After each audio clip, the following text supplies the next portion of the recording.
The day the gates opened became the day the world fell. Monsters broke free, and the world plunged into chaos. Merciless and terrible monsters, the sight of which made one shudder. People died helplessly, and only a handful of brave souls managed to awaken special abilities within themselves. They became the saviors of humanity, but people call them players, and our hero is one of them. His name was Lee Hyun-wook, a low-ranking player nicknamed the Emperor of Steel, and he became the last hope of all people.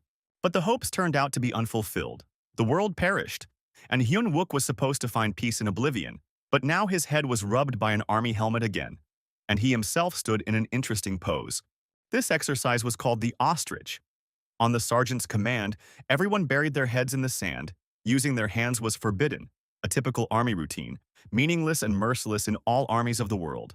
This is because in his youth, Hyun-wook served in the Monster Control Force, which was made up entirely of players with awakened abilities. He is the hope and future of humanity, but he has to stand in such a humiliating position, the guy thought and got angry. The whole point was that they had lost 10 cartridges fired at the range, and were now being punished by the sergeant. Using his ability, Hyun-wook sent the last one into his mouth while no one was looking, and the sergeant was straining himself as if he wanted to spit out his throat, or simply concuss everyone with his screams. The system reported that the available metal weight for control was 300 grams. The guy was horrified at how he could stay sane if he had to serve in the army a second time. In the near future, the whole world will become a battlefield and will be destroyed. Darkness will envelop the earth, which will become a cemetery for humanity. But it wasn't the monsters that destroyed the world, but other players, the hero belatedly realized. The Emperor of Steel, the traitor in the Plague Doctor's mask, addressed him mockingly. He removed his mask and revealed his bright red predatory eyes that no longer belonged to a man. The traitor threw up his hands and proclaimed that God's judgment on humanity had been accomplished. Hyun-wook grimaced contemptuously and coughed. They are ordinary scoundrels and traitors, and not divine creatures at all. If he had become stronger for a year, or even a couple of days earlier, he would have encouraged them in this war. It was all over, and the enemy simply mocked his slow demise. He would have died uselessly anyway, befitting his rank, said the traitor and grinned devilishly. The scoundrel turned his back and gave a sign to the executioner with a huge hammer in his hands. Gordon Precy. That was the name of the traitor. The hero shouted his name before he died, and then the hammer fell. And here he is again, rubbing the blister on the top of his head against his army helmet. Thanks to his new knowledge, the guy knew how to become stronger. And all this under the continuous stream of drill from the sergeant, whose loud voice was already making your ears ring.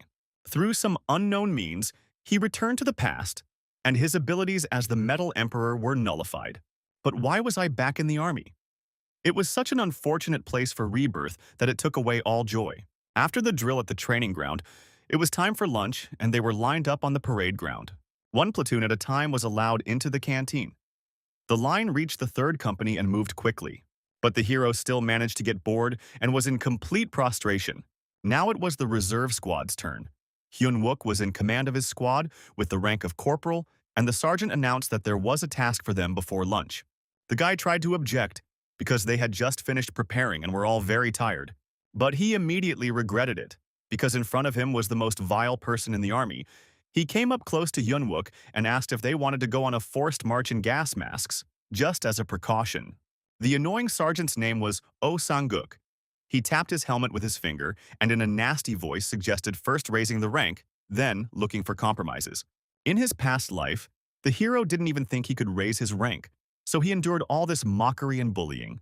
All this happened in front of the entire company, who openly laughed at their lagging reserve squad. Hyun-wook felt disgusted by how pathetic he was in his past life, going through it a second time after everything was unpleasant, and he frowned. The sergeant didn't like this look and became even more angry. Sang-guk even activated his 4th tier ability. But such a demonstration no longer worked on Hyun-wook. He was no longer a newbie, and he smiled condescendingly, stating that he would carry out the task after they ate. All attention was focused on them, so others might think that hazing was thriving in their company and that people were abusing their power. The hero stated that he was very worried that the sergeant's bright name would be tarnished by dirty rumors about him, but he would definitely make a significant contribution. It was said in such a way that it was impossible to understand whether he was mocking or speaking seriously. Sang-guk himself was taken aback by such a strong-willed reaction. Everything should have been different, he thought. Since the order has been given, we'll try to finish lunch quickly and complete the task promptly, the hero blurted out, so that the sergeant wouldn't have a chance to wriggle out of it. He was preemptive, so Sang-guk had no choice but to accept it. He even turned to the third platoon and urged them not to stare in vain. The hero himself left his unit and told Park Jun-mo to go have lunch. He left the parade ground, under the watchful gaze of the sergeant, who did not understand what had happened to the weakling who was so fun to bully. He had too many enemies in the future to worry about trifles, the boy thought, turning the corner of the dining room so that no one would see him. Gordon Pressey will be destroyed, the hero promised himself. It took a long time to assimilate the metal available for control, and the growth was not rapid. The hero took a dozen spoons out of his pocket. He decided it was not worth telling others yet that he could increase his rank. In the canteen, he was remembered for a long time for the loss of strategically important equipment. The reserve squad's rank and file noticed the loss when the food was already on the table. The available weight of 300 grams allowed one to control the bayonet with a knife that weighed only 140 grams. If one increased it a little more, one could control something else besides it. The cartridges weighed 1 gram each and the spoons 1¼ Returning to his previous rank at such a speed would take his entire life, the hero thought puzzledly. He needed other methods, as he only had 3 days left to prepare, after which he must defeat the first-level mob boss. The bayonet knife obediently jumped out of its sheath and ended up above the palm, supported by the force of magnetism. Soon they will all see what an expert means, thought the hero and grinned excitedly. 3 days later, he took up duty at the 5th post of Namsan, a simple booth on the edge of a dense forest. The task is simple and boring, like most of any routine on duty. Stare into the searchlight's line of sight until dawn. Junmo kept glancing at the corporal, and finally couldn't resist asking why he was acting so strangely lately. But the hero listened with half an ear and kept glancing at his watch, without directly answering the question he asked if it was causing problems. Over the past 3 days, the available weight has increased to 1,300 grams, the corporal checked in the system. And Junmo declared that his changes were actually for the better. Here the hero turned sharply and stepped towards his partner, so quickly that he hastily moved away in surprise. It's time to find out if his partner and friend trusts him. Junmo immediately replied that he believed him and smiled stupidly. Now they will check it, thought Hyun-wook, and pulled the bolt of his machine gun. And at this time, in the darkness of the night, a disgusting face appeared on the mountainside. The monster was not alone, but in the company of friends they tumbled out of the portal one by one. Those who appeared earlier waited on guard until the others came to their senses. They were as big as humans. Their very muscular arms and legs had sharp claws. Their mouths were full of needle-sharp teeth, and their 4-fingered paws held terrifying-looking cleavers, shaped perfectly for both chopping and piercing light armor. Goblins appeared on the slope behind the 3rd Battalion's base, at night, while most of the conscript soldiers were still wheezing. Now they were just peacefully tossing and turning in the barracks, feeling safe. Suddenly, the steel of a bayonet knife flashed and it whistled past the ear of one of the monsters. About a dozen goblins stared into the darkness from where only one man was coming. They could see and hear him perfectly well. Even though he was completely alone, Hyun-wook felt confident and returned the bayonet knife to himself. The goblins were still assessing the unexpected threat. They were much smarter than they were usually portrayed in games. Just think that he would be glad to see these guests. The guy had been preparing for their arrival for 3 days, so he smiled at the monsters as if they were old friends. The goblin he had wounded earlier rose up, green liquid gushing out of the wound. The ambush had worked, the boy thought.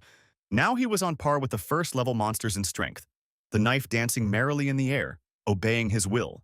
Life had given him a second chance, and he certainly wasn't going to live it the same way he had last time. The wounded goblin leaped forward to avenge his humiliation in front of the rest of the tribe. But before he could even touch the hero, he lost his head along the way and fell awkwardly at his feet. The goblin's friends were very upset. This was not the party they had imagined on this side of the aisle. And from the killed goblin fell a red glowing cobblestone, smaller than a fist in size. Obeying Hyunuk's power, the stone went straight into his mouth where it safely disappeared. The aftertaste of the steel manna was disgusting, but it was unavoidable. The goblins twisted their faces in disgust as they looked at the sight. It was like someone eating a kidney stone right before your eyes. To become stronger, he must absorb steel, and mana steel also adds mana to everything. And this meant that he should eat a variety of foods, and in large quantities. Hyun-wook turned to the other monsters and smiled sweetly at them. Only in this way could he overcome all difficulties. Even the monsters shuddered under his gaze. The guy wished himself a bon appetit and returned the bayonet and knives from the bushes. Back at his post, he told Junmo he could sense the movement of metal, even things out of sight. It was a lie. Junmo suggested immediately reporting this to his superiors, but that wasn't the best idea. No one would believe that a sixth-ranked person was capable of such a thing. Junmo's face became completely confused and he asked what they should do. Then the hero asked him to stay where he was and he went to check everything. It was important that he did not leave his position and did not report this to his superiors. If everything becomes known too early, Hyun-wook simply won't have time to have a proper dinner, and they will take the entire reward for themselves. Thus began the fight. The guy quickly jumped straight into the crowd of goblins, covering himself with a flying blade. It was not capable of leaving serious wounds, but it could be used to deftly cut tendons, since the goblins had no protection, and the knife could attack in completely unpredictable trajectories. Even in this undeveloped state, he already possessed an amazing ability that changed the situation on the battlefield, causing several immobilized enemies to fall to the ground, writhing helplessly. In the heat of the battle, one of the monsters, forgetting about fear, rushed at the guy, wanting to cut him down with his heavy cleaver. Then the guy picked up a similar cleaver lying on the ground and used it to knock the weapon out of the goblin's clutches, after which he returned his bayonet knife with lightning speed. Such a move could not have been foreseen, and therefore it achieved its goal. Because the longer they fought, the more terror the goblins felt, because they no longer felt safe due to their numbers. "Let no one else dare attack him from behind," Hyun-wook shouted at them, because he himself had once been killed by a treacherous blow to the back. Having scared them properly, he began to look for his main prey and looked around. The goblin shaman hid at the top of one of the tall trees and watched everything from the side. This monster was different from the others because of its intelligence. As soon as the guy was exposed to attack, he immediately activated his magic. But this was exactly what the guy expected. He quickly collected a few more mana stones that fell from the monsters. With a piercing roar, stone spikes burst out from under the ground where he had just stood. The shaking was so strong that even the headquarters felt it. But the platoon commander only grumbled to the soldier on duty that if he woke him up again, he would lose his leave. The shaman waited for the dust to clear. The thorny tree he had created adorned the bodies of the goblins that had been hit. But he didn't care much. He was more glad that he was able to eliminate that dangerous person. But the spell did not achieve its goal, and then the hunter turned into the prey. Hyun-wook threw the heavy goblin cleaver at him and strengthened the throw with his ability. The goblin had to perform miracles of balancing to avoid it. The sword whistled over his head and cut down several branches behind him. "I ruined such a perfect throw," the guy sitting on top of a sharp spike, using the dead goblin as a mat, muttered indignantly. The shaman saw the enemy and grinned angrily. The surprise attack failed, and the monster did not hide his joy. "Joke!" The guy chuckled and waved his hand as if he had pulled an invisible rope. A second projectile, much smaller and much faster, flew towards the goblin, spinning madly. At the last moment, right next to the body, the shaman managed to intercept the madly spinning projectile. Amazingly, he had enough reaction speed and reflexes for this. Hyun-wook chuckled at his own weakness. He had already forgotten how pathetic he had been at that time. Then he began to call the shaman to him. "So what if he got a scratch? He's not a coward," the guy shouted mockingly. Of course, these words were a trick. In fact, the guy's position was unenviable as soon as the boss joined the battle. Even though the shaman killed more of his own, his appearance raised the fighting spirit of the ordinary goblins. While the meager mana reserves were running out too quickly, the shaman raised his staff and began to wave it invitingly over his head. Since he couldn't absorb this monster, Hyun-wook decided to fire a burst at it and took aim. But then he heard Junmo calling him from the bushes. He was supposed to be on duty but apparently heard the noise and crawled out of hiding. The goblin shaman heard his voice and croaked something in his own dialect. Obeying the boss's command, the remaining monsters jumped to the side. And one of them attacked Junmo in the darkness. He only helplessly raised his hands up and screamed. Hyun-wook threw a heavy cleaver at the monster, and it had to dodge. The guy jumped on his opponent, kicked him, and stuck the barrel of his machine gun right into the monster's mouth. While the goblin's skin couldn't be pierced, their insides weren't as strong. Pulling the trigger, the guy finished off the enemy with a long burst. Then he rolled to the side and raised his machine gun again. But all the enemies had already disappeared from sight, except for those who had already died. He missed it after all, Hyun-wook thought, and got angry at himself. The shaman turned out to be too vigilant. Then the headquarters called on the radio, asking what had happened. The sounds of gunfire were heard at the base. Then Hyun-wook finally reported the opening of the gates. Albeit belatedly, he told about the goblins, and that after the first skirmish the enemy retreated. There are no casualties, he said, looking at Junmo, which is not at all befitting of a soldier, hugged his knees and shook with fear. Headquarters ordered them to hold their position and stay in touch. The commander repeated the order to remain at his post, and the hero realized that the girl would appear soon. When the alarm sounded, the rapid response team got dressed and was ready to move into position. The brigade's paladin, Lieutenant So Yun-hee, walked with determination to deal with any threat. This girl is capable of closing the gate alone, as happened in Hunuk's past life, but she will take all the trophies for herself. And among them will be a legendary item, adamantium, thanks to which the guy received the nickname Emperor of Steel. If you miss this chance, the next one will present itself. Oh, how long ago? He would have to wait 4 years, which meant that the whole story would repeat itself. Hyun-wook couldn't afford that. The goblins need a human sacrifice, which means they can appear in the city, said Corporal Junmo, who came to his senses. These monsters usually hunt where they sense a large crowd of people. Hyun-wook wanted to understand where they were heading, most likely when he heard on the radio that the 6th post was under attack. The hero immediately volunteered to help and informed headquarters that he would arrive soon. An indignant crackle came from the radio. The commander asked what he was going to do with a low-ranking person there, but the guy simply turned down the volume. Junmo grabbed his corporal and refused to let him go. For such an outburst, he wouldn't get off with a simple restraint. He could face a court-martial. Post 6 was manned by either archers or mages, who fought in long-range combat. But what could he change alone? Junmo asked him. Well, he wasn't alone, the corporal replied, pointing his finger at the private, ordering him to come with him. The soldier's face once again showed complete confusion. Meanwhile, things were going badly at Post 6. Corporal Kim Jong-gok was wounded, and they were ordered to hold their position until the response team arrived. The soldiers locked themselves in the guard booth, which the goblins were smashing with their swords as if they were hitting a huge tin can. Both were horrified by what was happening and completely disoriented. They were saved only by the strength of the fortifications. But under the goblins' attacks, the barrier might simply not withstand. Both felt that they had little time. When suddenly the blows died down, this frightened him even more, and the soldier looked out through the embrasure of the post. The goblin shaman slowly prepared the spell, confident that he was in no danger. And then he brought down a whole stream of stones on the post, as if a landslide had come down from the mountains. The post shook and everything inside rumbled terribly. The grinding of metal tore the soul into pieces.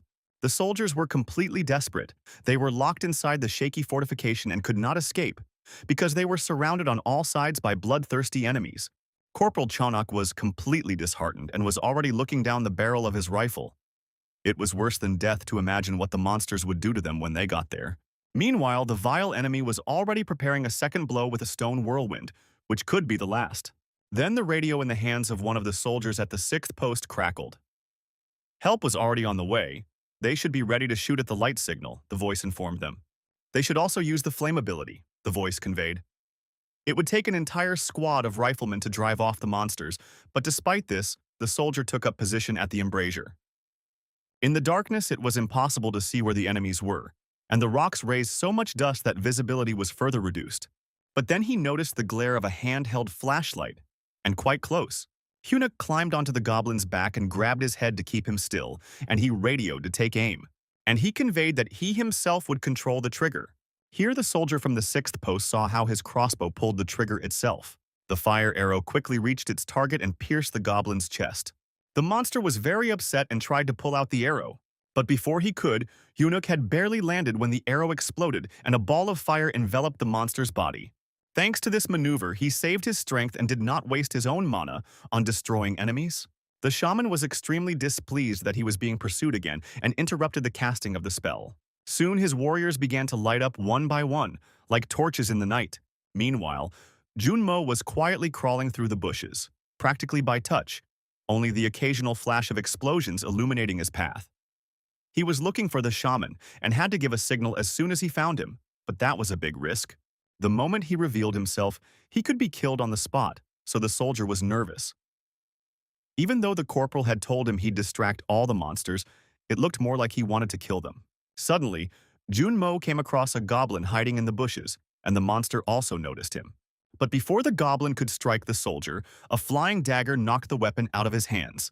Hunuk immediately gave a light signal and pulled the trigger of the crossbow as if he was holding it in his hands. after which he sharply dodged to the side and the goblin caught a fire arrow, from which he died instantly. Following him, the same fate befell all the other goblins who were unlucky enough to find themselves in the light of the lantern. The shaman was upset that his plans had been thwarted again because of a vile person. Hunuk looked at his status. He had already proven himself enough, so he expected the enemy to show himself soon. But his mana level had dropped to critically low levels, and the goblin was clearly waiting for just that. But then the corporal heard Junmo calling him. The goblin took him hostage when he found him in the forest and decided to use him. The last thing a soldier could do was point his rifle at the enemy, hoping to at least wound him before he died. The corporal dropped his weapon, pretending to surrender, and immediately a couple of goblins rushed to deal with him. But the corporal had already put his opponents in checkmate and pulled the trigger. Junmo's machine gun fired a long burst right at point-blank range, and the shaman abandoned his captive. At that very moment, Eunuch himself dodged the goblins and rushed towards the shaman. He was seriously injured and Junmo fell at his feet. The shaman realized that he would be in trouble now and began to flee. Eunuch threw a dagger at him, but it bounced off as if it had hit something hard. The leather armor that only covered his back, the corporal realized, his mana was rapidly running out. The portal was very close, and the goblin hoped to escape and hide in it. He practically reached out to him with his hand and slipped away. But then Eunuch felt the metal in the goblin's necklace and pulled it towards him. The enemy fell on his back because his decoration had turned into a noose. The corporal put his last strength into throwing the dagger straight at the monster's head. This blow was the last one, and took all the strength. The skills of the Metal Emperor were not dulled, but his body was very weak. Then he saw the flash of a flare in the night sky. She's here, the corporal realized. There's very little time left. Seo Yunhee, the Paladin of Light, arrived on the battlefield. After digging around a bit, Eunuch found what he had been sweating for all this time. He popped the stone into his mouth, ignoring its disgusting taste, and immediately raised his hands when he heard screams behind him. Eunuch was asked to state his name and rank, and he turned around confusedly and introduced himself. Since he could no longer walk, he was given a stretcher, just like his comrade Jun Mog. Seo Yunhee surveyed the battlefield and was amazed that 3 soldiers managed to defeat so many opponents, including the boss. But then she realized that all the monsters had the same wounds on their bodies, as if they had been killed by one person. Adamantium would soon be absorbed, the system informed him, and Eunuch chuckled. The metal was enchanted and could develop magical abilities. Seo Yun took out her sword, hearing the remaining goblins nearby, and headed off to finish the cleanup. With his new ability, Eunuch could sense the response of any metal around him, as if he had gained a new kind of vision. One could say that it was on this day that the Emperor truly returned. Several days had passed since the Goblin incident, and the 3rd Brigade base was filled with rumors about the 6th rank soldier. While the others huddled against the wall at their posts, Corporal Eunuch appeared with a large sword and cut down all the goblins. So now all his colleagues were talking about him, which greatly angered the corporal's longtime offenders. The 2nd platoon commander, Sergeant Sanguk, spat with anger and refused to believe these rumors. But the private next to him insisted that these words were the pure truth. Here, another tall soldier interrupted his report, pressing his frail comrade with one arm so that he began to apologize. Private Paka Neal was a short bow user with a fire specialization, and he was the one firing from Post 6. The sergeant was still in a bad mood, so even the usual mockery of the soldiers in the squad did not please him. Li Wansok was a barbarian class, and a rank 4 warrior who was capable of tearing 3 goblins apart in close combat with his bare hands. So he was among those who doubted Eunuch's abilities. No one saw the corporal take down the boss, so they thought someone just helped him. However, if a 6th rank soldier took all the credit for the work, it could undermine military discipline, Sanguk said. Wansok smirked. This couldn't be allowed, he replied. There is no tomorrow, read the motto on the porch of the headquarters, and Eunuch, like no one else, understood the meaning of these words. In the morning, he looked into the battalion commander's office, having arrived there on orders. Since the goblin invasion had ended without losses, the corporal hoped that his unauthorized actions would be overlooked. But today, besides the commander, So Yunha, a 2nd-rank player with the Black Paladin class, was present in the office, and Lieutenant Lee Minhee, a 3rd-tier space distortion mage. The battalion commander, Kim Kang-seok, was a true rock, his stern face traversed by 3 jagged lines, scars earned in battle. He was a 2nd-rank player with the Druid class. He summoned the corporal to clarify his actions during the invasion. Judging by his tone, he wasn't joking. One wrong word, and Eunuch could be sent to a military court, so he decided to immediately pull himself together and make amends for his misbehavior on duty. Therefore, the corporal did not deny his guilt, but began by admitting that he acted according to regulations, discovered the enemy, and immediately reported it. The commander interrupted the soldier. He was reading the report, but still could not understand the fighter's motivation. An ordinary low-ranking player would simply be torn to pieces there. Hyunik realized that they wouldn't leave him alone so easily. If he retreated now, his army life would end. So, instead of making excuses, the corporal began to press the issue himself and stated that he felt deceived and insulted. The lieutenant immediately tried to calm the impudent soldier before he angered the battalion commander even more. But Konsok stopped him, wanting to listen to the corporal. He wanted to know his reasons. Hyunik reminded the battalion commander of their joint training, during which they were given instructions. No matter what their opponent, if they study the manual, they will be able to withstand even trolls of only the 4th and 5th rank. Of course, a troll is too serious an opponent for a 6th ranker, but the soldier shouldn't have any problems with a goblin, Hyunik said. So the corporal admitted that he had disobeyed the order, but only in order to save everyone at the 6th post. Without it, they would have died. This argument was sure to work, so the corporal was jubilant, but did not show any emotion. After all, the battalion commander himself said more than once that for a real soldier there is no concept of rank, so they must always be ready and fight as if it were their last time. This is precisely what the commander, whom the corporal respected completely, always emphasized. Hyunik learned all the tactics through arduous training and tried to implement them at the risk of his own life. The only reason the corporal endured the hard life in the army was because of the way he thought, which was instilled in him by his commander. So hearing such questions about himself made the boy feel betrayed. In the past, when Konsok was just appointed lieutenant, he almost died in a battle with the orcs. But without any doubt he continued to serve in the army, despite his wounds. A true soldier to the core, and Hyunik knew this very well. After such words, Kim Kang-suk could not send him to a military court. Then the commander squeezed the corporal's shoulders so hard that his bones cracked. Hyunik stared in amazement, still waiting for a reaction. "You will be a junior sergeant," he heard the battalion commander's thunderous voice, and was even more surprised. At that very moment, the system reported the assimilation of the metal. Now he had mastered the ability of the steel body. Amidst this celebratory fanfare, the commander still held him tightly in his arms. There was an awkward silence, and then tears appeared on the battalion commander's face. Even Hyunik started sweating from these changes. This must be some kind of joke, the newly appointed sergeant thought. Later, to clear his head, he went down to the 3rd Battalion's training hall. Despite all his efforts, his body was still weak, and the weight on the bar was insignificant. Hyunik was also angry with himself. He just wanted to avoid a tribunal and punishment, but now he attracted even more attention to himself. Word of his promotion spread quickly, and there were always plenty of ill-wishers nearby. Then, in the battalion commander's office, Lieutenant Lee Min-hee was the first to protest. Never before had a 6th-rank soldier become a junior sergeant. Thanks to this, Hyunik was able to buy himself some time by saying that he needed to think before agreeing to the promotion, although he himself would have preferred to leave things as is. Then one big guy came up to him and asked if he needed another bench. It could have been a normal conversation in the gym. But from the bully's vile grin, Hyunik immediately suspected something was wrong. That's why I asked him what he wanted, and then he frowned. The big guy grinned and lifted the barbell with one hand, playfully. It was a shame to bench so little after becoming famous, he told Hyunik. It was said loudly so that others could hear, so it looked more like a provocation. Hyunik turned around and saw the sergeant in the crowd of other close associates. Sang-guk was always a jerk and always bullied him before. If you don't respond to this humiliation now, the sergeant will not calm down and will start to openly mock you.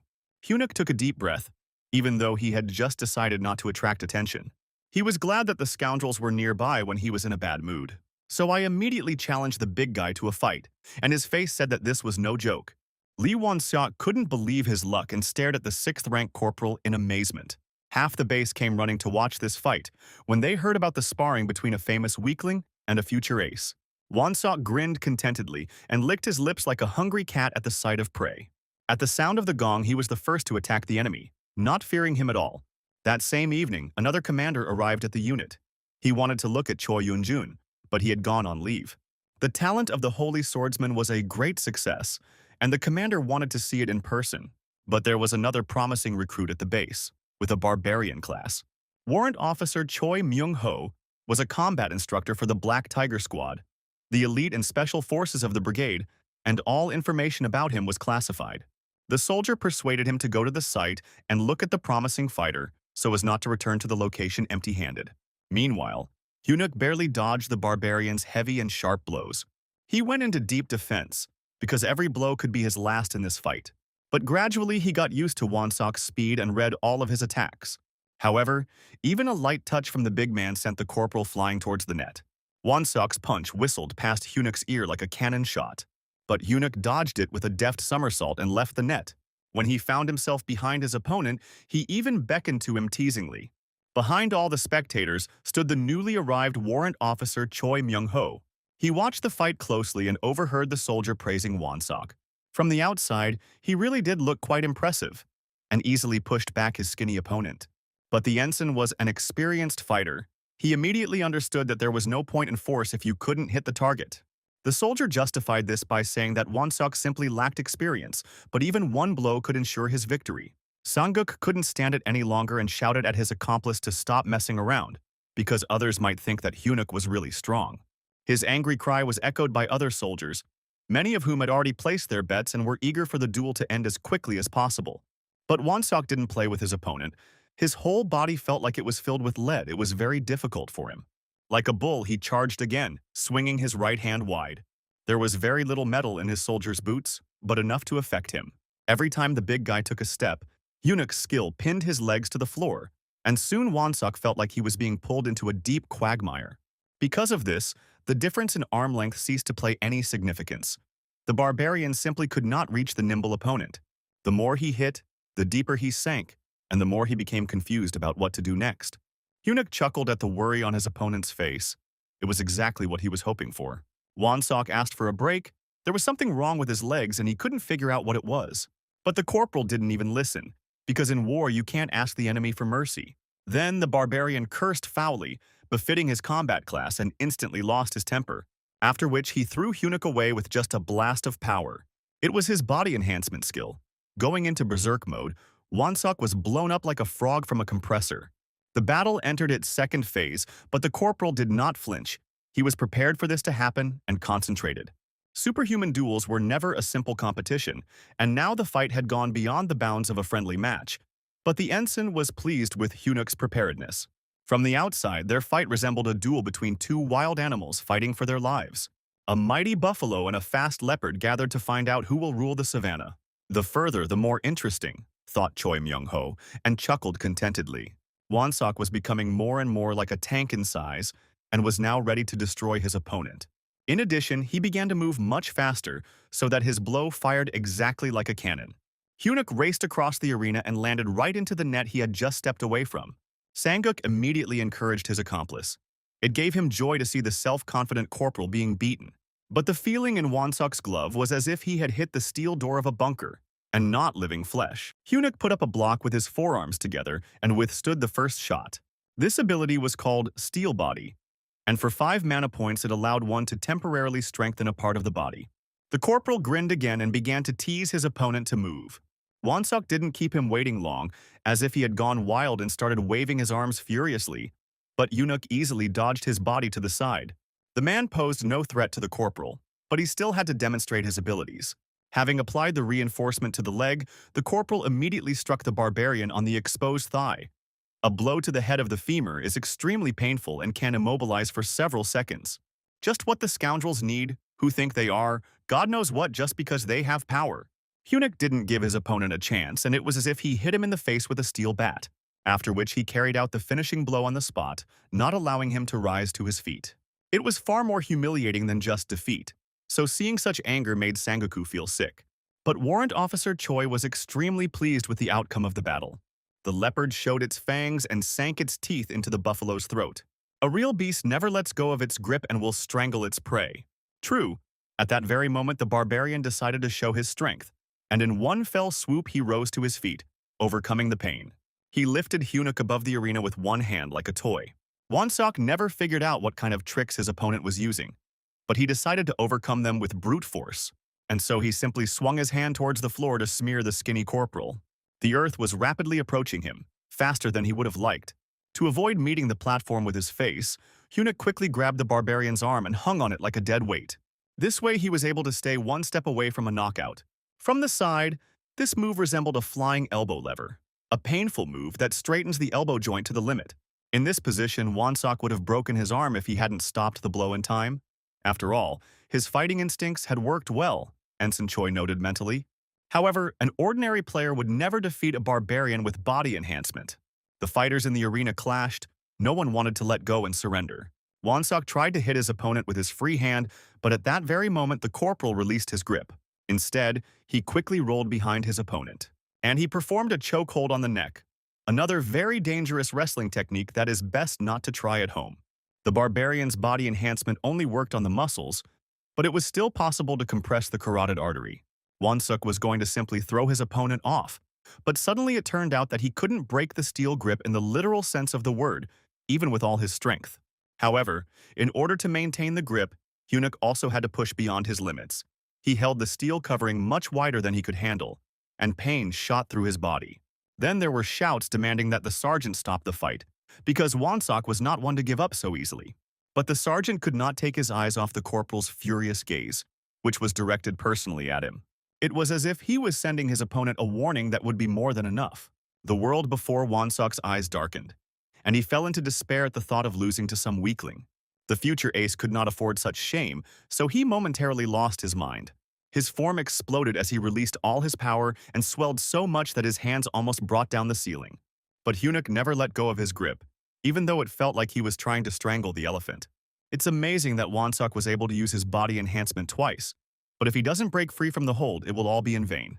No one gave up. The fighters gave it their all, but then the giant's eyes rolled back. Having lost consciousness, he collapsed onto the arena, almost causing everything around him to collapse. And then everyone saw how triumphantly Hyunik stood on his back. After the fight, everyone rushed to provide first aid to Wonsock. Fortunately, the fighter was breathing, and Private Junmo began to congratulate his corporal, all this time praying for his victory. Hyunik decided to do without the calf-like tenderness and pushed the guy away from himself. He looked intently at Sanguk, who had so openly mocked the corporal before, but was now fearfully hiding his eyes. Then Warrant Officer Choi approached the corporal and demanded that he introduce himself. Hyunik recognized the man and saluted him, stating his name and rank. The ensign admitted that he watched the battle and was impressed, and so he immediately gave me his business card and offered me a place in a special raid operation. Rumors immediately spread through the hall, since everyone knew which unit the ensign belonged to. It was unthinkable that such a high-ranking official would call a corporal to personally participate in a mission. Then Hyunik admitted that he was only rank 6. But Ensign Choi didn't care about ranks. They were needed to separate ordinary people. They needed real fighters. Now everyone had their eyes on him, and Hyunik cursed his recklessness. But the guy was in no hurry to take the ensign's business card. After all, the army was an extremely closed place. One day, his abilities would become known to everyone if he continued to encounter various villains, Hyunik thought. It was better to keep his distance, he decided, and promised Ensign Choi to think about his proposal. All this time, Sanguk was angrily glaring at the corporal, as if he wanted to make a hole in him. Late in the evening after this duel, Ensign Choi went to visit the commander of the 3rd Battalion. Kansok asked his old friend how things were going, and he complained that the Black Tigers were always short of people. There was nothing surprising about this. Free guilds recruited even those with the 3rd rank. The army trained fighters, but ultimately all the strong players left the army after serving. But Kansuk immediately understood why his friend had come. They were both experiencing similar difficulties. Choi had come here because of Sergeant Yunjong. The talented swordsman was on everyone's lips and attracted everyone's attention. Choi chuckled. He already knew that this sergeant was on leave. But thanks to this, he was able to notice another interesting soldier, who made no less a terrifying impression in battle, despite his low rank. The old comrades exchanged sharp glances, both understanding each other without words. Meanwhile, Hyunik continued his training in his free time and went jogging before going to bed. He didn't even know that the battalion commander had asked to find out all the ins and outs of his past life. At the same time, Junmo did not leave the corporal's side, dreaming of becoming stronger and asking him for the secret of strength, although the corporal was simply running with all his might, trying to strengthen his body. All this time, Battalion Commander Wonsock watched him closely from the window, while Hyunik suffered from dehydration and exhaustion. Kansok grinned and asked the soldier not to blame them for the greed he had awakened in everyone. Night enveloped the bright and lively streets of the city, where many people strolled carefree. While one woman was picking up her groceries, her little son noticed something interesting nearby. "Monkey!" the boy shouted and rushed after her into the alley between the houses. But the creature he saw there bore little resemblance to an ordinary monkey, and the boy, frightened, quickly realized that in front of him was something different, and something evil. Bright yellow eyes sparkled with malice, and the mouth was full of sharp teeth.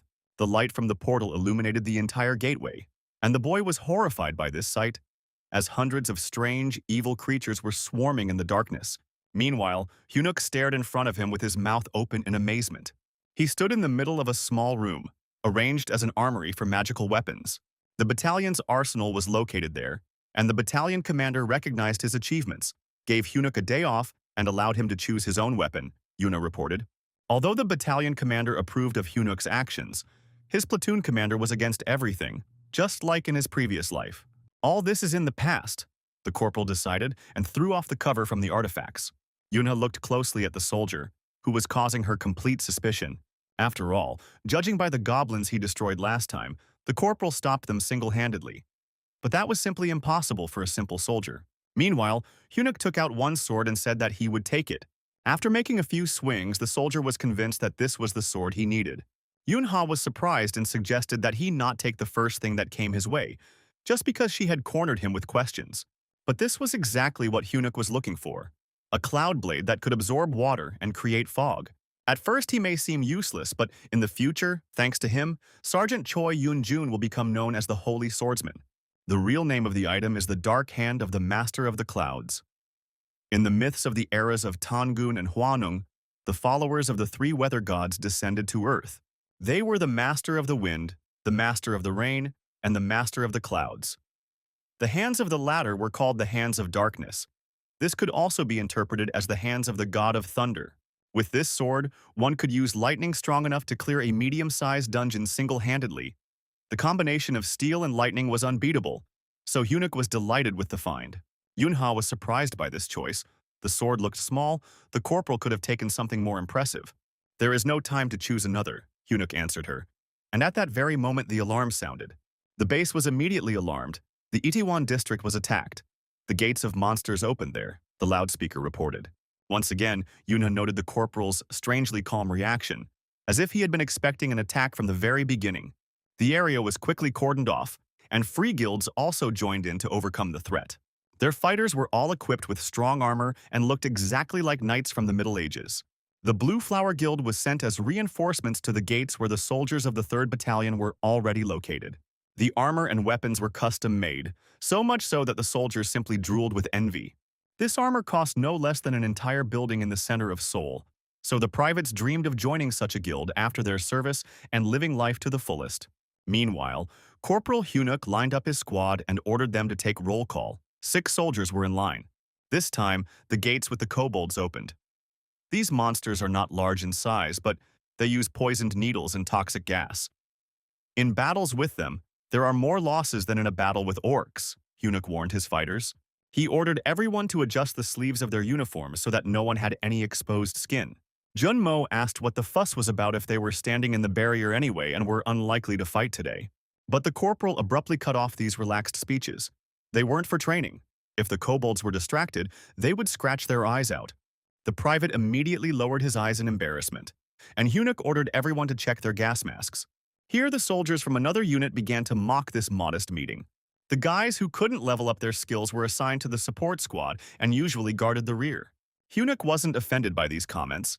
He knew that quite a lot of enemies were escaping from the red zone, so he suggested that the bullies check their gas masks because in war any mistake is fatal.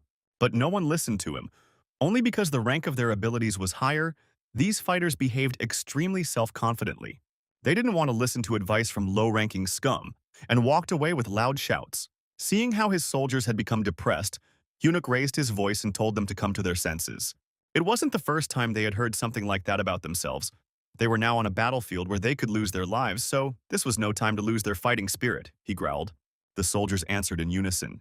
Yes, exactly. And the corporal ordered them to place motion sensors in narrow places. The kobolds were small and could sneak up unnoticed, so such a precaution was not unnecessary. He gave the soldiers 20 minutes, and they dispersed to their points.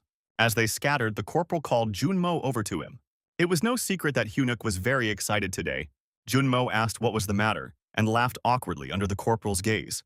The poisoned dart that pierced Hyunuk's neck prevented him from answering. The poison quickly paralyzed his body, and he collapsed onto the asphalt. At the same time, thick, acrid green smoke began to pour out of the drains, as if a smoke bomb had been ignited there. The stream tore through several more drainage manholes and spilled out across the entire block. All the soldiers were immediately incapacitated by suffocation. Poisoned, they were unable to move. At that very moment, the kobolds pounced on them, tearing off the gas masks of those who had managed to put them on at the signal, and attacking with short knives. That day, the corporal could only watch helplessly as his comrades died. And then the leader of the kobolds leaned over him, with a terrible necklace around his neck. He had a curved ritual knife in his hand, and he really wanted to use it to add to his collection. But then Junmo saved him. He pushed the enemy away, although his blade still left a deep wound on the corporal's face. The kobold quickly regained his balance, his mane ablaze. Hyunuk ordered Junmo to run, but he didn't even think about retreating without a commander and handed him a gas mask. For this, the friend and comrade paid with his life, and his astonished face was forever imprinted in Hyunuk's memory. He screamed in horror, but it was too late to change anything.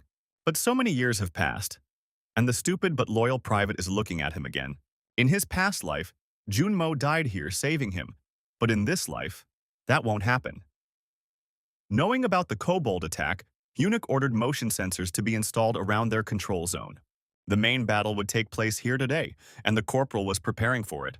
Before everything started, he ordered Junmo to gather everyone on signal and leave the operation area. This meant desertion and could lead to trial, so it is not surprising that the soldier was concerned about such an order. But Hyunuk objected, "This is not running away, this is tactics." At the same moment, the headlights illuminated his face. Meanwhile, the main cleanup team closed the ring around the kobold nest, which took refuge in some old industrial building. After checking everything thoroughly with the help of the camera, they burst inside like special forces soldiers. The soldiers covered themselves with shields and gathered in a tight circle, bristling with magic circles in all directions. And for good reason, because inside there were plenty of kobolds, clinging to the walls like a pack of monkeys. As soon as the soldiers stood in formation, the monsters rushed at them in a crowd. The trained warriors waited until the very last moment before firing a fiery volley. Jets of flame, like napalm, burned out many monsters that had managed to run close to the squad. At the same time, Hyunuk equipped his position, preparing to meet the enemy. They installed sensors near the drains where small kobolds skillfully moved. Hyunuk himself was making cross-shaped marks on the asphalt with tape when Lieutenant Lee Min-hee approached him. Hearing his question, the corporal saluted and quickly reported that he was undertaking standard security actions, and the places where the sensors are installed are marked with aluminum tape. The lieutenant cursed his overly active subordinate. They were supported by the Blue Flower Guild. There was no point in twitching. The assault team was scheduled to begin the cleanup any minute, and Lee Min-hee ordered the antidote to be prepared. However, instead, Hyunuk reminded him of his orders from the vice commander, that they were to guard this area in case the monsters broke through, and deliberately said it so that others could hear. But the lieutenant didn't like this answer, and he reminded him that the corporal's recent promotion was just a favor to Commander Wonseok. Min-hee poked him with his finger, reminding him that he was the only newbie here, and the fact that the corporal fought in one real battle means nothing. Hyunuk did not argue with his senior in rank, and agreed with everything. The lieutenant angrily ordered him to smooth out his face and not teach others how to fight. But then the commander of the second platoon, Sergeant Sana, approached them and asked what was going on. She was a healer. The lieutenant immediately became embarrassed. He couldn't allow himself to look bad in front of her. This is the reason why Hyunuk provoked the lieutenant to come here. This girl is Min-hee's weak spot. The lieutenant immediately pretended that he and the corporal were good friends, and that he had simply come to help here, since this was their first real fight. His cheeks instantly flushed, and he asked the vice commander why she had come. Then the girl herself remembered why she came. It turned out that the battalion commander had summoned Hyunuk to his office. The corporal was very surprised, not understanding what Wonseok could need at such a moment. The soldiers positioned themselves in the center of the block, blocking the street with trucks and setting up firing positions in the center. A special forces detachment led by Lieutenant Yunka watched from the roof behind them. But her gaze was entirely directed towards one soldier who had been haunting her lately. Suna gave Hyunwook a warning not to let anyone bully him and let him go. She winked sweetly at him, promising to finish installing the sensors so the corporal could go. And what did the battalion commander suddenly need? Hyunuk was tormented by the question. Yoonhee's squad should have been under the direct command of the battalion commander, but instead they stood there while the lieutenant herself conducted her own personal surveillance. But it turned out that this was a direct order from Wonseok, which is why they occupied this height. Soldiers should simply follow orders without asking themselves why, Yoonhee believed. The temporary headquarters itself was located inside a camouflage truck. Inside sat the battalion commander himself and his old friend, Warrant Officer Choi. Hyunuk was surprised to see them together and waited patiently for the elders to speak. Wonseok wanted to test the corporal so that Hyunuk would take over as the first squad leader during the second attack on the gate. In his past life, no one paid attention to him, but now the corporal was immediately horrified by such honor. He hesitated to answer because, most of all, he wanted to return to his squad. That's why he immediately objected that he had been in charge of the support squad from the very first day. And besides, they weren't training, so there was no need to risk the soldiers of the first platoon. But Wonseok sharply replied that it was an order, as if he had been expecting such objections. Then reports started pouring into headquarters. The kobold boss had left the nest, and everyone needed to remain vigilant. Hyunuk knew that this would happen. Soon the kobolds would attack the immediate rear, and the support squad would be under attack. If he didn't get there in time, everyone would die. Hyunuk had to get there as quickly as possible because he began to speak decisively. Wonseok decided to listen to him. This was also part of the test. The corporal left the headquarters under the same watchful gaze of Yoonhee. She followed the order relentlessly, also for personal reasons, and never took her eyes off him. And the corporal himself ran as fast as he could to his own people and loudly called them. The sensors went off and the entire block was filled with green smoke. The caustic gas did not scatter around but stood as a dense, heavy curtain. This time, everything happened faster than Hyunuk expected, and he was already cursing his indecision. Then, at headquarters, he reminded Wonseok that, according to rumors, he lost his squad on the first mission. And therefore, he did not understand how it was possible to risk people, since he had only recently been promoted to junior sergeant of the support squad. Should he then interpret the words of the respected commander as meaning that he considers soldiers expendable? Wonseok replied that the offensive squad was under his direct control. Hyunuk didn't let him finish and declared that he was ready to give his life without hesitation if ordered. It was very difficult to get out of this situation without telling him that he knew the future. That's why Hyunuk made up reasons on the fly, saying that he couldn't command a unit without experience and that there was a high risk of losses.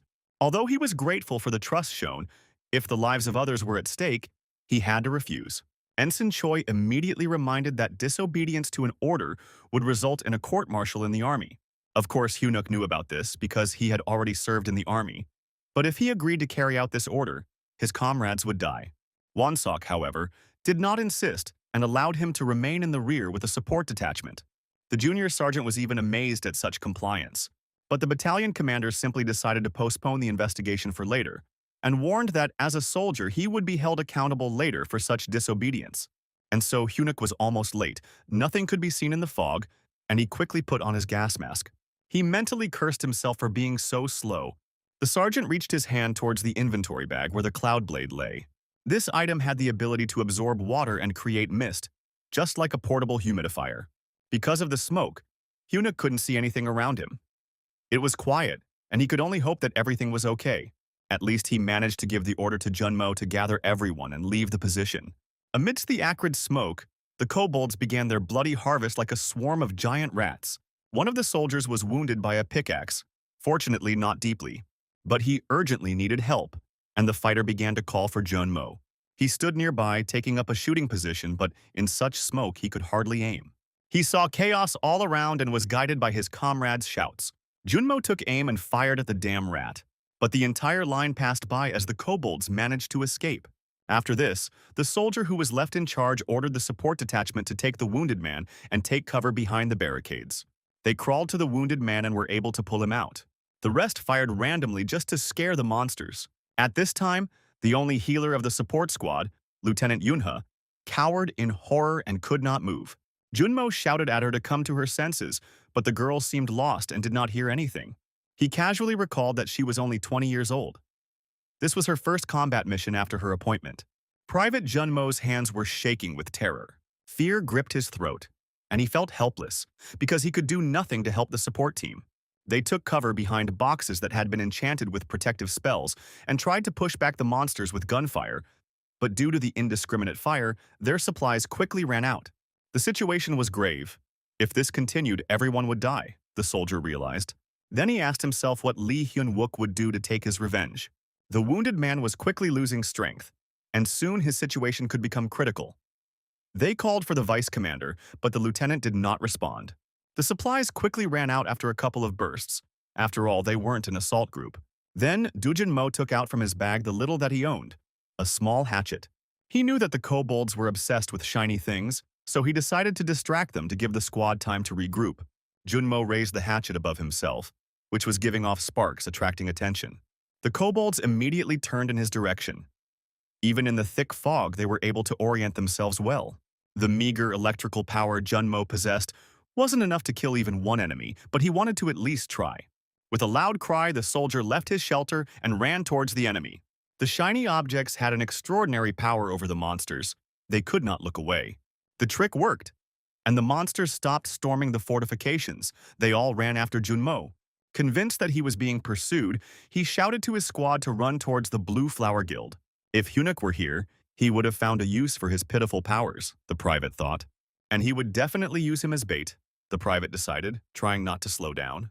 Another moment, and he would have been grabbed by sharp claws, but then a flying dagger wounded several monsters at once. Everything happened so quickly that the fugitive didn't even understand what killed the monsters. Suddenly he came across an obstacle, stumbled and fell, and then he saw his salvation. Sergeant Hyunuk raising the sword of clouds to the sky, emitting a pure mist that neutralized the poison around him. Junmo almost burst into tears. He couldn't believe his eyes. The private became embarrassed under the sergeant's gaze and said that he was simply following his example, trying to save the others. But Hyunuk didn't scold him, but on the contrary, thanked him for the fact that the private survived. Thanks to his comrade's bravery, he could now enjoy a whole feast, the sergeant said, and grinned. Bon appetit, said the hero, who saw only experience points in front of him. Obeying his will, the hovering blades mercilessly killed the monsters one after another. The sword in his hand repelled the poison, and with the bayonet knife he cut everyone around him, so that the weak kobolds could not approach him. Each one dropped a mana stone, the necessary raw material for growth. This was the main dish for Hyunuk.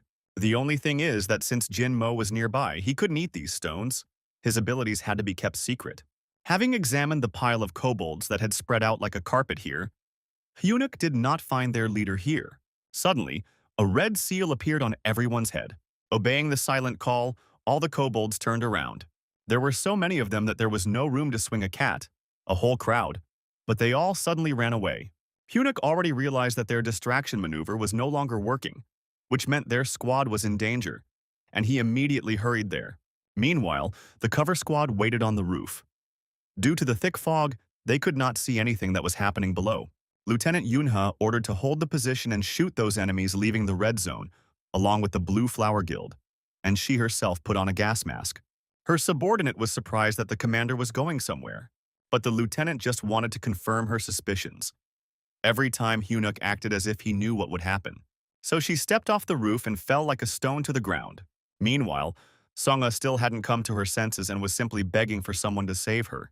Private Mint, who had been wounded earlier, lost consciousness and could soon simply die from blood loss. But the healer did not react to this in any way. Their shelter was not designed for long-term defense and was already bursting at the seams. The boss monster was besieging their barricade with heavy magic, and the soldiers were forced to lean their weight on it. Meanwhile, the kobold calmly struck blows, and no one interfered with him.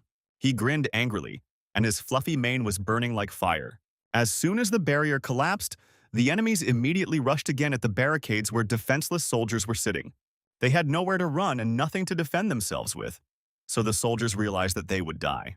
But then they saw two people running through the poisonous fog, right behind the kobolds and shouting at them. Hyunuk arrived just in time to help his people, and cursed loudly so that the enemies wouldn't dare ignore him. The bayonet knife flew straight into the head of the kobold leader. But at the last moment, the kobold, nimble as a rat, dodged. It's true that the blade could change its trajectory mid-flight, and the leader had to continue running. The knife grazed the pot on the leader's back without hitting him. At that very moment, the monster stopped. The artifact he carried on his back was creating a poisonous fog, from which, for some reason, the goblins themselves did not suffer.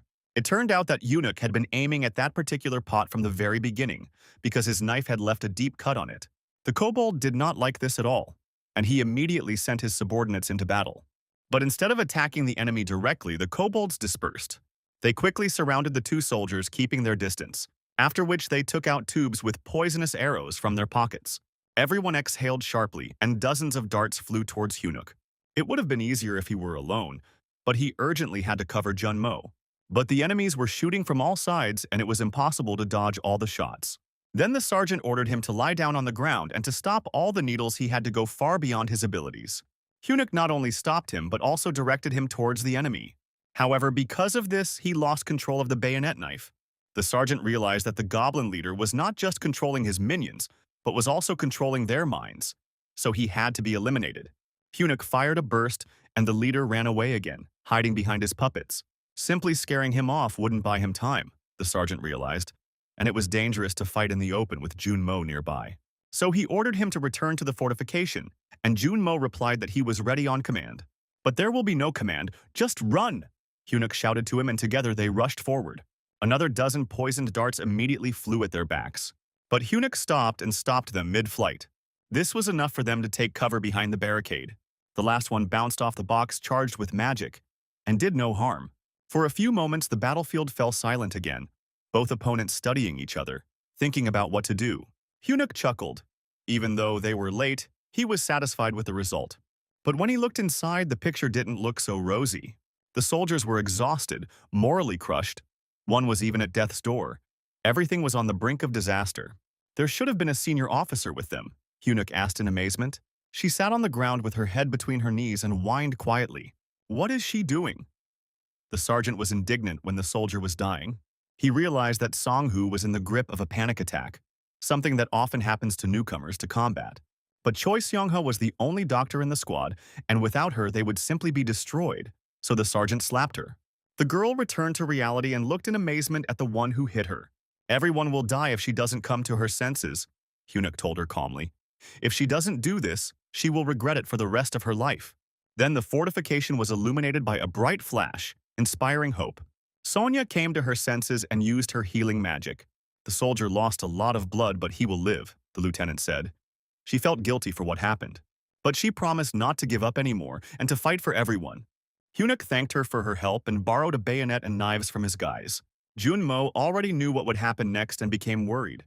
But the sergeant was already used to risking himself, and he really wanted to take revenge on the monsters. At this time, a car was racing along the empty highways of the night city, in which an important lady was sitting with a spider on her shoulder. She was heading to Itaewon, having learned about what happened there, and was smiling maliciously. Eunuch walked through the green smoke surrounded by floating daggers. He moved until he saw an aluminum strip under his feet, the same mark he had made earlier. The sergeant looked at the cross under his feet. He could not see the enemies, but he heard them nearby. Now all the victims were gathered in one ideal hunting spot. The hunter thought and grinned. At this intersection, the sergeant set up barricades and sensors in precisely calculated places. The only error was in Zone A, where Lieutenant Sonya was located. The game will end when he eliminates the leader who is hiding behind the scenes. The sergeant understood and concentrated. And then he used his metal detection skill, which allowed him to see everything even with his eyes closed. The kobolds also carried steel with them, their curved mining picks easily distinguishable from other items. Now, even in the thick fog and darkness of the night, he could see his targets and direct his hovering blades there. No matter where the enemies were hiding, every bayonet knife found its target, so the combo of abilities dramatically changed the entire game. They died like rats, helpless against the silent and swift attacks of the bayonet knives that seemed to come out of nowhere. The kobold leader didn't like this, so he prepared to use his magic. Thanks to her, he managed to deflect the attack of the flying knife.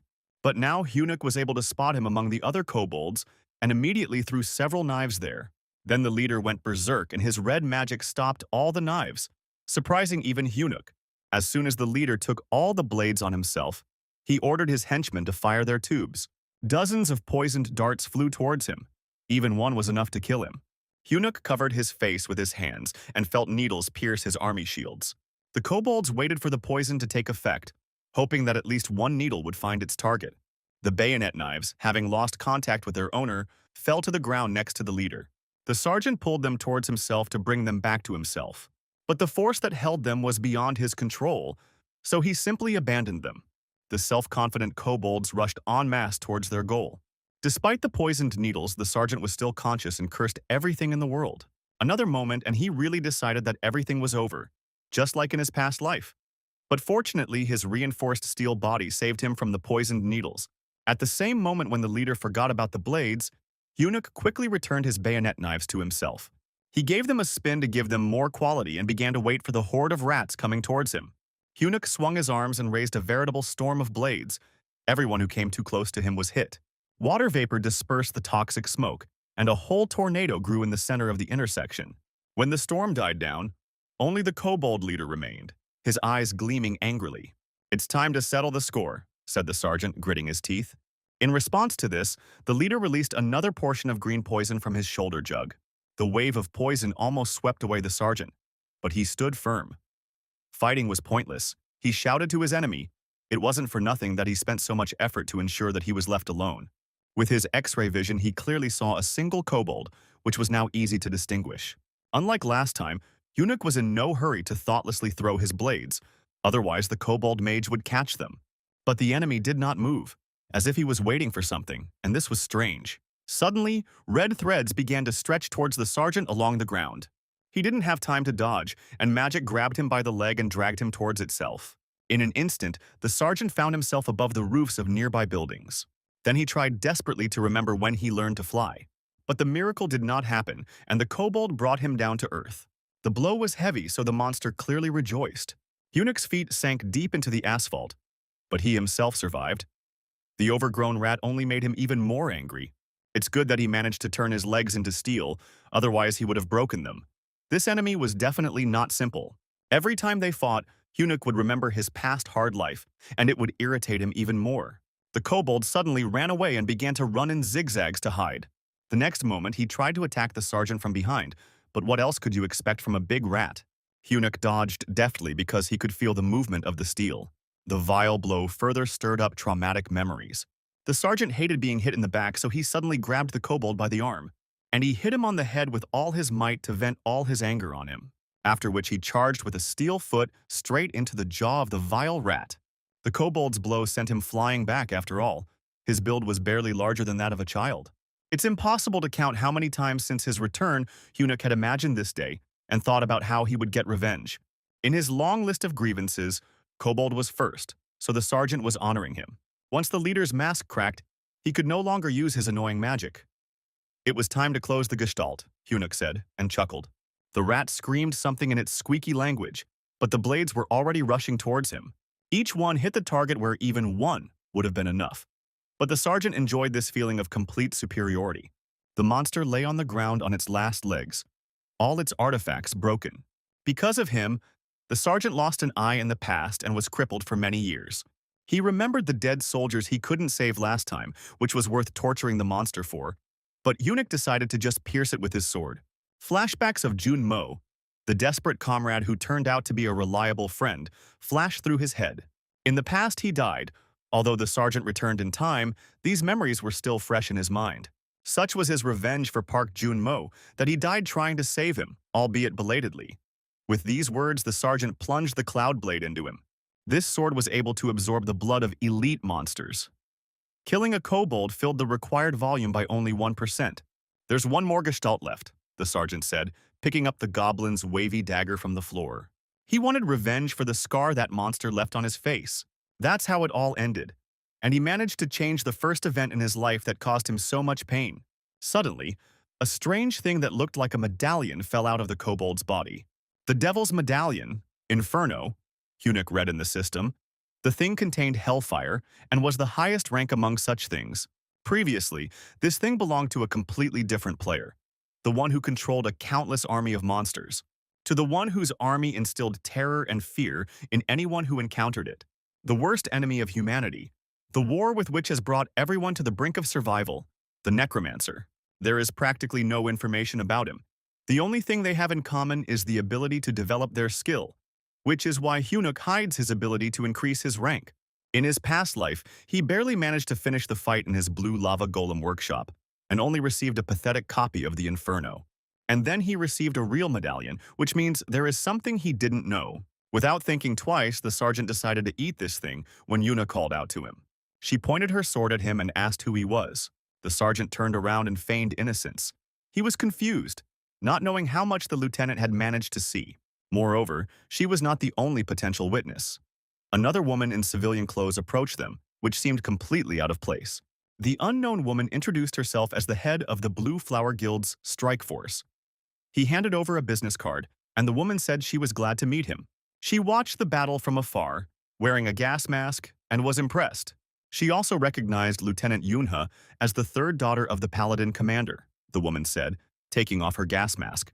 Yunha immediately reminded Catherine that she was currently conducting an operation and that she was in a combat zone where there was no place for civilians. But the Brazen Guild representative ignored this barb and headed straight to Hunuk, the second daughter of the leader of Blue Flower, the strongest guild in the country and also a first-rank player. The sergeant hesitated and didn't take the business card, and Catherine thought that he simply didn't know who she was. But it was just the opposite. Of all the people, he could hardly forget her. Few had done more to bring about the downfall of humanity. During their final battle, Yuna watched Hunuk's back as he reeled from the treachery. She was his shield, sacrificing herself so that the Emperor could escape and continue their war. This girl didn't think for a second before giving her life. She was gone that bloody night, and those memories echoed painfully in his heart. Catherine chuckled, the soldier in front of her not realizing the opportunities that had opened up to him. Yunha repeated her demand to leave the war zone. Catherine sighed heavily and indignantly reminded him that soldiers on duty were obliged to address others by their rank, since at the moment, it was she who was leading the guild's strike force. A tense silence fell between the girls, and Hunuk nervously glanced from one to the other. But then, Battalion Commander Wansok arrived at the meeting place in his personal vehicle, and they saluted. He quickly surveyed the battlefield, or rather the carnage that Hunuk, the person in charge of this area, had caused here. The sergeant immediately panicked because, like last time, he couldn't write it all off as an accident. He just wanted to run away, but by an effort of will, he stayed where he was. Wansok recognized Catherine and they exchanged pleasantries, albeit rather coolly. The battalion commander expressed gratitude for Blue Flower's assistance, but took the side of his subordinate and demanded that Catherine leave the dangerous operational zone. But she only sighed indignantly at having to deal with a stubborn soldier. Catherine touched her lips to the card, leaving a lipstick mark on it, and tucked it into the slot in Hunuk's armor, after which she playfully asked the sergeant to call her later. But Hunuk didn't answer and stood at attention in front of the battalion commander. Konsok ordered him to lead the cleanup of the remaining kobolds and gave him the authority to distribute all the squad members. Rescuing civilians was the priority. And what was the battalion commander thinking about? The sergeant frowned and didn't know what to answer. But Wonseok spoke in such a way that no objections were expected. After the operation, he ordered the sergeant to come and report in person. Hunuk answered so precisely and was awarded a heavy look from Yunhee. This sent shivers down his spine. He was even more afraid of her than the battalion commander. At least he managed to resolve the dangerous situation, and so a week passed, during which Hunuk mastered the Inferno Devil Medallion, which added another 0.5 kilogram of metal he could control. While his stomach was creating space for the fiery breath, the sergeant experienced hellish pain. He had been through this before, but his body was still too weak. Junmo heard groans coming from the cabin and decided that the sergeant was killing time until his discharge. But everything was not at all as he thought. Hunuk answered him with another groan. Junmo asked to show him something hot, and the sergeant winced in pain again. A flash lit up the toilet, causing the private to become frightened. The gates with the kobolds, which everyone underestimated, caused a large number of incidents. Fortunately, there were no serious consequences in Hunuk's department, and Songha coped with the treatment. After this incident, the sergeant abandoned the idea of solving all the world's problems alone and began training his subordinates so that they could at least stand up for themselves. This led to two problems. Lieutenant Songha walked by and smiled welcomingly. And then again, wherever they met, she smiled sweetly at him. From that incident, she began to bother him often. Hunuk no longer knew where to hide from her, but what was worst of all, he felt a murderous gaze on him. In the army, there are always too many variables for everything to go according to plan, so Lieutenant Minhee now followed him everywhere and gnashed his teeth in anger. The second problem was the battalion commander Kansuk, who really wanted to promote the sergeant to officer. So much had happened that Hunuk had stopped even being surprised by what was happening.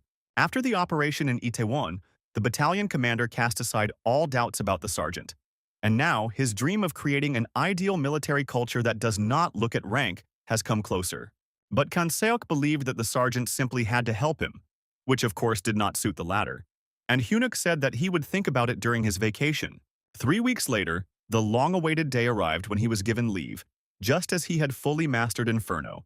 This artifact accelerated the absorption of metal, but this had to be paid for with pain, and added the ability to breathe fire. Plus, all this could be improved by fulfilling hidden conditions. Another ability to add to his collection, but it came at great cost to his reputation. And finally, the sergeant could stop hiding in the toilet, which had already become a reason for sidelong glances. In his current situation, there was a possibility that he would not be able to handle the gate that would appear soon. Then it turned into a real nightmare for both the townspeople and the 3rd Brigade as a whole. Public criticism fell squarely on Battalion Commander Kansok, and he was made the scapegoat, all because many civilians were trapped in the gate.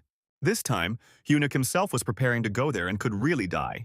So he planned to use his short vacation to become stronger and truly influence the future. As soon as Hyunuk left the unit, he noticed Lieutenant Songha, who was on civilian leave and engaged in bad habits. Her image was sharply different from the one she showed in the unit. Their eyes met, and they looked at each other in surprise for a few moments. And then the girl asked for fire. Without realizing it, she showed him her true face. Afterwards, they sat together in the same train carriage, and there was an awkward silence between them. Sonia decided to start the conversation first, since he was silent, and asked if he was happy about his first vacation in a long time, and if his parents were probably waiting for him. But the sergeant indifferently replied that no one was waiting for him at home. His parents died when he was little. The girl realized that the question was not the most tactful and became embarrassed. Hyunuk quickly smoothed things over and immediately said that he had already gotten over all of this. Even though his childhood was difficult, everything was fine now. Moreover, he found people who became like family to him. Memories of his former comrades in arms immediately appeared in his head. Friends, comrades, brothers in arms became like family to him, so the sergeant remembered them with a smile on his face. And so he arrived in the Yeongdongpo area.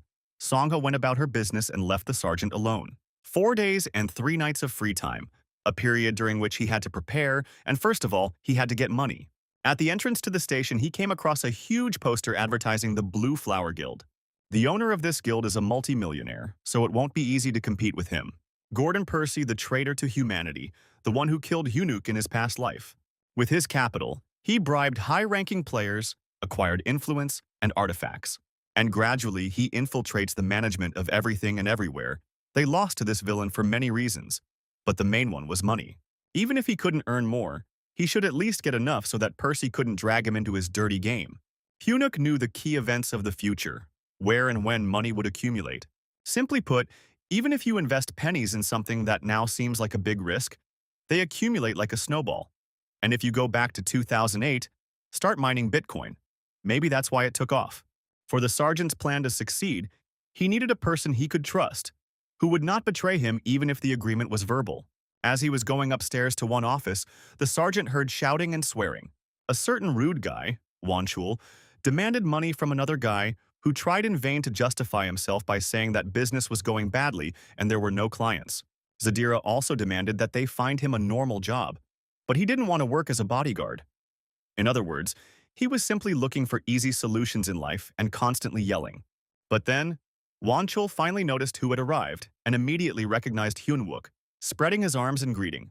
They met back in school when Hyunuk awakened as a player just like Wanchul. This could be the beginning of a strong friendship. At least, that's what Hyunuk thought at first. Only now he only rudely responded to the greeting, saying that they were not old friends to be happy to meet. Ignoring Wanchul, Hyunuk immediately approached the second acquaintance. He asked the sergeant in surprise why he had come. Wanchul also frowned and turned around abruptly. He wasn't going to let his old acquaintance go so easily. He started to tease the sergeant and reminded him of what happened at school. And at the same time, he offered to refresh his memory, and his face twisted with anger. At school, Hyunuk was happy with his abilities and constantly showed them to others. But few were impressed by his control of a couple of grams of metal, which was already difficult to obtain. One Chul called him a loser. Perhaps he was just jealous of the attention the other was receiving. That's why he was the first to beat Hyunuk, who was not at all used to such treatment. An awakened one can't have such a pathetic power, the bully said, and warned that he would do it again if he saw Hyunuk use his powers. and now he showed his fist, clearly demonstrating his intentions. Wan Chul was a third-rank fighter, one of the best players in the Hope Guild. Another guy tried to stop Wan Chul to avoid the worst, but Wan Chul just waved him off and told him to go away. Otherwise, the same fate awaited him. But Hyunuk didn't go anywhere. But on the contrary, he harshly suggested that Wan Chul test himself, and the sergeant's gaze became murderous. Then the bully instantly exploded into a stream of dirty curses. He immediately rushed towards the sergeant to punch him in the jaw. But at the last second he froze, because some sharp object was looking at every critical point of him. Everything happened so quickly that Wan Chul did not understand anything. Even though Hyunuk wasn't sure he could handle the bully, he could guarantee one thing for sure. Wan Chul wouldn't escape this battle unscathed. In other words, this will be the end of his life as a player, the sergeant threatened. Then someone called out to Wan Chul. They were late for the event, and Hyunuk immediately lowered his swords. He didn't want to fight in front of witnesses. The man stared in surprise at the pile of fallen iron and could not understand what was happening. Hyunuk immediately feigned innocence and began to cartoonishly apologize for his mistake. He even hugged the bully like an old good friend and pressed himself against him. And he quietly whispered in her ear that he heard how Wan Chul was expelled from the White Tiger Guild because he shit his pants during the first raid. Seeing the Minotaur, the hooligan actually ran away as fast as he could, disobeying the order. Since it was true, Wan Chul became quiet and asked how he knew about it. The sergeant threatened to spread rumors of this disgrace, and even more so, fighting with a low-ranking player in front of everyone could completely ruin his reputation. At this point, Hyunwook asked him not to approach him for the next 4 days. After the bully left, they got down to business, and the sergeant explained his crazy investment strategy. Although, of course, he himself knew perfectly well that all shares would rise in price, the dizzying prospects took his comrade's breath away. Later, Wan Chul took his place with the rest of the guards and guarded the entrance to the large building. As he was grinding his teeth like a ghost, his friend asked what was the matter. Then the elder heard this noise and ordered the servants to behave quietly. He walked up to the fair-haired Wan Chul and asked him if he was the boss here in a cheeky tone. And he began to find fault with little things at work, even brazenly patting Wan Chul on the shoulder. The hooligan reached his boiling point in an instant and punched the man right in the face, after which he began to beat the unfortunate man on the ground. People around were horrified by this sight, and Wan Chul demanded that they find the scoundrel Hyunwook for him. Park Cheol-soo was the leader of the Hope Guild. His class was Analyst, the player who saved Hyunwook in the past when he discovered a way to go beyond the lower rank. One could say that in this way the sergeant was repaying this guy. Of course, few people could trust themselves to risk their money, especially if someone appeared out of nowhere and claimed that they could change their life. That's why Hyunwook asked me to take his word for it, simply based on their shared past. That's why the sergeant told the whole truth except that he took information from a past life. To prove his point, Hyunwook even showed his messages where he was offered a promotion. An ordinary person would definitely not have received such offers. Moreover, the sergeant himself was ready to make the first payment and offered his small savings. 20 million, the little that was left to him from his parents. In the past, it was Pak who supported him in difficult moments, convincing him that everyone has their own talent. Pak said not to blame themselves too much and just move on with their lives until their talents blossom. Investments are a way to repay Paku for the warmth he carried throughout his life. In the future, humanity will encounter extraterrestrial beings who are able to communicate. Acquiring technology through interaction with them will be a turning point in the Gate War. Their abilities will be vital in stopping gates and waves of monsters. And in order to communicate with these foreigners, Hyunwook needed a special specialist. Later, he went to the blacksmith's alley, where he looked for mana stones. This was the second point in his plan to prepare for the future. Together with the 7 dwarven artisans, he would be able to create his first master-level item, and for this he needed to recruit blacksmiths. Hyunwook didn't know that someone had been watching him closely all this time. In the forge, an old man was diligently working with a hammer and sharpening a monstrously sized sword. The old man indifferently told the visitor that he only sold what was already on the shelves and would do nothing else. This artisan's name was Chandu, and he had been expelled from the Blacksmiths Guild for excessive eccentricity. Unsurprisingly, Chandu was distinguished by his businesslike and unfriendly disposition. The weapon he made, although it looked unsightly, was still capable of piercing even the heart of a dragon in the future, and thus an epic-level item was forged in a nondescript workshop. Then, a lively schoolgirl entered the workshop and began to grumble that another scoundrel had dropped in, for which she immediately received a reprimand from the master. The girl was indignant that the old man called everyone that in his mind, but forbade her to do so. Long time no see, thought the sergeant and smiled. They were once comrades in arms. Blacksmith Kangbake Soul. 4 years after the death of the old master, this girl will inherit his abilities and become a master blacksmith, surpassing her mentor. Saul looked closely at the visitor and immediately assessed his wardrobe. After this, she immediately changed her anger to mercy, and her eyes sparkled with hospitality at the sight of her dear client. A blind obsession with money, like that of the dwarves, was Saul's main trait. After Hunnic voiced his list of demands, he was presented with a bill for 18 million. Now he was not just a client, but a boss, the satisfied girl declared. Old man Chandu frowned. The guy was definitely not a magician, but for some reason he had bought poisonous metals and beads made of mithril tungsten alloy that he couldn't even process, and asked to check if the money was counterfeit. Sol immediately shouted at her father that it was not nice to treat dear customers like that. The guy probably knew where he would use his purchases. The sergeant promised to visit them again, and Sewell cordially saw him off. Unlike his other former comrades in arms, Hunuk was about to challenge her to a fight again, and he silently apologized. But this time he promised to protect her at any cost. That evening, the sergeant locked himself in a small hotel room to digest the metal he had acquired. During his vacation, he wanted to significantly increase his resistance to poisons and the weight of the metal he could control. So he began to absorb piece after piece, each one requiring some time before being digested, and normally it would have taken forever to finish with such a volume. But now, the sergeant had a place for fire breathing. In other words, his stomach turned into a melting furnace, where, under enormous pressure and the heat of hellish fire, poisonous steel was transported. Thanks to this, it was possible to speed up absorption by 2.5 times, but the price was hellish pain. The system strongly warned against suicidal tendencies, but the sergeant merely brushed off its senseless spam.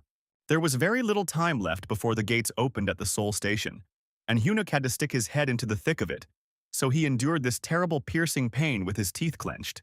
2 days later, Wan Chol's accomplice brought him to the hotel where Hyun Wook had been sitting all this time. In just a couple of days, the sergeant had raised his poison resistance to level 2, and even improved his metal detection ability. The training had definitely done him good, and the sergeant felt that he had become stronger. Of course, he expected more from the poison resistance, but the weight that could be controlled was more pleasing. It was now enough to control 60 blades. That's how he completed his first hidden breakthrough and gained another ability, Metal Strike, a rank 4 skill that could shatter a certain amount of metal for mana. It was a powerful skill that could destroy an opponent's armor in one fell swoop, so the sergeant was pleased. His sixth sense stirred and Hunuk scanned his surroundings, and it was no coincidence that at that very moment, uninvited guests lightly knocked on the door. Wanchal was indignant. He expected his victim to be horrified by such an appearance, but the sergeant did not look frightened at all. Hunuk immediately asked Wanchal to leave. After all, he was on duty, and as a soldier had many restrictions. But if the bully could just leave, he wouldn't have come at all, so he immediately rushed to Hunuk. This couldn't be called a normal showdown, since Wanchul was using brass knuckles. Apparently, subconsciously, he was still afraid of the enemy's unknown strength. And not in vain, because the sergeant stopped his blow with one hand, simply covering it with steel, after which he suggested continuing their conversation outside, since otherwise civilians in the building could be harmed. Other guests had already come out of their rooms in response to the noise. A pathetic piece of tin, Wanchul repaid, and swung again to strike. He thought Hunuk was just bluffing and acting tough, but the sergeant managed to deftly dodge the kick to the head, his close combat skills still fresh. 2 days ago, his confident demeanor had indeed been a bluff, but not now. With these words, the sergeant delivered a powerful uppercut to the bully's stomach, causing him to immediately remember his breakfast. "Why go so far?" the sergeant asked him, when all he had done was a piece of cake compared to the humiliation he had gone through at Wanchul's hands at school. But words could hardly bring the scoundrel back to his senses. He only grinned. So what if it was just one lucky blow? Legs glowed with red runes. The more they spoke, the more it hurt the villain's pride. The artifacts on his legs radiated unprecedented power, as they were designed to destroy monsters. The sergeant tried to reason with the madman again, realizing that people could actually get hurt now. But Wanchul continued to charge his attack. Since he only needed Hyunwook himself, the sergeant decided to minimize the damage. "That's why I rushed to the window at that very moment." But the bully didn't let him escape so easily and kicked him with all his might, with the force of a cannon shot. The blow was deafening and simply threw Hunuk out, simultaneously destroying the wall. After that, Wan Chol jumped after him. He wanted to simply destroy his opponent at any cost. The scoundrel tried to finish Hunuk off in midair, but Hunuk transformed his legs into steel and then used his metal control on them. The chain of abilities worked, and the sergeant once again experienced the amazing sensation of flight. He changed his trajectory in midair and ended up behind Wan Chol, after which he landed softly in the parking lot. After all, the flight took away some of his mana reserves. While Hunuk couldn't fly as freely as he had in his previous life, his control over metal and body changes in the bundle allowed him to at least somehow control his body. Wan Chol didn't lag behind. So what if he learned a couple of cheap tricks in the army, he said, charging a powerful chopping blow from above. If Hunuk hadn't slid gently to the side, his head would have turned into a pancake. The roar of their battle should have already woken up the entire block, if not more, as astonished people leaned out of their windows to see what the noise was. Wan Chul asked the sergeant contemptuously how much longer they would play tag, after which he again rushed into close combat, since he had no ranged attacks. Hunuk didn't close the distance this time, but instead let his opponent get closer while continuing to dodge his attacks. Since he was on duty and there were already a lot of people watching them, the sergeant couldn't respond fully. If something happened, it could ruin his plan to be at the station in Seoul. Wan Chol also seemed to understand why his opponent was holding back. It was the spectators, he said, and he decided to get rid of them. The sergeant felt the bastard loading a cannon shot and realized that he simply wanted to destroy the building, so he stood in his way with his arms outstretched. These people had nothing in common with him, the sergeant shouted. But Wan Chol didn't care who he took his anger out on. Both the sergeant and the other worthless people irritated him with their very appearance. Then Hunuk himself experienced a fit of righteous anger. It was time to put an end to his life as a player, he told Wan Chul. With an effort of will, he directed the mana and then broke the circle of its flow. There was a crunching sound, and Wan Chol's beautiful greaves shattered like a crystal vase. He was unable to complete his attack, and his armor shattered into hundreds of pieces. Blood and wounds spurted out, and the hooligan fell to the ground, whining pitifully and clutching his leg. Cursing the sergeant, he began to crawl away from him in horror. His mood changed dramatically. Why did he have to go so far? Hunuk asked him. What's the big deal? The scoundrel replied. If a fly irritates you, you have to swat it.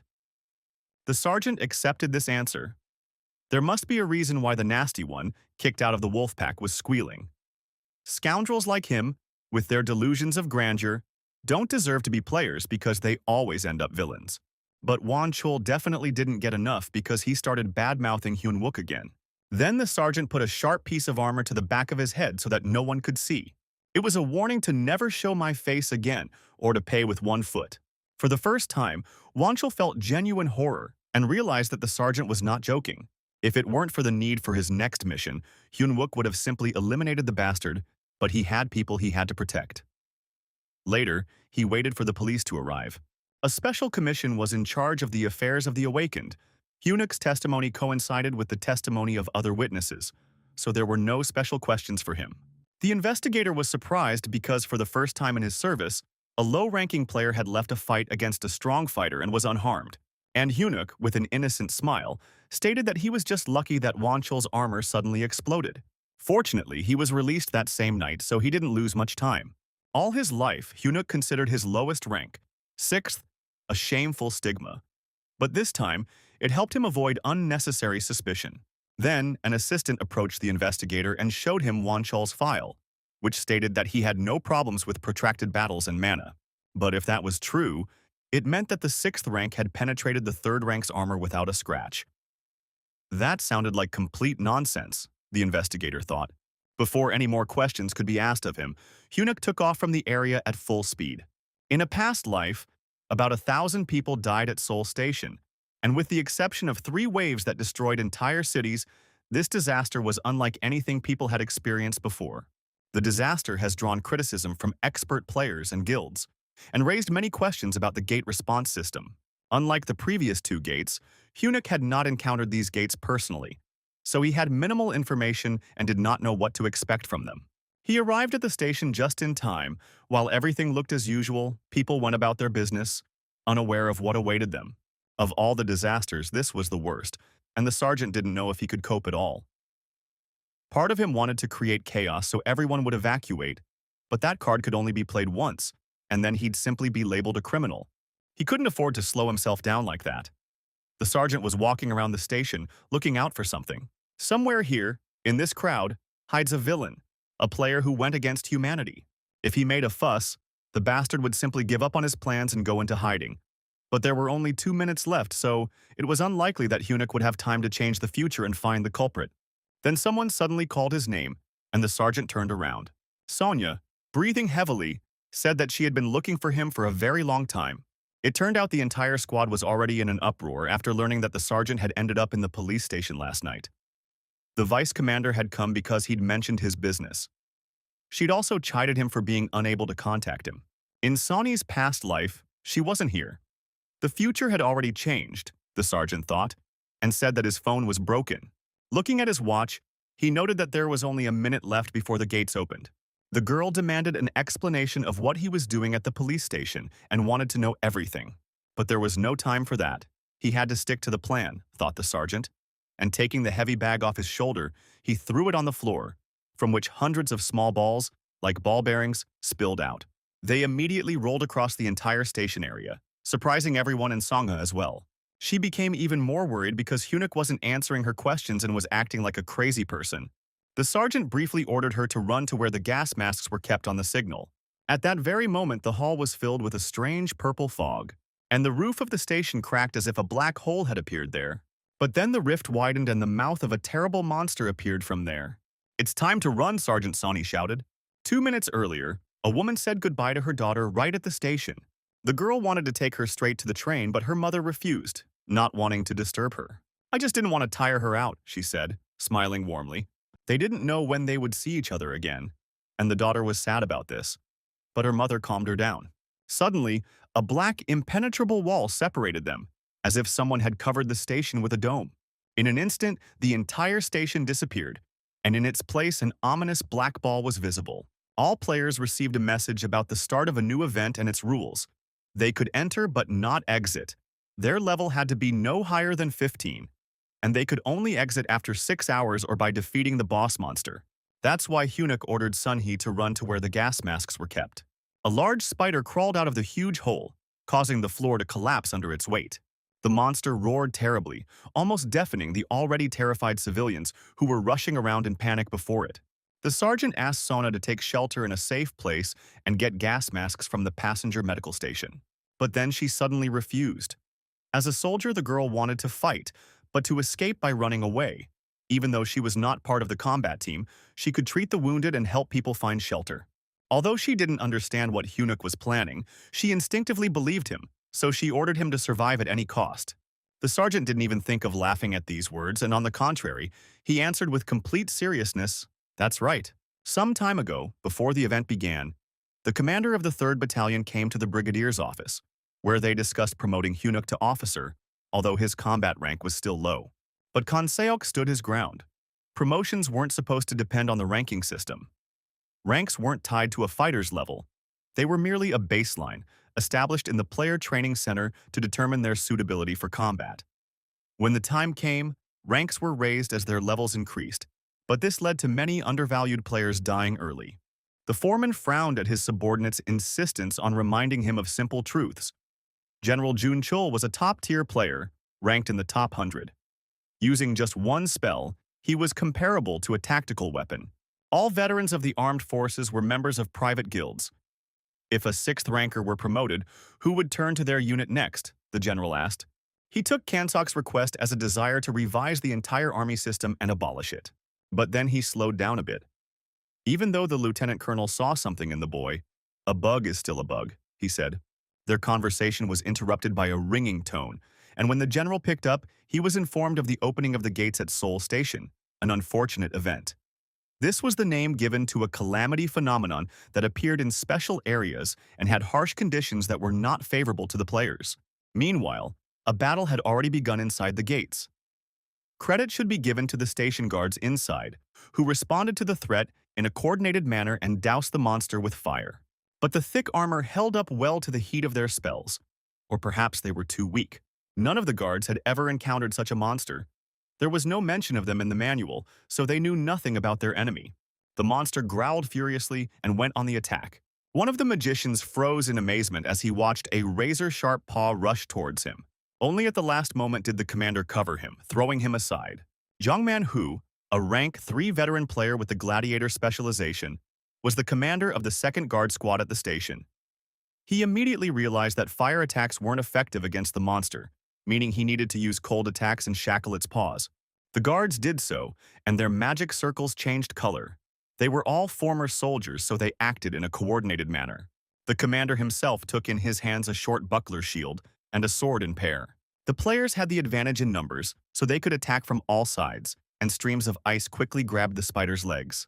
But even so, given its size, the ice would not hold the monster for long, Captain Zhang understood. He ordered the frost rune to be held, and he himself decided to attack the spider and jumped on it. While the ice covered the thick, short armor, the captain could try to strike at the open back. But 8 yellow eyes watched him closely, and as the captain approached, the spider raised its front legs, breaking the ice. The captain was flying straight into the monster's mouth, and all he could do was shield himself with his small shield, a tribute to his desperate courage. At that very moment, a cluster of balls flew past. This distracted the spider, and it turned toward the new threat. Eunuch knew this monster, whose strong armor protected it well from conventional attacks. What he didn't know was whether he could stand up to such a monster now, but at the same time the sergeant cast aside all doubts. Now was not the time for them. The spider's steel armor was crossed by 2 rings of mana, and the monster's thick chest cracked. The armor was quickly destroyed, but each break required a large amount of mana. In the end, having used up a quarter of the supply, the sergeant managed to break it, after which he sent a swarm of tungsten balls into it. The monster was as if it had been torn apart by grape shot. With this force, he could count on closing the gate, the sergeant thought. He hoped not only to defeat the monster, but also to clear the gates and earn himself a reward. Meanwhile, the spider refused to die so easily and stood before the sergeant. But no matter how much the monster screamed, Eunuch was not afraid of it at all, and raised his buckshot in front of him. Unlike regular shot, this one could be reused. Each ball was very durable and they could be returned by metal control. Moreover, the balls changed their flight trajectory and hit the spider in the open back. They went deep into the flesh, after which the sergeant gave them a spin. His ability to control was amazing, because each object had to be held with the help of thought. Things were going well, and the sergeant turned on his mixer at full power. The monster howled in pain and collapsed to the ground under its own weight. Captain Zhang was amazed at what he saw. The entire station garrison that was in formation couldn't cope with one monster, and here only one player dealt with it. The veteran had encountered various first-rank players in many battles, but this was the first time he had seen someone who acted so casually. Somewhere in the shadows, a scarred face twisted in anger as his evil plans went down the drain. Captain Zhang introduced himself to the unknown player and decided that they were very lucky to have someone of a higher rank fighting them. But the sergeant briefly replied that the battle was not over yet, and it was too early to relax. At the same moment, 2 steel spiders jumped out of the portal on the roof. But now the sergeant had no more doubts, and he grinned. This fight made everything clear. He would close the gates at Seoul Station alone. Soon the entire regiment arrived at the gates, and all 3 battalions lined up on the square in front of the station. Their task was to establish a red zone around the gates. There were also players from the Blue Flower Guild nearby, many of whom had served in the army. One of the free mages suggested getting together and simply hitting the protective dome at the station. But the veteran replied that nothing would work, because this dome was created by the system itself, and until the conditions were met, it would not disappear. All that was left was to wait. Soon, high-ranking officials arrived at the scene in helicopters. Kansok walked next to Catherine and asked how many players they had who were below level 15. But were there such weaklings in the best guild? She answered indignantly, and was surprised that he was going to send rescuers there, because it was tantamount to sending people to their deaths. Kansok considered it his duty. Many civilians were trapped inside, and their lives could not be considered less valuable than his own. Otherwise, why did the army even exist? He also knew that their trump card was inside, and he was counting on it. Sergeant Eunuch followed the same pattern as before, first destroying the spider's armor on their backs. True, this time there were 2 of them, and the second one was really bothering him with its paws. By transforming his body into steel, the sergeant gained increased mobility and deftly dodged fast attacks. He asked to freeze one monster so that it would not interfere for now, and the guards immediately worked with a frost rune. The ice covered the entire spider with a sharp edge, firmly freezing it for several seconds. But at the same time, the second monster rushed at the defenseless magicians. Hunuk immediately picked up his shrapnel to take care of him. The steel swarm bit into the open side of the spider and threw it back, thus saving the guard magician. The subsequent rotation of the metal turned the monster's insides into mincemeat, and it collapsed limply. But there was no time to rest. The second spider had already recovered from the freeze. He broke free and turned his attention to Hunuk, considering him the main threat. "It's time to send him to his friends," the sergeant said, concentrating on the mana circles again. This time, his target was the armor covering the monster's head. His mana was quickly depleted, but the result was worth it. The monster's skull shattered into pieces. Meanwhile, the attacker watched the battle from the sidelines, disguised as a security guard. He was completely confused as to how a player of such skill had gotten onto the station, as they usually use personal transport. Now his entire plan was ruined on his very first mission.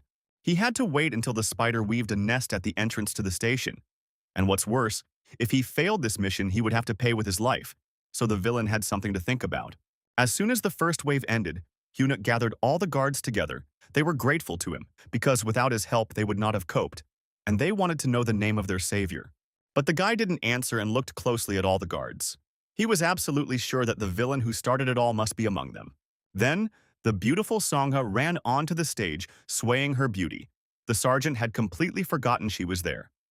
Luckily, she led everyone to shelter and no one was hurt. Captain Zhang was surprised when he heard their conversation, because high-ranking players were exempt from service, and the country simply wouldn't have the strength to control him. The spiders were huge, so Sona led everyone to a place with small rooms, accessed by only one passage. Then she began asking him how he stopped the first wave. On the other hand, Captain Zhang wanted to know his actual rank to dispel his doubts. But all their questions were out of place, the sergeant realized. After all, he was sure that there was a second gate, he stated, causing Sona to open her eyes in amazement. If they started checking every suspicious person now, the attacker would probably escape. And when the second wave started, he could attack from an ambush, so the sergeant wanted to get ahead of him. Meanwhile, outside, Battalion Commander Kan Seok appointed Lieutenant Minhee as commander of the operation to liberate the station. The soldier answered shortly and precisely, but his face was pale. He knew what this order meant. The second platoon commander had the third rank, but had not yet reached level 15. So many doubted him. But Kansak quickly brought everyone to their senses with his powerful voice. The lives of civilians depended on their actions, and they were obliged to protect them. He also said this personally to Minhee, so that when he got inside and met Sergeant Hunuk, he would accept his help. The villain meanwhile descended into the second gate and cursed foully. The spiders died, although they should have done all the work for him. Now all he could do was hope to complete other missions, and then he'd be accepted into the villain team. He had to kill at least 500 civilians and deliver an item obtained from an elite monster of the second gate to the villain alliance. But then a glint behind him tore him away from his deep reflections on his status. Steel shrapnel hit right where the villain stood, but he managed to hide behind tree vines. The villain tried to pretend to be an ordinary security guard and asked Hunuk what he was doing there. But the sergeant already knew about all the plans of the scoundrel and traitor to humanity: to hide among the guards in case there were many players at the station, and to wait until the spiders did their job. It doesn't take much brainpower to come up with something like that, just an endless supply of cynicism. "Long time no see, Yang Jun Seop," the sergeant greeted him. The villain hiding in the thick vines was surprised that he was known. He was a second-rank player with the ability of the cannibal tree. In the future, he will reach the first rank and become a famous villain. Of course, the sergeant knew him very well and grinned promisingly. They didn't even know each other, so Jun Sub asked them not to call him a villain so loudly. Having already witnessed Hunuk's abilities, the scoundrel acted confidently, even though he admitted his opponent was at least a first-ranker. With a wave of his hand, he launched sharp vines toward his opponent. But no matter how high the rank, it was worth remembering about compatibility, said Jun Sub. He was confident that behind the wooden armor, the steel shrapnel would do nothing to him. Of course, the sergeant knew about this too. When he opened his mouth, the flames of his melting furnace in his stomach burst out. The terrifying images of the past still stood before my eyes, when the tree vines of this villain were much more powerful. He absorbed the people he managed to catch in his clutches. This scoundrel was so confident in himself that he wasn't even afraid of the Metal Emperor. He deliberately tortured the hostages to provoke Hunuk. He was hiding nearby and was seriously wounded, but he clearly heard the taunts of the traitor to the people. Everything is almost the same as now, Only the balance of forces is different. Both of them are still at the very beginning of their journey. Without any unnecessary movements, the sergeant moved himself to the side and dodged the tree's tentacles, so he didn't need to use his muscles to move. These movements looked strange because they were created by abilities, but it was so difficult for the enemy to calculate them. Jun Seop thought his opponent was also a long-range player, but he fought well up close, constantly raining down blows of steel shrapnel. Then the sergeant began to approach the target, dodging sharp spikes along the way with sharp somersaults. The ball attacks were ineffective, but the sergeant continued throwing them and getting closer, which confused the villain. And all this time he was playing a real mind game. A few shrapnel hits from the front, then a sharp change of direction, and now the balls are attacking from the side, feeling for gaps in the defense. Then Jun Sub went into deep defense and simply closed himself in an invulnerable cocoon, confident that no blow would work on him, but every action had its price. But this was just what the sergeant needed, exactly the amount of wood needed to kindle the fire of the Inquisition. Jun Song had not yet realized that he had trapped himself and was sure that nothing would happen to him nearby. His power is a cannibal tree that can absorb flesh. Sharp thorns on all sides entangled the sergeant's hand, but the tree could not pierce the steel armor beneath his clothes. Here, the villain sensed something was wrong. The tree could not absorb what it caught. This was the first time this had happened to him. And then he saw the glimmer of hellfire emanating from his opponent's mouth, and disturbing thoughts began to stir in his head. Where did the enemy get this ability to control metal and fire? Then Jun Sub desperately resorted to bribery and asked to spare him, promising all the rewards for the mission afterwards. He even managed to praise himself for his intelligence, thinking that no one would refuse such an offer. But Eunuch didn't listen, but only leaned over the narrow gap among the vines from where the scoundrel's voice was coming. The scoundrel had used the same trick in his past life, the sergeant told him. And then the villain's face stretched out in amazement. He didn't understand anything. But for him, it was already too late anyway. The sergeant wished him a good journey to hell and blazed into the prepared woodpile. On the other side of the gate, Lieutenant Minhee was preparing his platoon to enter the gate. They didn't know what was inside, so they had to move in a coordinated manner. Taking a deep breath, they ran into the area and immediately found themselves inside, as if there was no barrier, after which they took up a position to shoot and provide cover. Junmo almost screamed when he saw a huge spider right at the entrance, and the lieutenant hissed at him, ordering him to remain silent, as this could give away the squad's camouflage. But they were noticed and asked who they were. Since they were Minha's people, he replied that they were a rescue team. Captain Jun quickly brought Minhee up to speed. There had been no civilian casualties because other team members had assisted the guards, and they had managed to get the men to safety. Even now, the guard said, they were following their orders. Minhee thought they were talking about Songa, and immediately asked where she was and if she was injured. The captain calmly replied that the girl was a medic upstairs, providing assistance, and that he himself was talking about Hyunwook. Minhee's expression changed upon hearing that name. A crew cut and a sinister grin described Sergeant Junmo's appearance, and the guard confirmed that it was him, so they realized they were talking about the same person. But Minhee only barked back at Junmo to mind his own business. The lieutenant almost called Hyunwook a nobody, but quickly corrected himself and simply demanded to know where he was, and also stated that from now on he would command the entire operation as the senior in rank with the third rank. But Captain Jun wasn't impressed by this. He knew perfectly well that only those below level 15 could enter, as stated in the rules of the event. He stated that he was following Hyunwook's orders because he considered him worthy and saw his abilities in action. Moreover, the captain himself was of the third rank and did not understand why he should obey the orders of a beardless boy. They may have called themselves a rescue squad, but half of the event had already passed. And how were they planning to save them? What was the plan? The veteran security guard bombarded him with questions. Minhee answered hesitantly that he planned to build barricades in narrow places and hold the defense. His fussy explanations were interrupted by Sona, who ran to the captain and said that they had problems. Minhee, seeing the girl, immediately grabbed her and asked if she was hurt, but she was only surprised that he came here. Sonia stepped back and explained that the civilians already knew about the second gate, which was much more important now. People came out of their hiding places and started calling for the leader. They were unhappy and loudly complaining because they had not been warned about the danger of the second gate, although the guards simply did not want to cause a panic.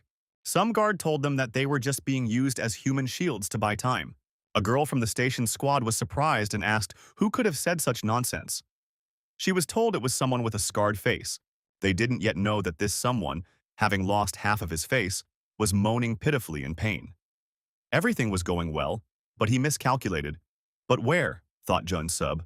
The sergeant hit him with shrapnel again. He still had so much to do, and the enemy still refused to die. All villains are equally annoying, said the sergeant. He was already so tired of them. Suddenly a bright flash illuminated the cave and the second gate began to open. The sergeant saw a clear sky and two pairs of wide wings flying towards him. The girls looked like angels and were a joy to behold in the midst of this nightmarish battlefield. In their presence, the sergeant's mana quickly recovered as the angels circled around him with carefree smiles.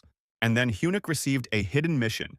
For exposing a traitor to humanity, he could now become Earth's protector.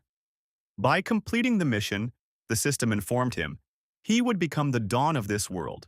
Of course, Hunuk said, and gave the system a decisive no. The system asked again if he was sure he was ready to abandon the mission, as there would be no second chance. Defending humanity is generally a great reason for the mission, but ultimately, it's issued by a regular faction. Because of guaranteed rewards, the system will restrict his actions.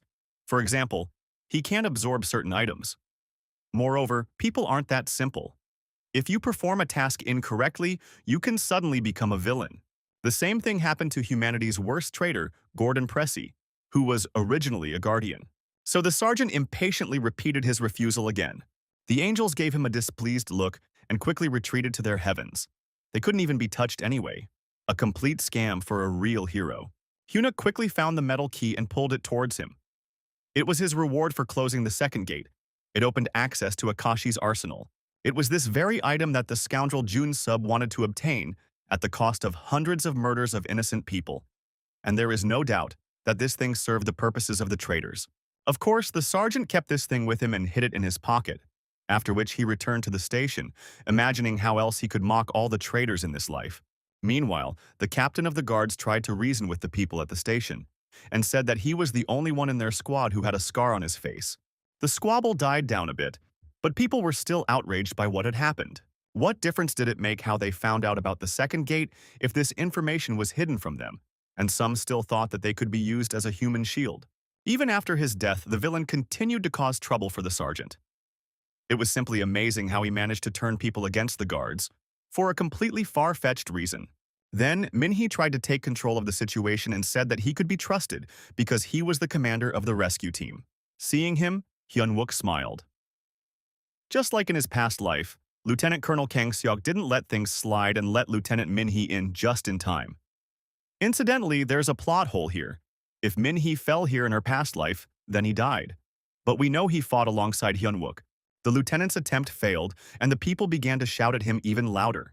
He had only just arrived, and with a detachment of 6 people, they shouted to him that he could have saved himself. Then Hyun-wook stepped forward and loudly asked them what kind of mess they had made. If a second wave starts, everyone could die here, he reminded. But the same questions arose for him. The most vigorous civilians asserted their rights and shouted that they would not trust him. Then the sergeant asked sternly if they had any choice at all, who else they could trust. Isn't it enough that the guards fought to protect them, risking their own lives? The sergeant also suggested that the others do the same and risk themselves for the sake of others, causing the citizens to glance nervously at each other. And rightly so, after all. One thing is to pose as an expert and a big shot, another to take responsibility. But Lieutenant Minhee harbored such deep-seated dislike for his sergeant that instead of supporting him, he began to dispute his words, declaring that he had no right to speak to civilians like that, especially since he wasn't even there. But Hyun-wook replied harshly that he had just closed the second gate. Minhee didn't believe it. How could Hyun-wook have done it alone? However, the sergeant didn't argue and reminded him that the second wave would soon be coming. He called them to follow him and ordered the civilians to hide. Captain Jun immediately accepted the command, but Minhee was puzzled for a long time why everyone was obeying the sergeant. Meanwhile, Junmo betrayed the cloud blade that remained in the unit, and Songhee handed over her spell books. Thanks to this, the sergeant was ready for the next battle and called everyone to condemn the plan. The spiders they destroyed weren't mentioned in the guide before, so expect other surprises in this event. Captain Jun agreed. Even though they had dealt with 3 spiders with some difficulty, it was not enough for that event. During a special event, poison-using monsters could appear in the second wave. Minhee listened to this discussion along with everyone else, but he was still sulking, because even Suno was listening attentively to this loser. Considering they might encounter poison, the sergeant suggested donning gas masks in advance. Moreover, no matter how large the station, civilians could be in danger, meaning the monsters needed to be lured away from the platform. In fact, the sergeant had worked out an entire operation in his head while he was figuring out the second gate, and now he laid out all the details for them. Soon the spiders appeared again, this time 3 at once. Each one was emitting toxic smoke around themselves, and it was decided to immediately attract the monsters and take them away from the station. Hunuk took on the role of bait, as he had the greatest mobility and was confident in himself, and his past experience as a veteran also played a role. Next, he will lead them into an ambush, where guards and soldiers from the 3rd Brigade will be waiting. They will fire harassingly at them from well-covered positions. The tracks are located in a low area, so the toxic smoke will accumulate there and will not affect the civilians in the building. As during the first wave, people only need to tie the monster's paws and buy some time for the decisive blow. Using the station's columns as cover and distracting the spiders with gunfire and freezing, the players completed this part. No matter what happens, they simply have to keep their distance from the monsters. Then the sergeant makes his move, jumping on the spider from above and immediately breaking its armor.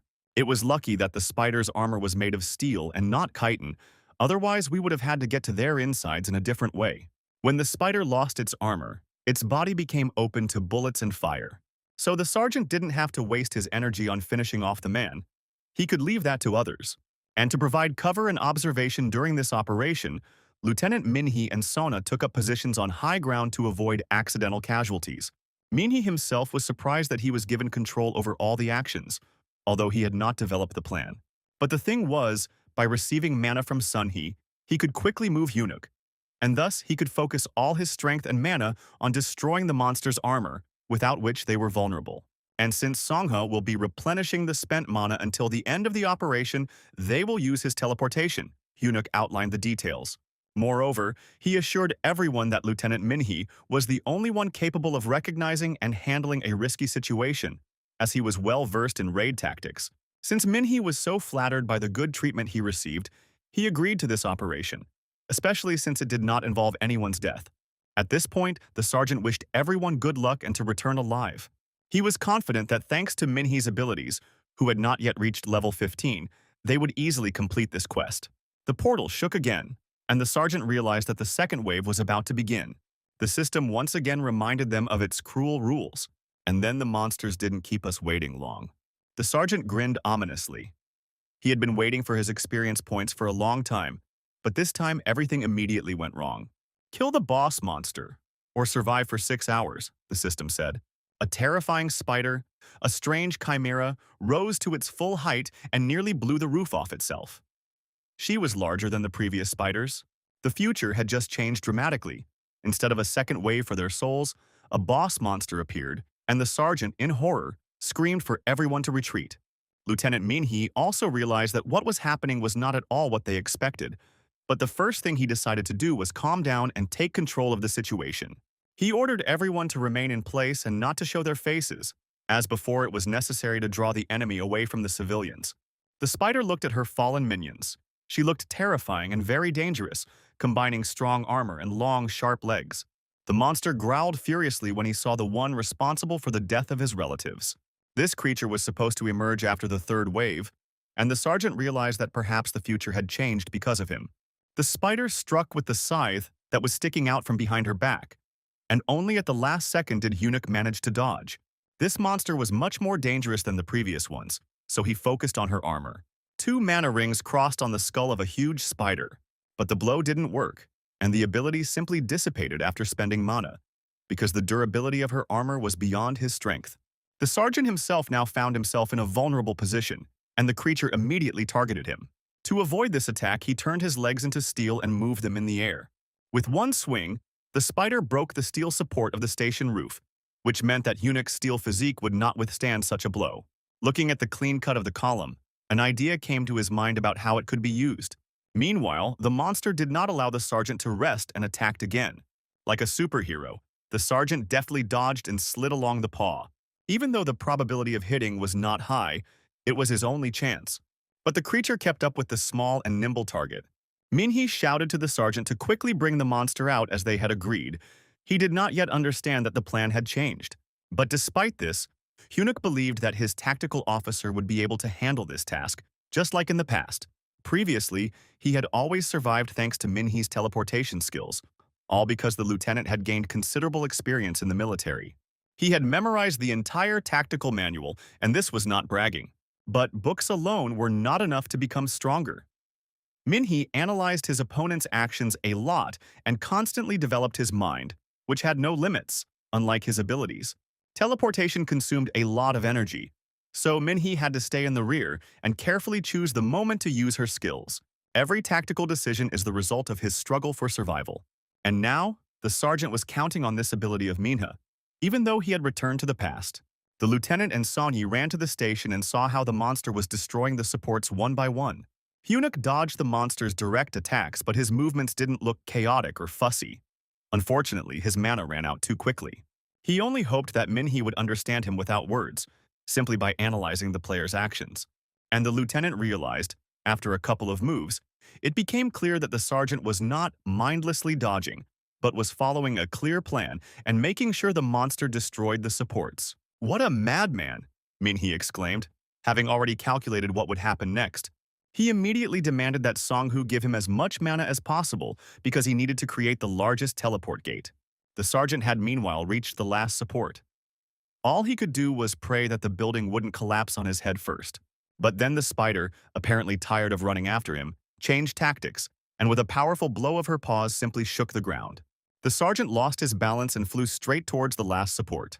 He covered himself in steel, expecting a direct hit from the monster, which required squeezing out every last bit of mana, which meant the sergeant would no longer be able to move quickly.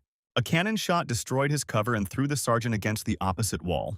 But now, all the supports that supported the rigidity of the heavy roof have broken, and it has begun to break under its own weight. The spider's blow sent Hyunuk deep into the wall. He knew he didn't have much time left to avoid being crushed under the rubble, but he didn't have the strength to move. Until the very end, he played the role of bait, keeping the boss monster in the building, and then Lieutenant Minhee opened the gate, ordering them to get out of there. At first, the gate was completely invisible. The spider froze for a moment in front of her prey pressed against the wall. The thing is that one of her paws got caught in the portal and got stuck there. But Minhee couldn't hold the monster in place for long either. Then Hyunuk shouted at the lieutenant to act, otherwise everyone here would die. Minhee cursed and, putting all his remaining mana into the spell, completed it. A hole formed under the monster, leading towards the railroad tracks. The spider couldn't hold on and fell inside, with pieces of the roof falling on her from above, after which the portal closed, cutting her off from the prey she had been chasing for so long. The sergeant grinned maliciously. He knew that everything would work out. The station building collapsed, trapping the spider in a stone sack, and Lieutenant Minhee cursed his sergeant once again, but this time there was a hint of respect in his voice. More than anyone else, Songa was worried about him, hoping that Hyunuk was not hurt. Here the sergeant was again overcome with flashbacks of the previous war. He and Yunha were standing on a huge carcass, which he stabbed with swords until death. Even though they had won, they had lost too many comrades, so the situation was disappointing, and Hyunuk doubted whether he was even worthy of commanding people. Yunha hit him on the shoulder and demanded that he stop whining. "No one can give a person competence if he does not believe in himself," she said. Then he agreed with these words. "Competence is what you get when you take responsibility." When he ran out of strength, the sergeant came unstuck from the wall and simply fell down like a stone. In the past, Yuna had told him more than once not to try to handle everything alone. If you feel anxious, just look into the eyes of those who follow you. Opening his eyes, the sergeant saw a portal window below him and Lieutenant Minhee with Sonhee. Before he was buried under the rubble, they pulled him out, one might say, from the other world. After which the portal was quickly closed so that they themselves would not be crushed by stones. Meanwhile, outside, a commotion erupted when the system's rules changed, revealing a monster boss within. People demanded statements from the authorities and the army and wanted to know what measures were being taken to address the problems. The wave of criticism could have reached the free guilds, which also needed to justify their high status. Catherine was appointed responsible for everything that happened during the operation. She was outraged that everyone she considered friends was now attacking her like a pack of hungry cats. And she decided to create chaos, since that's what they wanted. Kansuk looked at Catherine silently, and she understood everything without words, sighed heavily, and agreed to call someone. Even though Catherine had the highest position in the guild, she still found it difficult to initiate this call. No wonder the contact was signed, Mad Dog. Inside, Songa was hastily patching up the holes in the sergeant's body. This time he really did almost die, and the girl scolded him for such recklessness. In fact, he survived only because they came to his aid in time. The sergeant himself was plunged into deep thought. The future had changed, and now he did not know what information he could trust and what he could not. But then Lieutenant Minhee tore him away from his thoughts, grabbed him by the collar and demanded an explanation for such unauthorized behavior. If it weren't for him, they would all have been destroyed, the lieutenant shouted. The basis of tactics is trust. You need to trust your comrades and act according to the agreed plan. That's their strategy. And self-will is not the best solution. Did he even trust his comrades? Minhee asked him. Hyunuk immediately remembered Yunhee's face. She had told him the same thing back then. The sergeant smiled as if he hadn't been scolded just now, and thanked the lieutenant for everything. Now he knew what to do next. The boss will appear soon, but the sergeant has already put together a plan in his head on how to defeat him. Minhee decided that he would simply go it alone again and hoped for a steely physique. But the sergeant objected they could use lightning. And for his plan, everyone had to work together. The key to victory is Private Park Junmo, the sergeant declared loudly. At the same time, a press conference was held outside due to the disaster. Kan Seok, as the operation commander, stepped forward to make a statement, just like last time. To complete the event, a second rescue team was sent. He was immediately bombarded with questions about whether low-level fighters could handle the boss monster, and whether this meant they wanted to overwhelm the enemy with numbers. The spider broke free from the stone captivity in which she had been imprisoned, her strong armor crumbling under the blows. The monster moved quickly because rocks kept falling from above. She was furious, and in an instant destroyed all the debris that threatened her, got out to freedom. But there a huge water ball was already waiting for her. As soon as the monster emerged, the magicians unleashed streams of water on the spider. Next, they created a circle that enhanced magic, and Private Junmo approached it. Hyunuk gave the command and a shockwave struck the monster's body, the water being an excellent conductor of electricity so they didn't have to get too close to the target. The sergeant asked him to hold out until they formed a large ice circle. But then someone's loud roar knocked everyone down and pressed them to the ground, disrupting the soldiers' order. At the most inopportune moment, their fragile structure was destroyed, and the situation became extremely dangerous. Kan Seok responded to the journalist's criticism. The second rescue squad included a top-ranked player with no level restrictions, the King of Strength, Han Tai-san. This player was called the King of Power for a reason. He was ranked second in the country and ninth in the world, and his very appearance inspired fear. Taeson thanked the soldiers for their help and said that they could sleep. He would take on this monster. His appearance was no surprise to Hyunuk, who immediately sensed the power of a top-tier player. The lazy tiger never suffered from false modesty. In other words, his victory was guaranteed as soon as he entered the fight. Since the future had changed and Hyunuk couldn't trust what he knew, his plan was to make the best of the situation, forgo the reward, and simply hold out for 5 hours until the timer ran out. But Tae-san showed up just in time, and the sergeant was glad about it. In a past life, it was this player who completed the entire event's task. Tae-san arrived at the last minute, and the reward for completing the event gave him the glory of an invincible fighter. All because he received a secret item, Mac Lear's armor. But this time everything will be different, the sergeant decided. Thanks to the lazy tiger, he can accept the reward and take Tae-san's favorite item for himself. The monster saw a new target in front of it and immediately attacked, but the fighter did not move. He put his hand forward and stopped the blow of a sharp and heavy paw. This was only the first test of strength. Tae-san instantly released his power and sent the boss monster flying back as if he had fired a cannon at it. The spider rolled head over heels along the railroad tracks with a terrible roar. But when she got up, it turned out that there wasn't a scratch on her. After all, the monster was stronger than it seemed at first glance. Taeson sped up sharply, not wanting to give the spider a rest. He moved so quickly that she simply did not have time to react to his movements. And then she received another cannon blow right to the head. The battle quickly turned into annihilation. The shockwaves even reached the soldiers' positions and raised clouds of dust. Sonia added as much mana to the sergeant as she could, even though he asked for it. It was more important to treat him. Then the sergeant smiled reassuringly and said that he was not going to put himself at risk. Taking the cloud blade, he jumped down to where Taesong was fighting the boss. Although it was essentially just a one-sided beating, the player dealt dozens of blows without receiving a single one in return. Gradually, the armor's durability level was decreasing, and this was the right moment to use the sergeant's ability on it again. This time, the spider's steel body exploded as expected, exposing a large area of her body. Hyunuk and Taesung stood nearby and watched the monster writhe. The fighter looked menacingly at the weakling next to him who was tired of living, although he had warned everyone to stay away. But Hyunuk said that this was an unfair deal, even for a top-ranked player. Taesun wasn't very smart, so he didn't immediately understand what they were talking about, and only became more angry. Then the sergeant reminded him that it was the fighter who had interfered in their battle. Could they have managed without him? Taesun asked contemptuously, but the sergeant was already attacking the vulnerable monster. Taesun noticed this and, cursing, rushed forward so as not to miss his reward. Their squad held out until the moment when the mortal threat had passed.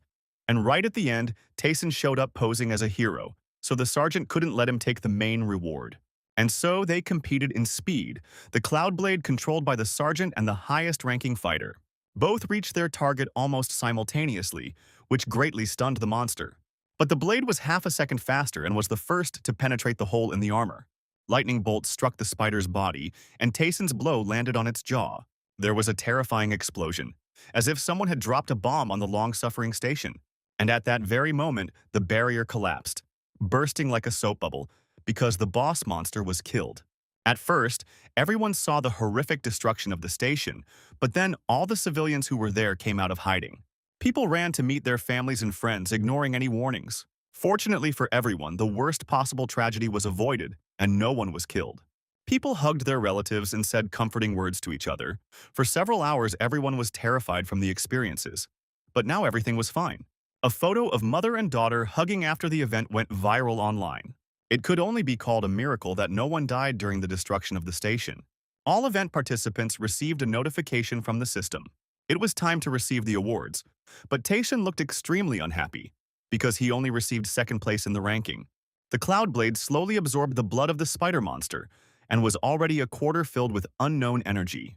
Hyunuk took first place in the rankings of the participants and took home the main prize. The necklace, which for some reason was called armor. The main thing was that it had a heroic level, created magical armor, and also allowed the use of subspace inventory. That's how the sergeant protected Seoul Station, prevented mass executions, and got his desired item, 2 birds with 1 stone. Taesun angrily demanded an explanation from him and cursed foully. The soldier demanded his reward, and the sergeant, without thinking twice, swallowed it, just in case, just to make sure it wouldn't be taken away. He told the fighter that it was their squad that stopped the first and second waves of monsters, and he should be grateful for second place, since he only fought for a minute. Taesun was angry. He knew how the system calculated points and was sure that his contribution was much higher. He was in his 6th month of seclusion training when he had to run to help, and to compensate for the time lost, he needed a heroic-level item. The fighter's murderous gaze demanded an explanation as to who would compensate him for the damage.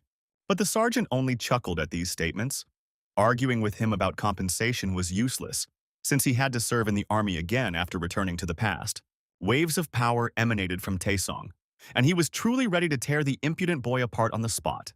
But the sergeant merely barked back that if he had to ask for compensation for all the time he had spent in battle, no amount of money would have been enough.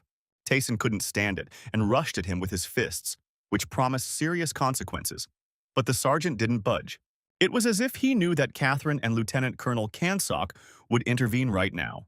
The fact that they were here meant that the gates had closed, and the battalion commander immediately brought the unbridled fighter to his senses. Hyunuk immediately took advantage of this and, feigning innocence, thanked Taesung for his help. The soldier thought that this guy was just crazy and couldn't find anything to answer him, and the sergeant just left. The battalion commander asked how he was doing, and putting his hand to his head, the sergeant replied that everything was fine. Taesun wanted to continue their conversation, but then Catherine demanded that he calm down. She is the only one in the guild besides her father who could calm this fighter down. Even though she didn't know what had happened, it was clear that the whole country was watching them now, and she didn't want to give them another reason for bad PR. If a fighter causes a commotion, even the Blue Flower Guild won't be able to hush it up. So all that was left for Taesung to do was gnash his teeth in anger. A moment later, a portal opened and the Brigadier General himself appeared on the battlefield. He was surprised to find the King of Strength here, who usually could not be kept on the battlefield for long. Seeing Catherine nearby, he asked them what the problem was, and she only emphasized that the gates were closed, which meant there was nothing more to worry about. General June winked at her. Since their guild was in business, then everything should be as it should be, he said. And Catherine was simply amazed by his cunning habits. This soldier was not so simple. Afterwards, the general went to Battalion Commander Kanseok, and he and Hunuk saluted their senior in rank. Catherine asked her soldier why the station was in such a state, since his task was to complete the mission and reduce the damage caused by the second wave. Tayson had enough strength for this, but the fighter grimaced as if he had been touched to the quick. Scratching his head, he admitted that he did not receive first place, and it was not he who destroyed the station. Catherine stared at him in amazement, as if the fighter had said something nonsensical. But Tayson reminded her that he had fulfilled all the conditions. So she would have to keep her promise. He was still waiting for his rewards, and tenderly from whom. At that very moment, the fighter simply disappeared, breaking the sound barrier, or perhaps his lower back was badly burned. This news greatly surprised Catherine, that the great Taesong only took second place in a pathetic event with a level 15 limit.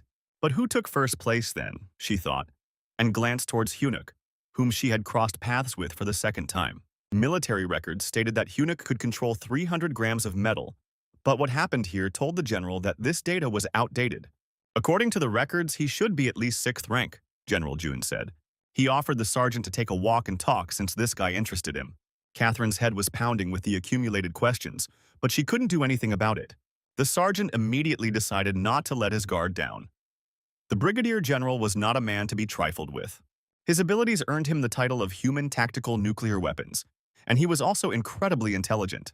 It was not for nothing that the necromancer feared him more than anyone else and tried to eliminate him more than once. When they were left alone, the general demanded a report on what had happened. As the sergeant had guessed, he was already under suspicion due to recent actions that ran counter to his ability records. Hunuk then told the general that when he caught the second elite monster, his abilities improved dramatically, and he received an achievement called the Rebellion of the Ignorant. Instead of the 300 grams mentioned in the records, he could now control 17 kilograms of metal and also received several abilities. The general thought, reports of achievements were not as common as tasks. The sergeant made up this story to hide the fact that a lower-ranking soldier could become stronger, but the general, on the contrary, said that the achievement was a good opportunity and grinned, which made the sergeant experience a familiar anxious feeling. He was no longer considered a 6th-ranker. His fighting ability was at least 3rd rank, the general assumed. And then the sergeant realized that they wanted to study him like a guinea pig. The general praised him for his good work and offered him a reward, a special item of his choice. Hunuk realized that it wasn't about studying him, and sighed with relief. But since his superiors were the ones offering it, he had exactly the item he wanted. But the sergeant wasn't sure that even the general would be able to get it. Choi Jun immediately became interested and demanded to know the name of this thing. It was a heroic-grade item from the army treasury. Hearing this, the general laughed so hard he even grabbed his stomach. He liked the guy's steely composure, and he said that they would talk about it when the guy gets a medal on his chest. It was a special offer for him, and Hunuk thanked him for it. At this point, their private conversation came to an end, and the general flew on, practicing this skill to compensate for the difference in height. The old chameleon changes the subject in an instant, thought the sergeant, looking at the general's back. But it's still good that they ended on an optimistic note. He doesn't have much time left to hide in the shadows. A few days later, the secret armor was absorbed, but it still needed time to be assimilated. Still, heroic-level items are hard to digest, the sergeant thought as he relaxed on his bunk. Then Private Junmo hovered over him and asked when he was going to training. The boys asked to arrange something for them besides physical exercise. But Hunuk showed them the bandages on his stomach. He was still recovering from the last fight. However, despite this, everyone was full of zeal to continue training under his leadership. They were worthy of their sergeant. After all his recent battles, Hunuk seemed to have found faith in his comrades in arms.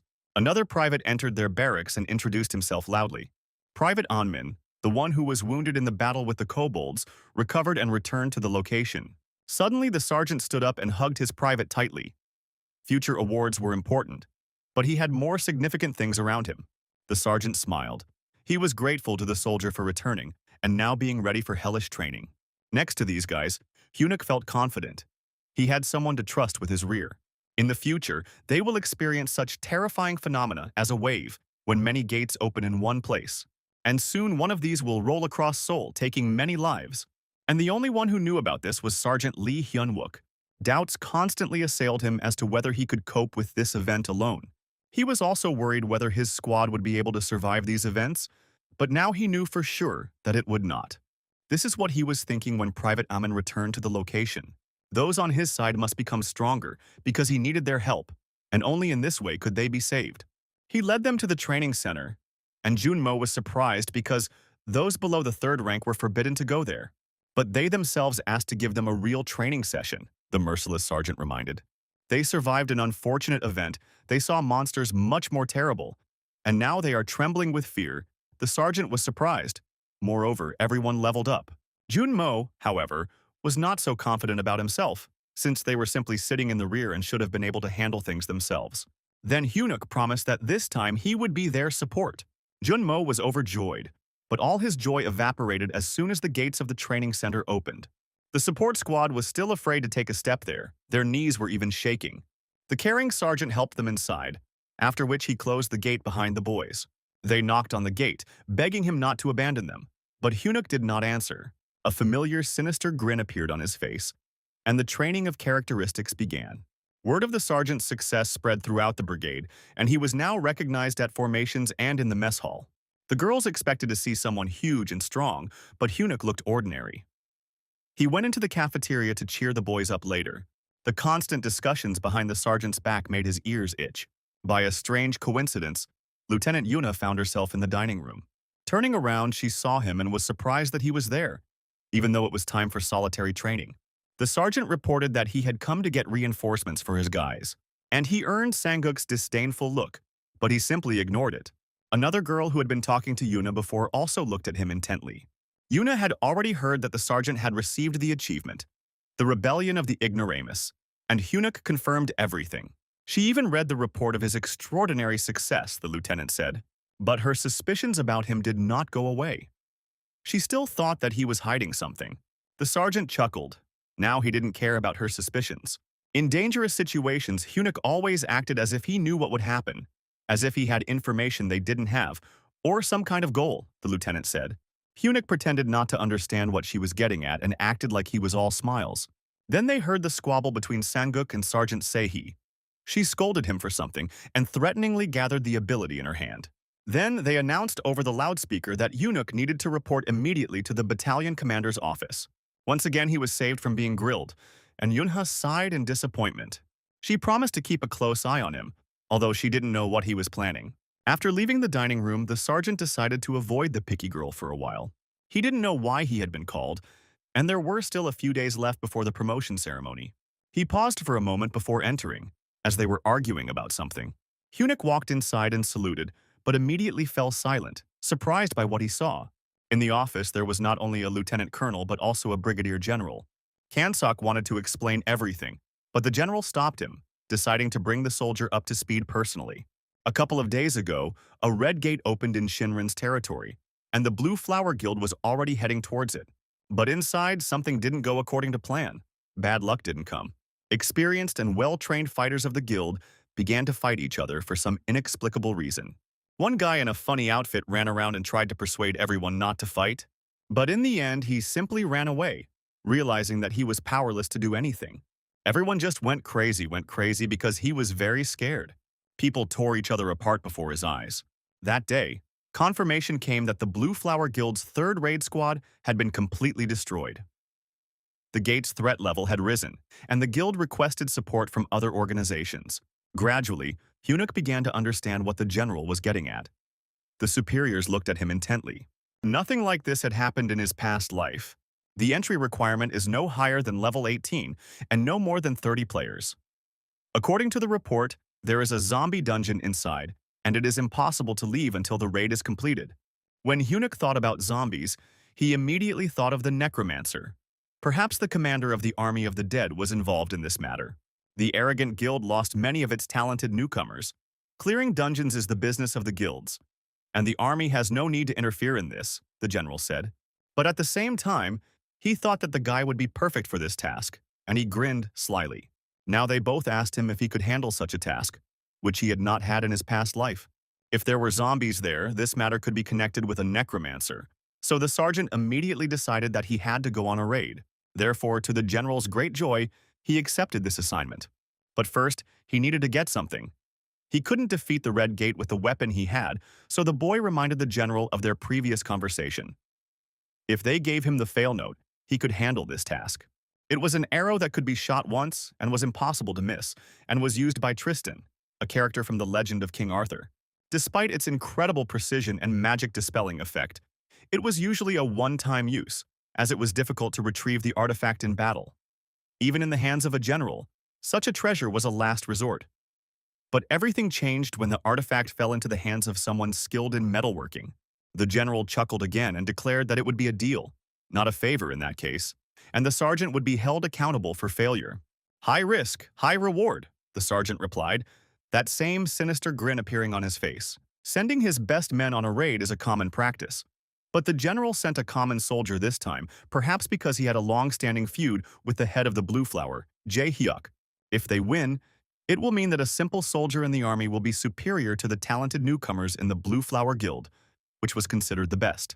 Failure will not lead to serious consequences, since the guild is responsible for everything, and the soldiers act as support. The success of this operation will put an end to the countless accusations that the army is useless, and the sergeant will also win the war of nerves against the Blue Flower Guild. For the brigadier general, any outcome of the operation would be a win, and he said that they would postpone his promotion to senior sergeant.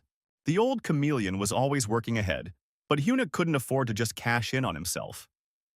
He reminded him that fail note was the reward promised last time, and if he succeeded in the raid, he wanted another one. Then the general grinned again like a seasoned realtor, surprised at the guy's self-control. Success first, he said. There's no point in trying to save the day before it's killed.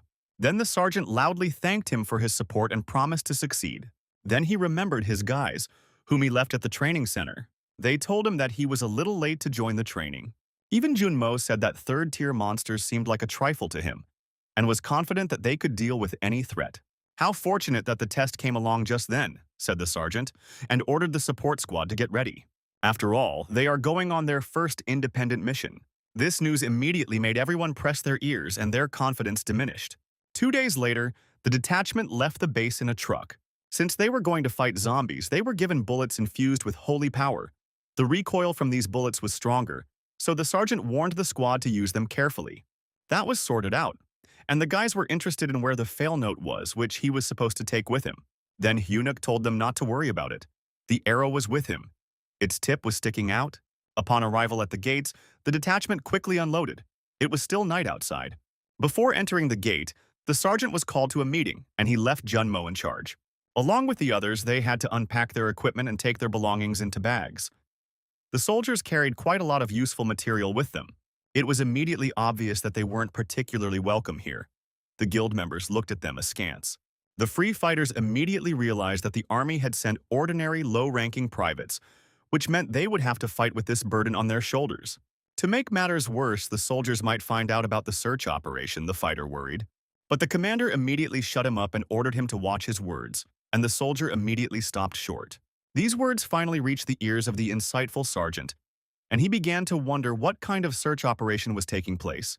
The commander of the Blue Flower Squad ordered his men to abandon the soldiers as soon as they entered inside. This meant certain death, but during raids, risk is a common occurrence, the commander said. Let them defend themselves, there will be no other choice anyway. When Hyunuk entered the office, he found only Catherine there. This was already their third meeting in this life. She wasn't surprised at all to see him. Last time Hyunuk hid his low rank from Catherine and took possession of her business card, the girl said, even though she had given it to her. The sergeant realized that this still weighed heavily on her, since she had not yet forgotten about it. But he put aside his past affairs. Catherine reminded him that on this mission, he would only be helping. Because once they enter the gate, they should not do anything that could interfere with their guild and simply stay away. Now the sergeant understood why the Blue Flower Guild agreed to help the privates. They expected the common soldiers to listen to what they were told. Hyunuk then reminded Catherine that they had exactly the same rights to participate in the raid as other guilds. But Catherine chuckled at this. How could they possibly go alone against a low-ranking dungeon boss? Then the sergeant answered her with a challenge, saying that they could handle it. But this only caused more laughter. Catherine simply did not take him seriously. The head of the guild thought that the guy was simply hoping for his luck, like last time at the station. But Hyunuk stated that it wasn't a matter of luck at all and took a step towards her. In retaliation, Catherine wanted to suggest that the sergeant go through the gate first, but she immediately stopped herself and said that they couldn't. In any case, 3 of the country's 100 most promising fighters will participate in the battle, and the task of the privates is to stay out of the way. Hunnic was surprised that the great Catherine did not respond to his cunning provocation. But before that, he had heard about some kind of search operation, which meant that there was a component to this raid that was hidden from him. Hunnic asked her a question and Catherine turned around. He offered to make a bet that their squad would complete the quest before the Blue Flower Guild. And in that case, she will have to give him what he asks for. Catherine agreed. But the stake on his part was his life, the guild leader said. This was the bet made, albeit only in words. The sergeant did not know what she was hiding in the gate, but he promised himself to definitely take possession of it. Soon the time came for the operation to begin, and both squads lined up in front of the gate in order of their arrival. Raising their shields, the Blue Flower Guild marched in formation towards the gate.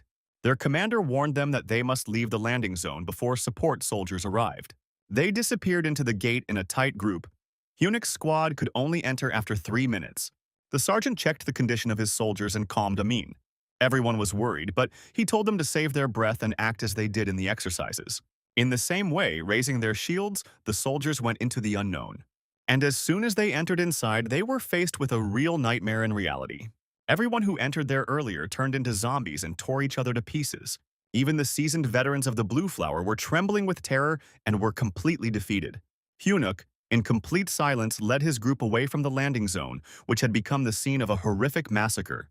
The whole dungeon looked nightmarish. Red sky, semi-darkness, zombies. And there was also a huge boss monster that stood right at the exit. A giant dead man with empty eyes. He saw the soldiers and reached out to them with a huge clawed hand. Hunnic was the first to take aim and open fire with his rifle, ordering everyone to do the same. The dry crackle of machine guns was heard, similar to the chirping of grasshoppers in summer. Long bursts temporarily delayed the dead man and prevented the soldiers from grabbing him. But it turned out that the boss himself is surrounded by a protective barrier, so it's not so easy to break through him. They all immediately remembered what the sergeant had taught them during training. Back then, the soldiers didn't understand why they needed to learn to fight with a rifle if most monsters couldn't be shot. And the sergeant agreed. It would be impossible to inflict critical damage with such a weak weapon. Even bullets imbued with holy power are, at best, like rubber balls to the monsters. But they still use rifles because they make a lot of noise, the sergeant said pointedly. The zombies can hardly see anything and navigate by hearing, the sergeant said. Although they can't be killed with weapons, they can be stunned. None of them had thought about it that way, so the boys were surprised by their commander's experience. Since the monsters won't be able to figure out where they are, the soldiers will have a chance. However, there could still be other monsters in the dungeon whose sensitivity is fine. In this case, the chances of their survival were slim, the sergeant agreed. Most of them will turn into zombies, and when they start killing each other, hell will break loose. Choi Tae-yun from the support squad had a sniper specialization and took aim at the boss monster. At the signal, the sergeant began firing near the giant's ears. They still didn't break through his barrier, but they did make it very difficult for the dead man to determine his location. The squad then threw grenades straight ahead. These toys were also filled with holy power. There was an explosion right under the monster's feet, and everything was covered in fire and smoke. But Private Amin, with his tank specialization, protected everyone behind a shield. After that, they saw that the dead giant had melted into the air like fog. His aunt gathered herself again, and the bloodthirsty zombies, who were still doing their terrible work at the entrance to the dungeon, looked at the still living soldiers. At that very moment, the whole crowd rushed to pursue them, and the situation became very tense. But they didn't lose their fighting spirit. Hunnic ordered the 3 to reload their magazines. After that, he took their rifles and turned into a flying combat turret. As soon as the zombies got too close, they were met with a barrage of fire. Gradually, the sergeant drew them away by shooting, simply by moving the rifles. The zombies were indeed guided by loud sounds, so they fell for this bait. Here Kim Myung-jin, who specializes in thief, saw that one of the zombies had a very valuable item on him. Another explosion thundered in the air, and the dead giant turned in that direction. Controlled by the sergeant's power, the holy grenade led the crowd of zombies further and further from their position. Then, the undead king roared furiously, gaping his empty eye sockets, and disappeared. The boys immediately fell to the ground, although it all took no more than a few minutes. They were wet with sweat and felt tired. At least they managed to survive this crisis, they thought. But the sergeant thought that even though they managed to get out unharmed, he still expected more zombies. Moreover, the name of the monster boss was distorted in the status. The sergeant did not let them relax for long. The task was not yet completed, and the squad rose to its feet again. They had no idea that someone's ominous shadow was watching them from afar. Someone in a suit and with a snake around his neck became interested in the people who descended into this branch of hell. After exploring the dungeon, Eunuch discovered that there was nothing inside, no buildings, no monsters, no hordes of zombies around. He had walked through many dungeons in the past, but this was the first time he had seen something so strange. Here, their inner instinct detected an unfamiliar metal moving somewhere behind them. Without further ado, Eunuch attacked the spot with his bayonet knife, and a plaintive cry immediately came from there. A man in a funny cassock raised his hands up and begged for mercy. All this time he hid invisibly and followed the squad because he was afraid of zombies. He then removed his disguise and they saw a severely emaciated man from the Blue Flower Guild. Having survived in this place alone, Eunuch was surprised by such luck and was suspicious. But Tessop didn't have the strength to even stand, and the first thing he asked them for was food. Outside the gate, the secretary reported to Catherine that the Gugwan organization had just sent a secret letter of cooperation to all organizations and major guilds. Apparently because ordinary soldiers were sent on the raid, he said, and Catherine began to bite her nails from excitement. The letter stated that the player who found his grandson's body and the hero-grade Achilles spear would receive 80 million as a reward, and his guild would receive a large sponsorship from Blue Flower. He told the same thing to the group of Eunuch and Taesop while chewing the soldiers' dry rations. Their task was to return that very spear of Achilles. Now Eunuch understood why Catherine was so cautious. The famous artifact was located here. The second grandson of the Blue Flower chairman failed the first raid and did not return the spear that was the symbol of the organization. That's why the guild warriors were so hostile when the soldiers joined the raid. Here Min-tae grabbed his helmet, but said that everything was fine with him, and everyone forgot about this oddity.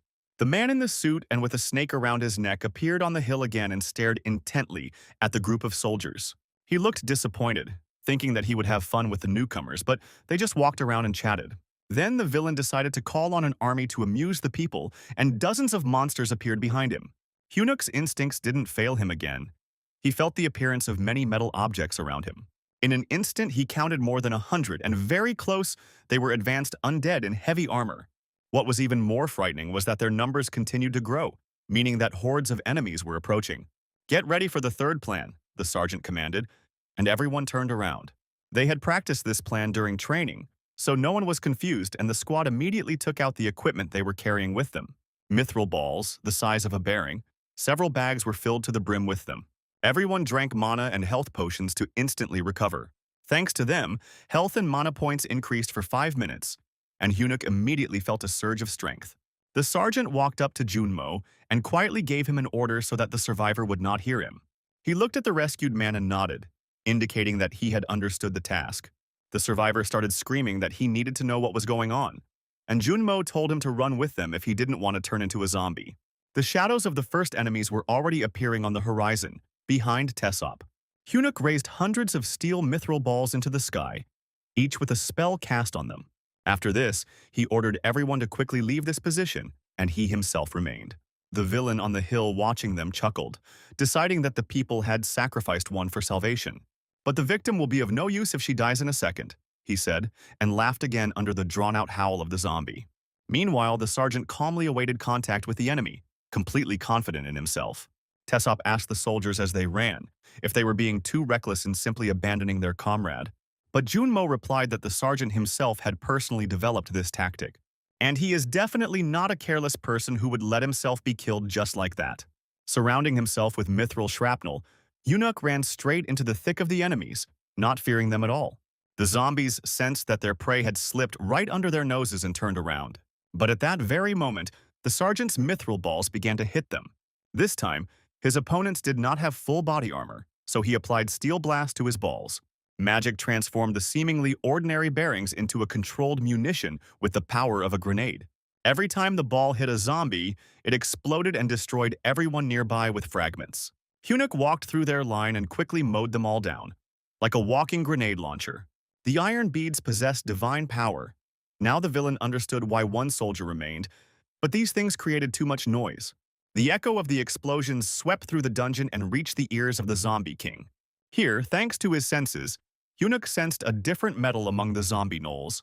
There was a strange man standing nearby, who was not touched by the monsters, and in appearance he looked more like a villain. Red Eyes looked at him predatorily, and the sergeant thought that this was an old acquaintance of his. Then two gnolls attacked him from different sides and raised a pile of debris. After all, these monsters were quite strong. The sergeant had to run to avoid the coordinated counterattack, but with his steel transformation and control, he was able to give himself a boost. The combo of abilities saved him, but he still received a minor head wound. The enemies were countless, and they lined up in front of him like a dense wall. The villain chuckled, thinking that the guy had already played all his trump cards. His beads with divine power and mana were already exhausted. But then he saw something flash in the air. Thousands of fragments of shrapnel that remained after the explosion rose into the air. The villain did not expect such a move and was very surprised. The sergeant waved his hand and brought down a real rain of steel on the monsters. It's like covering infantry without cover with artillery fire. In the blink of an eye, all the monsters were destroyed because they had no defense against this attack. However, in the meantime, the King of the Dead was approaching the place of the noisy skirmish with his minions. He howled and screamed terribly, emitting black smoke from his empty mouth. And then another series of explosions thundered, somewhere in the forest. Then the holy grenade exploded again, and the undead king was thrown into confusion. The support squad blew them up behind them and continued to flee, greatly frightening Thesop, who thought they should leave quietly after abandoning their commander. The soldiers only snorted contemptuously in response to such a proposal. In war, only discipline and trust save lives. Their task was to lead the zombies away from the sergeant while he dealt with the unknown enemy. That was their plan all along: divide and conquer. The villain realized that he was not dealing with a bunch of incompetent warriors, but a group of well-trained fighters. He didn't expect this, but at the same time he felt so confident that he only became more cheerful.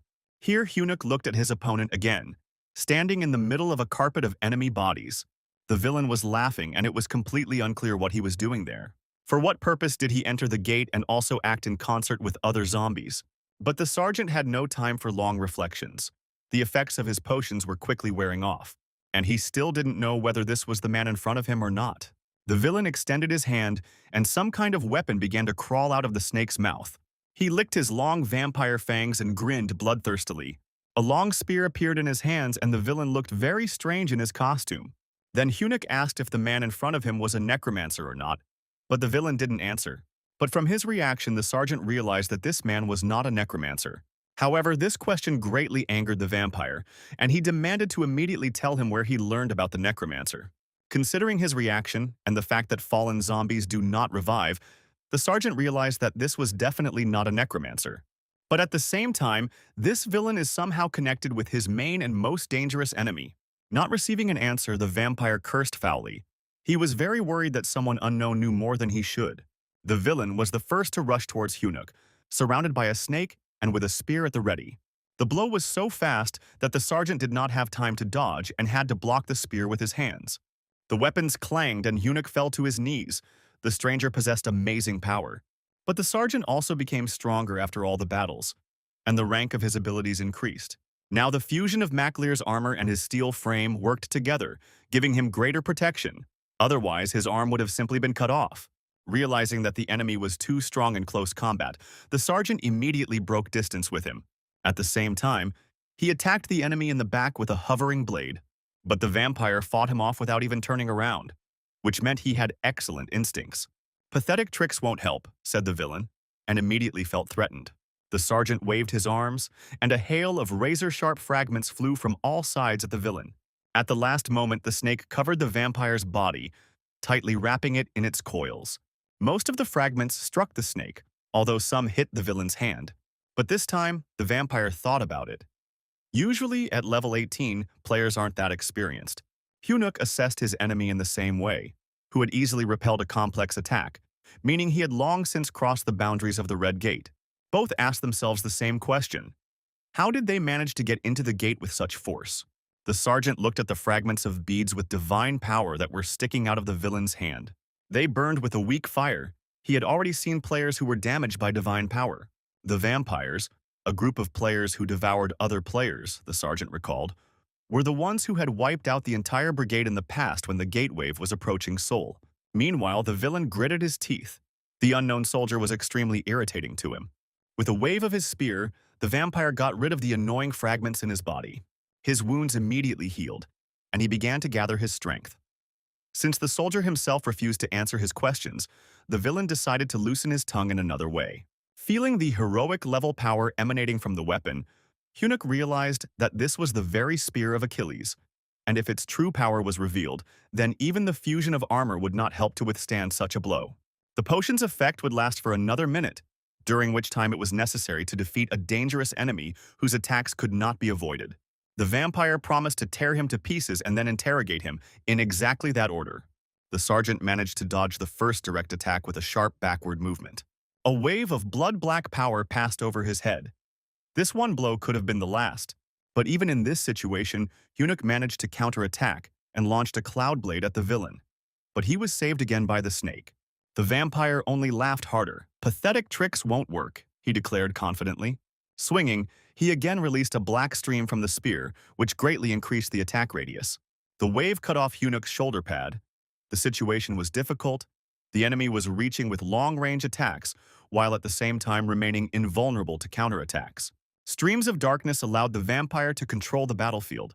The sergeant had nothing that could counter Achilles' spear in close combat. The blows became more frequent. It was clear that the enemy was just beginning to get heated up. The villain did not hide that he knew about the necromancer, and that he was very concerned about what the soldier knew. Therefore, he continued to press with furious attacks, and wanted to take the soldier alive or dead, completely ignoring one dangerous object. Then the sergeant realized that he would have to play the secret card he had been saving for other enemies. "He's an ordinary soldier," the sergeant said defiantly to his opponent, and suddenly stopped. But the vampire didn't like this answer. He thought he was simply being led by the nose. And only then did I notice a strange curved object, somewhat reminiscent of a modem or a lunchbox. If the vampire had served in the army, he would have immediately understood what this object was and its purpose. The sergeant chuckled. Meanwhile, his squad was still being pursued by the crowd of zombies they had taken with them. But fortunately, the soldiers managed to throw them off the trail. They were about to continue playing tag, but then Tessop grabbed the hand holding the grenade and told them to stop. Even a trained squad couldn't cope with the zombies, and their sergeant was probably already dead. Therefore, they must immediately hide and wait for reinforcements. But Junmo was confident that the sergeant would not be so easy to defeat. Tessop became hysterical and stated that they could not be sure of this. But the soldier knew what he was talking about. They had not yet received the necessary signal. Then Hunuk called Junmo over to him and quietly whispered something to him. He asked to have a claymore attached to his back before they left the area. Its explosion will serve as a signal that he has used up all his capabilities. When this happens, they will have to take cover immediately. The claymore, an anti-personnel mine, has a simple design. A steel plate on one side onto which explosives are placed, and 700 steel balls, a very practical thing since the Vietnam War. The sergeant closed the detonator, and hundreds of balls thrown by the explosion flew at the enemy. The snake and the vampire drowned in a cloud of fire. Explosives are no joke. But what's surprising is that the villain was still standing on his feet even after such a blow. However, his snake became ill and fell limply to the ground. The villain mumbled something about being the chosen one and that no bomb would kill him. But then they were illuminated by a bright flash that came from the sergeant's hand. The filing out pierced the vampire's heart faster than he could scream.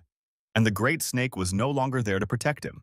The arrow pinned the villain to the tree, and he was completely stunned that he didn't even have time to react.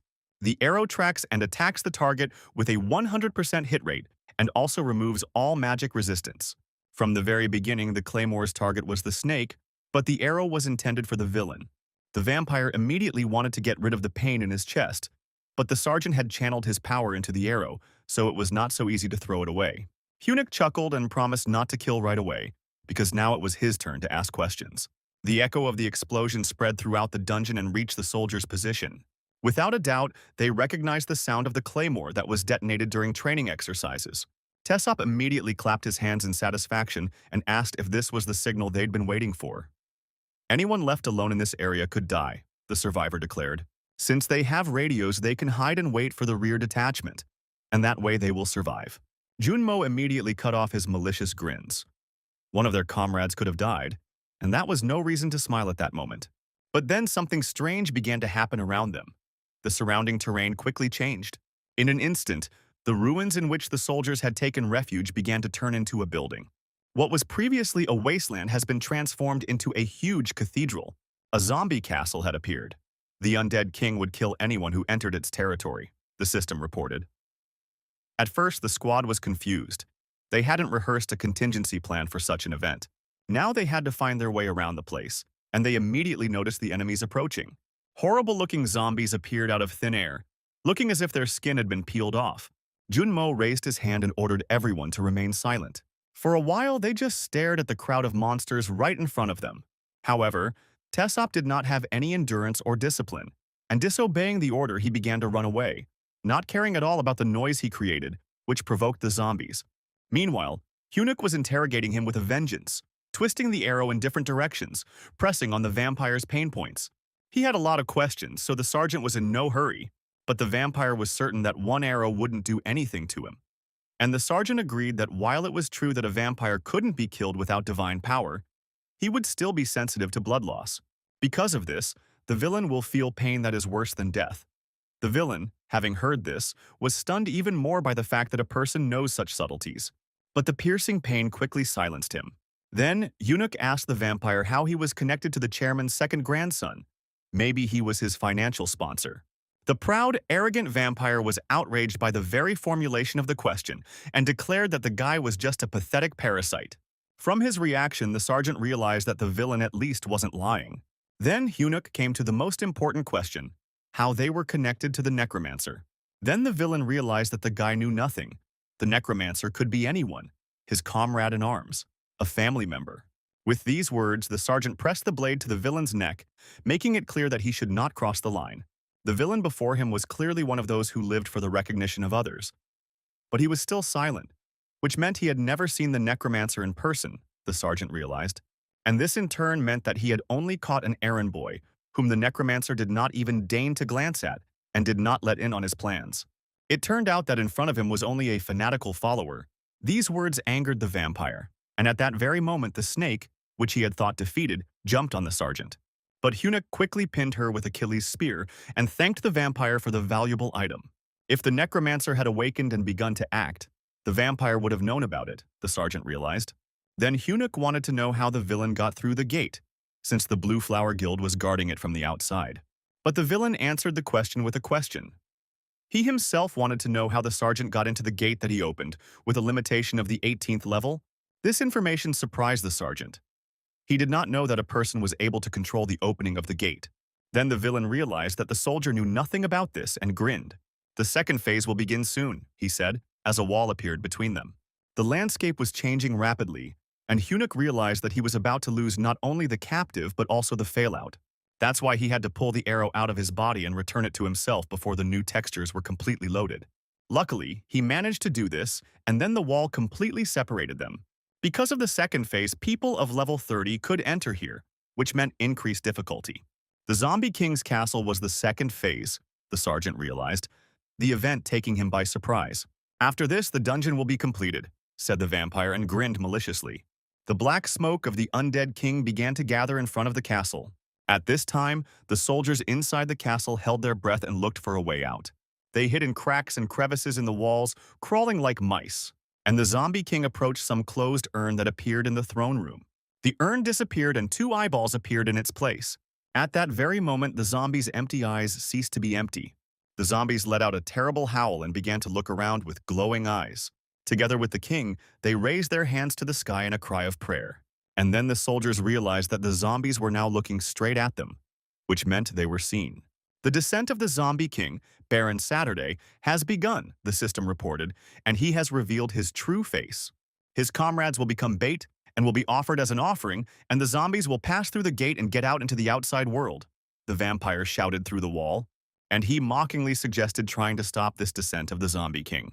Unfortunately for the squad, they found themselves in the very center of the palace, next to the burial urns that contained parts of the king's body. They saw the king come for the contents of these items, and how the king got his eyes back, after which his enemies began to see them. I had to forget about camouflage and start shooting back with holy bullets. The entire ritual hall was filled with monsters, so the guy's situation became desperate. The king pointed his finger at the shooter, and all his servants rushed towards him. The chains on his hands suddenly came to life like snakes, and in one fell swoop demolished several walls behind which the soldiers were hiding.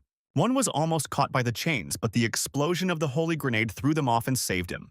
Despite the sudden attack, they quickly regrouped and got their bearings. Junmo thought that everyone had already left, but Minta returned for him and covered his comrade.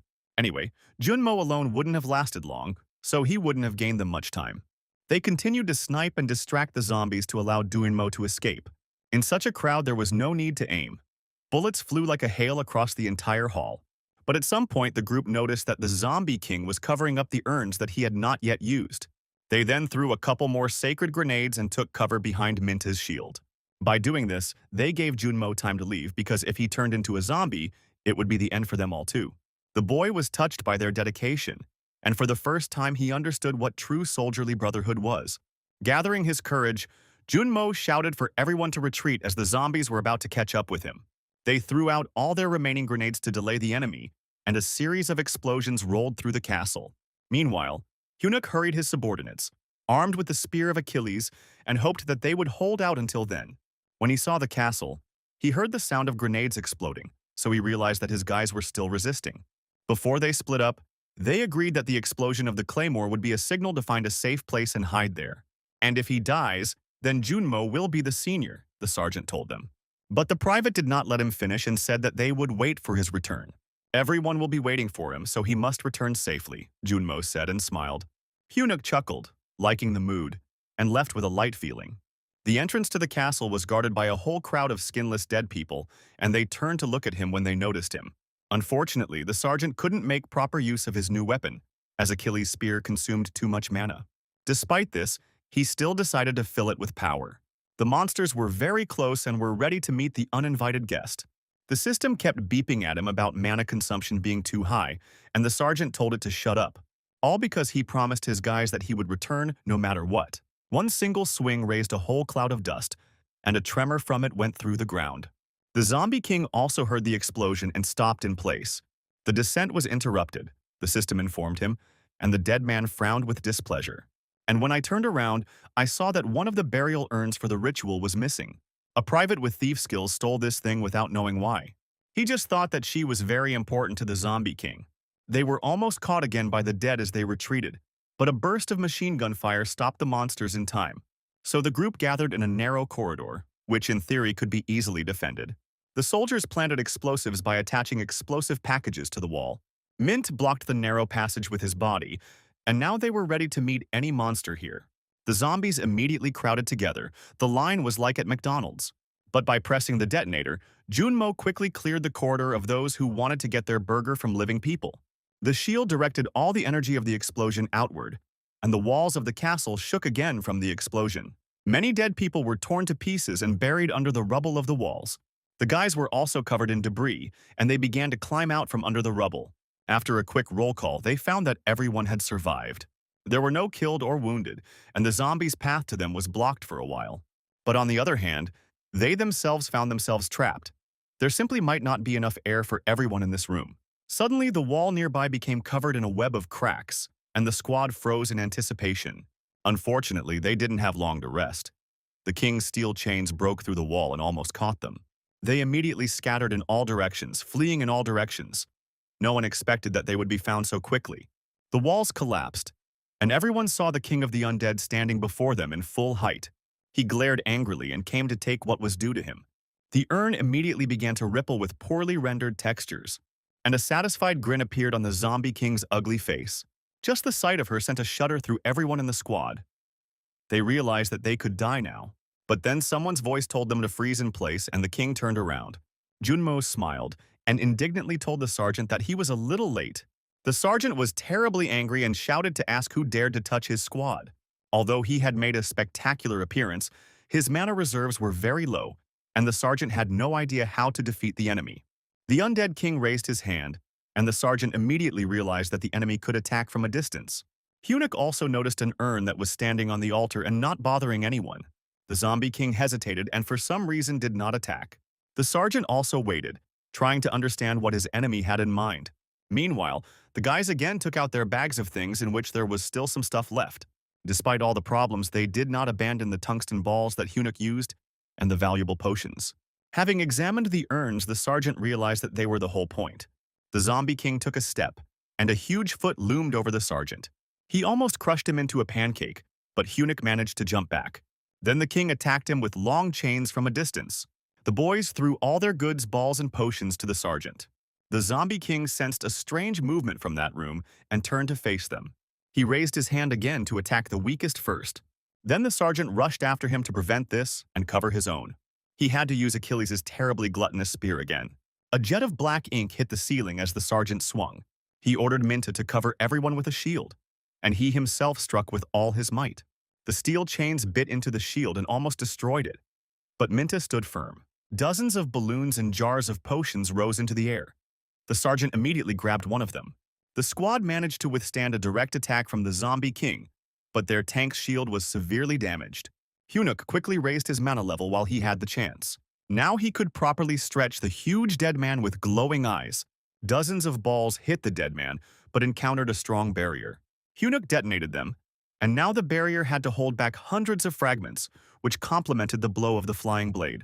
But the dead man simply grabbed it with his hand, as if nothing had happened. Then the sergeant realized that if he continued to waste weapons thoughtlessly, he would end up with nothing. The problem was in protection. Of course, the boss monster didn't let him rest and threw his long, heavy chains again. What's worse, the sergeant couldn't just retreat and think about how to fight him, because he had a support squad behind him. They held their position firmly and defended the funeral urn stolen from the king. The boss's descent had not yet been completed, so it should have had some weak points. Then a thief from the squad thought to break the urn and discovered embalmed lungs inside. The thief took the sword he had also stolen earlier and swung it, despite Junmo's warnings, as the items in the dungeon could not be used because their reactions were unknown. But if nothing is done, the sergeant won't even be able to retreat because of them, the private answered him. The king sensed something was wrong and tried to stop the soldier. But before he could, the thief pierced his embalmed organ with a weapon with holy power. And it worked, because the king's attack was interrupted, and he himself recoiled to the side. For a moment, the sergeant lost sight of his men. He became worried and began shouting at them to respond. Luckily, no one was hurt after their prank, and Junmo shouted that they were okay. The sergeant looked at the zombie king again, trying to figure out what was going on. The dead man was clearly unwell after acupuncture. It was in vain that he turned to alternative medicine. The king looked at the other urn, and in its place appeared a heart. The sergeant noticed it too and looked again at the punctured lungs, adding 2 and 2 together in his mind. Meanwhile, the king of the undead regained his lost organ. He began to be filled with strength, and his eyes lit up like purple headlights. The Baron of Saturday's revival was 2/3 complete, the system reported, and the dead man himself let out a piercing scream that made everyone's ears pop. Now Hunnic realized the weakness of this boss and grinned ominously as the undead became stronger and the level limit in the dungeon increased again. This monster looks like a mummy, and burial urns serve the same purpose as canopic jars of the pharaohs. They store the organs of the deceased there, and since this is so, most likely the soul of the monster is in its heart, the sergeant decided. This is precisely his weakness, he realized, and looked at the dead man. Now Failnote had a target, and the sergeant aimed his hand while the enemy lowered his guard, relying on his barrier. The arrow hit the barrier, and the area around it turned red with tension. But then the Failnote effect took effect. It dispersed the magic, and the arrow, having overcome the barrier, hit the target right on. The dead man didn't like the second acupuncture session either, but he didn't refuse the treatment. However, thanks to his powers, the dead man's body quickly recovered, and then the sergeant threw the main tool of his acupuncture therapy at him. This is because Achilles' spear deprived the target of the ability to heal the wounds it inflicted. The spear pierced the broken barrier after the arrow and destroyed the king's heart beyond repair. The boss monster twitched again and screamed throughout the huge palace. Seeing a defenseless man, he immediately decided to deal with him. Hunnic wanted to dodge, but suddenly discovered that he had used up all his mana on the last 2 moves. He tried to dodge, and a dozen heavy chains hit the ground nearby. The sergeant had no strength left to quickly escape or defend himself, and he should have died. But Minta managed to cover him in time with the remains of his shield. The sergeant was amazed that his soldier had rushed into the very epicenter of the battle. But the private wasn't scared and used his shield skill just before the chain flew at them. Fortunately, the shield held up, and the chains creaked nearby with a terrible grinding sound. Mint turned around to make sure the sergeant was okay. He had never seen this ability in Minta before, so he was very surprised. Apparently, the last time they were defending themselves from the boss at the starting gate, something happened and the private got promoted.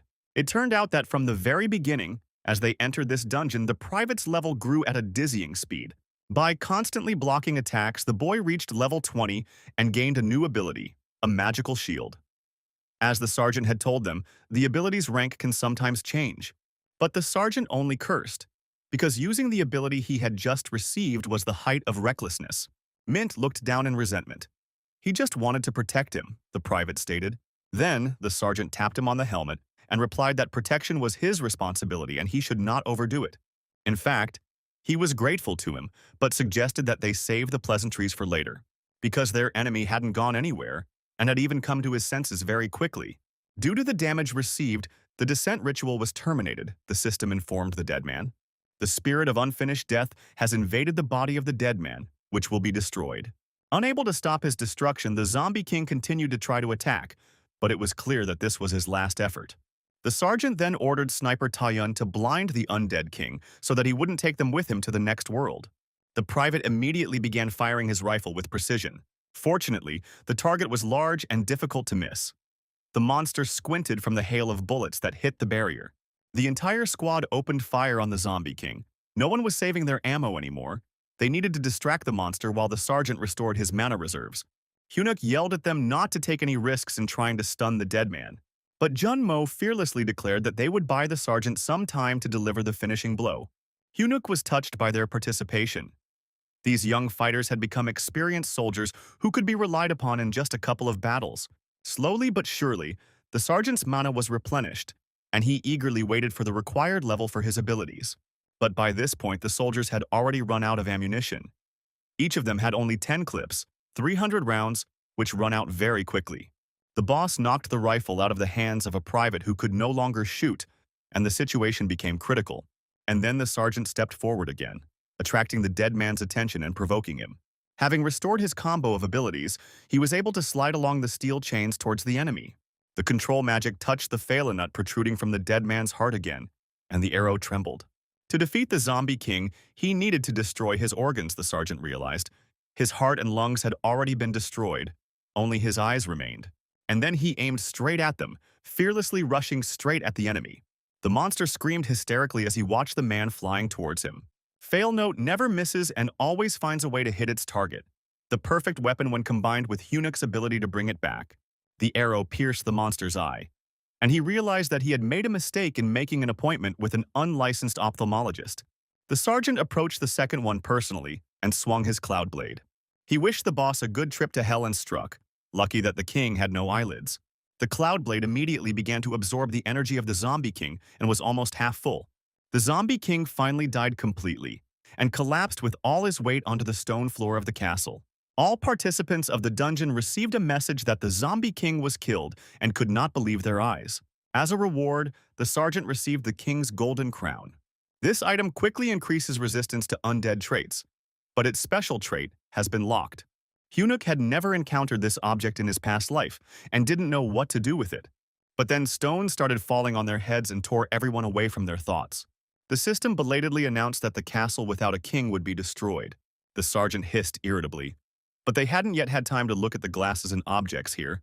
The castle was collapsing, so he ordered its immediate abandonment. So, under a hail of debris, I had to run to the exit, praying that the building wouldn't fall first. The entire palace shook as if its walls had turned to sand. But fortunately, the detachment managed to leave the main gates of the castle. As soon as they got out, the system announced that after a successful raid, the portal would be closed. And again, the sergeant ordered them to run as if it were the last time in their lives. For once, those grueling training sessions he had conducted came in handy. Outside, the Blue Flower Guild had already assembled a new invasion force, but despite the level cap being raised to level 53, they still couldn't find a group. But Catherine insisted that they leave immediately, otherwise their guild could lose the chairman's funding. However, here they were astonished to discover that the gates were already closing. They began to glow brighter, and everyone thought that the advanced detachment had completed the task. And then Sergeant Lee Hunuk's squad appeared from the portal in full force.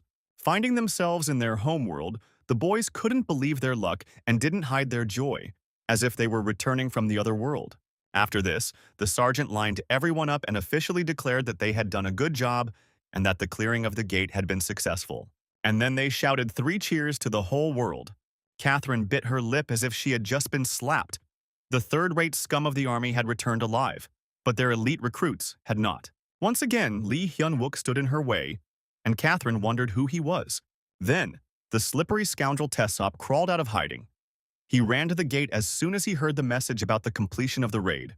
But now I couldn't see them anywhere, no matter how much I looked, which made me terribly nervous. There was a sound from behind, and Tessop flinched. He wanted to run away, but the vampire asked him to stop, and Tessop, hearing a human voice, did so. He thought that someone from the rescue squad was in front of him, because the exit was lost, and Tessop was afraid that he would be stuck here forever. But the vampire didn't let him finish, and immediately reached for his neck to restore the water-salt balance. So the slippery scoundrel and opportunist paid for twice, abandoning his comrades and those who tried to save him.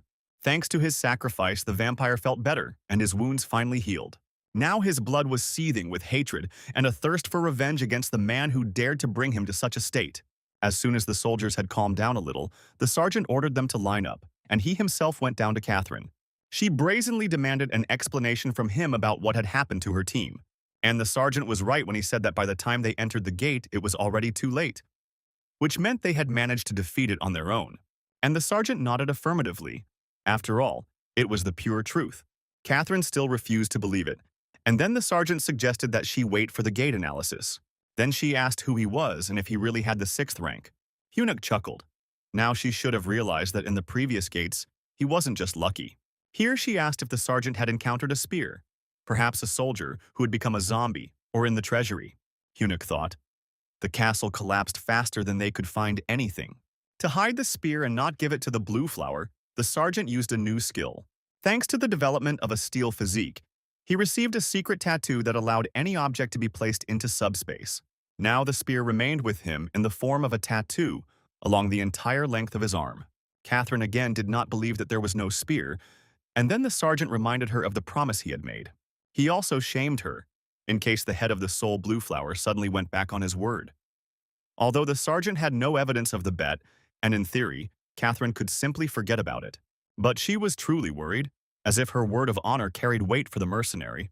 Seeing how angry she was, the sergeant suggested that they discuss their affairs later and turned to leave. But Catherine immediately grabbed his hand and again offered to join the guild, promising good treatment.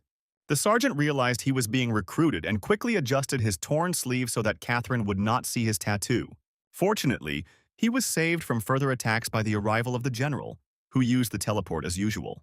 General Jun was in a good mood, apparently having already received a report on the successful completion of the mission. He didn't miss Catherine's advances towards the sergeant, and the mercenary immediately pulled away. The general immediately warned her not to even try to appropriate a soldier who had not completed his military service. Catherine raised her hands in a conciliatory manner and stated that nothing of the sort had happened. But the brigadier general immediately noticed that the Blue Flower Guild had gone against the rules and had prepared a separate raid. The general was not about to release this evidence. They had crossed the line of what was permissible too often on this raid. He promised to file an official complaint against them and at the same time send an official document about what happened to the other guilds. Catherine was humiliated and disgraced, but she was forced to endure everything. Out of anger, she clenched her fists so hard that she cut her palms. That same evening, General Jun praised his sergeant. He didn't expect him to handle the task perfectly, and that his contribution to the cleanup would be 100%. He was already anticipating the face he would meet on the head of the blue flower. The sergeant remained discreetly silent, allowing the general to enjoy his triumph. When he was given the floor, Hyunuk noted that he had not acted alone, and had succeeded only thanks to his squad, and immediately moved on to their promise. But the general seemed to ignore this, saying that he would raise the rank of all members of his department and allow his own to be reviewed. What a treacherous old man, thought Hyunuk. How many times had he tried to trick him? Then the sergeant loudly thanked the general for the promotion of the detachment members, as well as for the promised reward, and stated that he was touched by his generosity.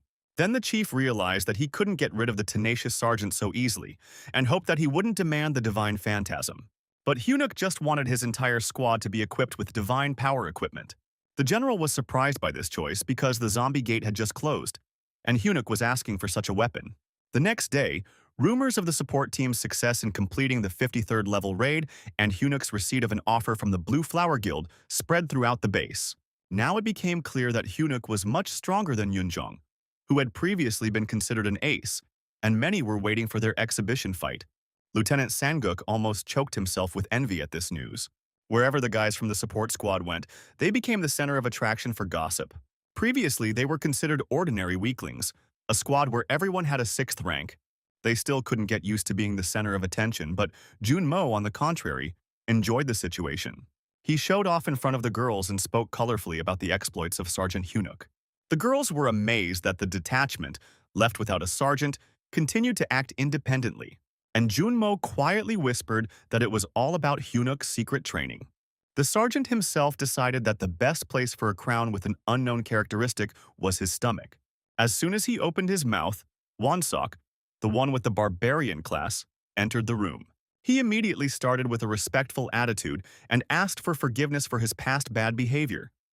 It was immediately obvious that the man had grown above himself. The sergeant still didn't understand why this bastard came to him right now to ask to join the support squad. But Wonsok didn't go anywhere and continued to bother the sergeant at inopportune moments. The soldier admitted his guilt and sincerely wanted to learn from the sergeant, forgetting about his pride. Apparently, this guy was more straightforward than he seemed. The system reported that the crown of light and darkness was in the process of being assimilated, and that there was approximately a day left until that happened. He didn't like Lee Wonsuk at all, but now was not the time to be picky, and the sergeant knew it. Soon most of the brigade's personnel would be killed or wounded in combat, and the sergeant felt that he would need all the help he could get to save his men. When Hunuk agreed, Private Wonsuk beamed with joy. But the sergeant immediately suggested that he prepare for death, cutting off all cordiality. And the big barbarian suddenly lost all his confidence.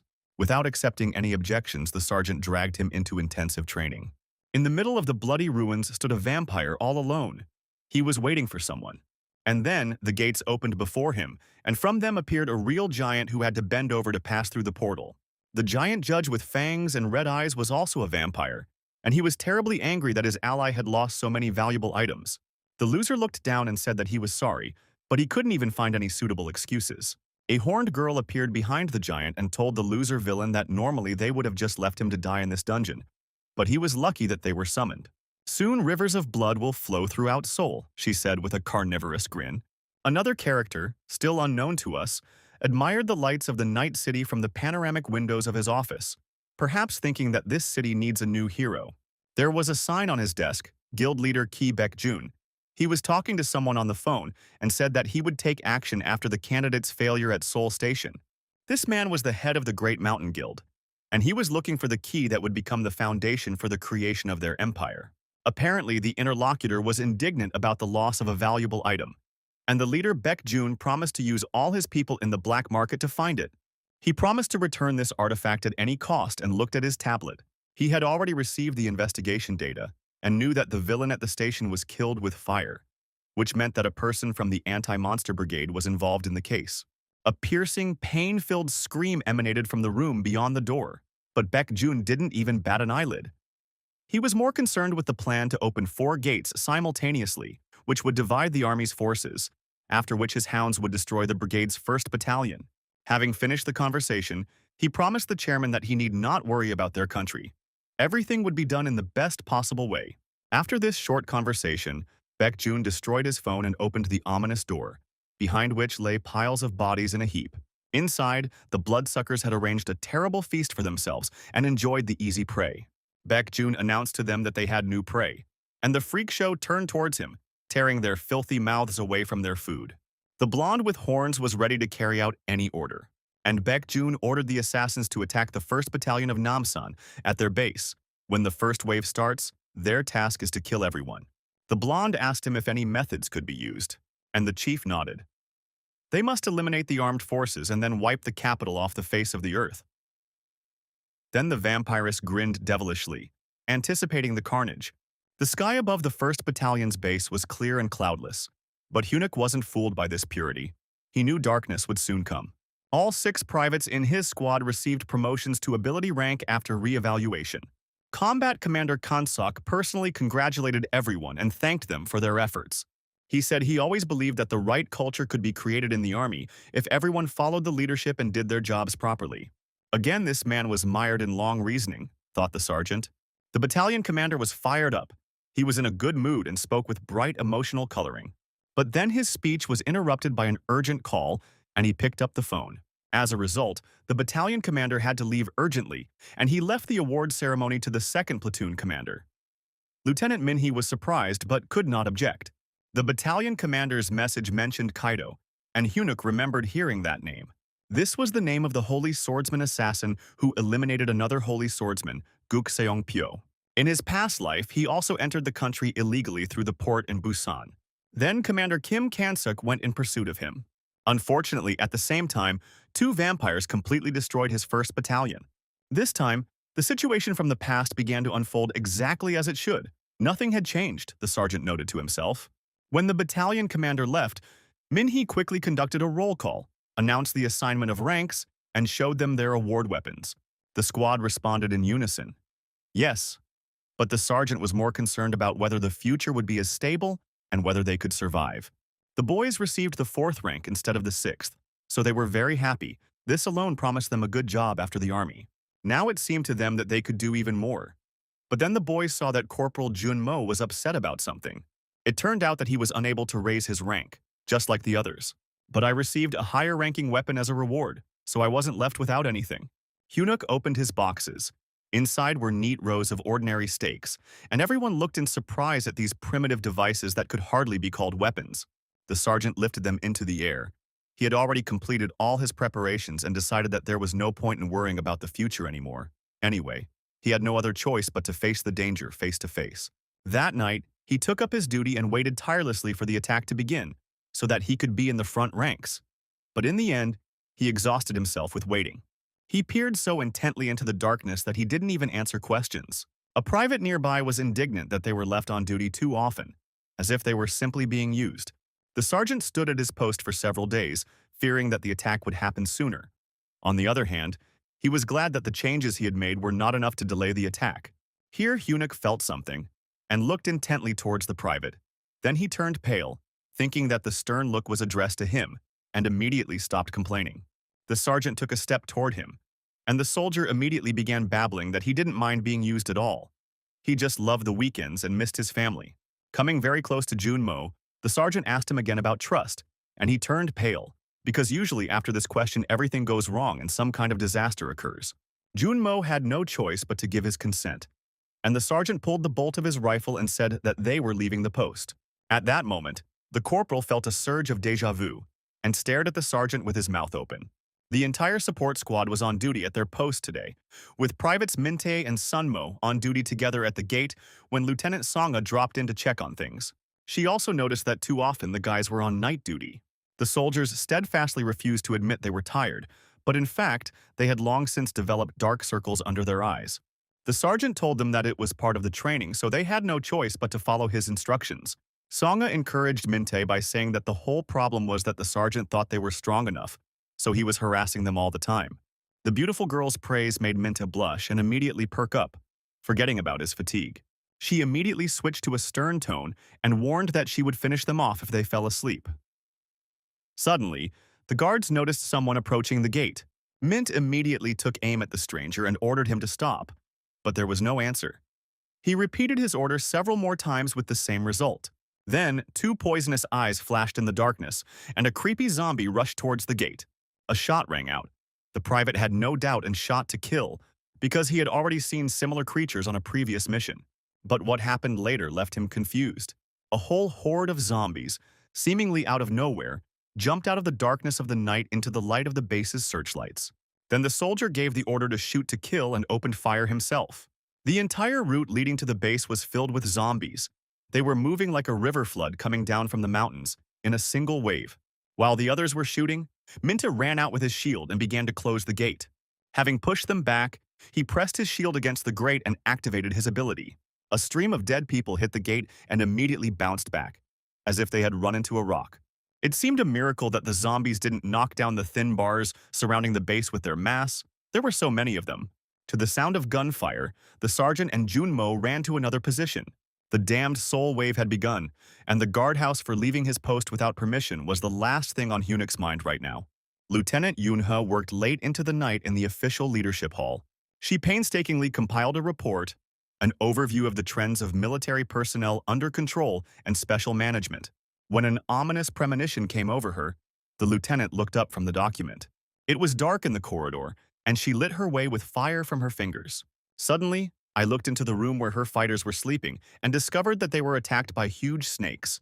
All the military leadership was now sleeping in these rooms. Before the lieutenant had time to come to her senses, she herself was attacked by an unknown enemy. At the last moment, Yuna managed to flexibly dodge the long spikes. However, she immediately received a knee in the face and heard her name. While wielding long whips, she was attacked by the already known villainous vampire, who was looking for the third daughter of the commander of the Holy Knights. But Yunha didn't remain in debt for long, and also kicked the attacker in the teeth with her boot. Given her level of strength, the impact was equivalent to being hit by a truck on the highway, and the villain's head was thrown back far. They both landed on their feet and froze, watching. Yunha immediately realized that in front of her was not a monster, but a player. However, the place where she touched his leg with holy power was burned, but immediately restored. The vampire licked his long teeth and said that she didn't need to know who he was, because she would die here anyway, even if it was wasteful to get rid of such a beauty. While they were talking, a whole line of armed dead had already gathered inside the base. Yunha saw the gate and the hundreds of enemies filling the parade ground, and realized that this was no ordinary invasion. The villain didn't give her time to think, and attacked with a long, flexible whip. Even though the lieutenant dodged, the whip wrapped around her neck and pulled her down. The villain began to mock her abilities and self-confidence, and pulled the whip towards himself, dragging the girl along the ground. Yunha loosened her grip with her hand, putting her fingers into the loop. But the situation was still difficult, because she did not have a weapon on her. The vampire chuckled contentedly. He would have played with her some more, but time was running out. The world darkened before Yunhee's eyes, and she realized that she was about to simply pass out. Suddenly, the grip weakened. A well-aimed shot rang out and broke the thick whip. A burst of machine gun fire forced the vampire to quickly jump aside. He stared into the darkness with displeasure to see who dared to interfere with him. Sergeant Lee Hyun-wook arrived just in time, which greatly surprised Yunhee, who certainly didn't expect to see him now. With an unperturbed expression, the sergeant declared that he had come to save her. And Yunha didn't know how to react to this, because there was a gap of 4 ranks between them. But the evil whip lover was upset that no one was paying attention to him, and began to shout and swear. Eunuch removed his helmet and smiled ominously at the vampire he had almost killed the last time they met. When the villain found out who was standing in front of him, he immediately lost his temper and started screaming. The zombies were still trying to break through the steel bars at the main gate. The guys at the post desperately held the defense, hoping that the rapid response team would arrive soon. They didn't yet know that the enemy had long been inside the base's perimeter. The gates were about to break down, but despite this, they courageously held their defense. Lieutenant Songa also helped from the rear, and unlike the previous battle, this time she acted decisively. But all their efforts were not enough to stop the onslaught of hundreds of monsters. Luckily, reinforcements arrived from the base. Several soldiers with shields were ready to support them. They lined up at a distance and prepared fire magic. The zombies stopped, realizing that they were within the blast radius. But then another villain appeared in the rear, whom no one noticed. She came to check why the zombies hadn't yet broken into the base and quickly eliminated the squad that had just arrived. After which she jumped onto the roof of the checkpoint. The mere sight of this smug vampire made everyone shudder. She knew she was stronger than them and enjoyed their horror. The response team didn't even have time to scream, and the soldiers realized that they might not leave here alive. The assassin raised her curved blades and bared her long teeth. She was preparing to jump on them again and finish off the survivors. But then she heard a strange howl from the side. One soldier was returning to base after being AWOL, and with prohibited drinks in his hands. He looked like a real madman, because he confidently walked through the crowd of zombies as if nothing had happened. One of the dead men tried to grab the thief, but he jerked sharply to the side, and his bottle broke. And this caused a real hysteria in the soldier, who began to lament the loss of the precious but forbidden drink. Without thinking twice, with one broken bottleneck, he destroyed all those responsible for this terrible loss. As soon as the nearest zombies fell, the soldier pointed his weapon at the vampire, immediately realizing that she was the boss here, and offered to solve the problem with alcoholic drinks. But she just smiled, saying that she had met a busy man who, however, did not frighten her at all. She enjoyed fighting someone who had speed as their main ability for fun. Before she could finish speaking, the soldier appeared behind her and again repeated his demand to pay for the wasted drink. Here, the vampiress got scared and sharply slashed with her dagger. And then, to her surprise, she discovered that her hand had somehow gone numb and had stopped giving a feedback signal. It hurt, and she bent over, clutching the stump to her chest. The guys from the support squad recognized their comrade and were glad to see him. Sergeant Choi Yoon-jun was a very famous and eccentric person, although he was obsessed with harmful drinks. Hearing this name, the vampire was surprised because this man should not have been at the base that night. Yoon-jong claimed that he had simply completed the task earlier and returned, and continued to demand the drink back. But the villain didn't even think about compensating the honest man for the damage, and only cursed foully. She swung her dagger sharply, aiming at the broken neck, and deprived the soldier of his weapon. With the next blow, she wanted to kill him, and she practically felt how her knife hit the target. But it was only a residual image of Yoon-jong. He literally evaporated before her. Then to land next to Minta, moving like a ghost. All the fun went down the drain, the soldier complained, clutching his head. Without waiting for permission, he borrowed a bayonet knife from his comrade and skillfully estimated its balance in his hand. The guys warned him that it would be difficult to deal with this villain because she is a vampire. And Yoon-jong was surprised because he thought his opponent was a zombie, just like the rest of the dead. The vampire prepared to attack again. No trace of her former carefree attitude left. Now she understood why Yoon-jong was being called the next candidate for the role of the Holy Sword. And since this was the case, she also needed to fight at the limit of her speed. Sonya saw the vampire about to attack and was about to shout a warning. All further actions took place while the words were still escaping her lips. Inhale, and the villainess makes a sharp jump towards Yoon-jong. He exhales, and at the last second he manages to turn towards his attacker. Before the words could leave Song-hee's lips, Yoon-jong parried the villainess's attack with his bayonet knife. The parry was so powerful that the villainess flew into the nearest wall, and she crashed into her, punching a hole with her body. All the energy of her movement turned against her. Yoon-jong let out another frustrated sigh. To keep the alcohol from leaving his bloodstream too quickly, he constantly has to control his metabolism, because as soon as it speeds up, he instantly sobers up. Now all the pleasure had evaporated, and he angrily asked the villain who would pay for this. Then the vampiress realized that she could not defeat such a dangerous enemy alone, and she needed to meet with the others. So without thinking twice, she started running away at full speed. Along the way, I was thinking about how to deal with this enemy and get rid of him. But it was all in vain because he appeared right next to her to ask where she was going. To prevent the culprit of the ruined party from running away, Yoon-jong shortened the tendons in her legs, after which the vampiress rolled head over heels on the ground and hit a pole. She groaned in pain and covered him with a stream of curses, and Yoon-jong asked how she controlled the dead, even if they weren't zombies. But in response, I heard only an angry hiss, which was expected. Of course, she didn't answer him, and he mercilessly kicked the villain. First, it was necessary to sort out the rest of the problems, Yoon-jong decided, and put the lady to bed. He ordered the criminal to be tied up and then jumped on the gate, after which he told Son-hee that he would report his return after he cleared the area. The private offered Yoon-jong a weapon with holy power that he had recently received as a reward, with which it would be easier to kill zombies, but he refused. The soldier was surprised by this choice. The bayonet was too short and light to cause damage. The more difficult, the merrier, Yoon-jong answered him. If the enemies do not die immediately, they will experience more pain, he said, and grinned ominously, after which he jumped through the gate and swept like a real typhoon among the zombies gathered there. The boys were trembling from such a change in character. Yoon-jong was very reminiscent of Sergeant Hyunuk. Every time they saw such a grin, they became scared.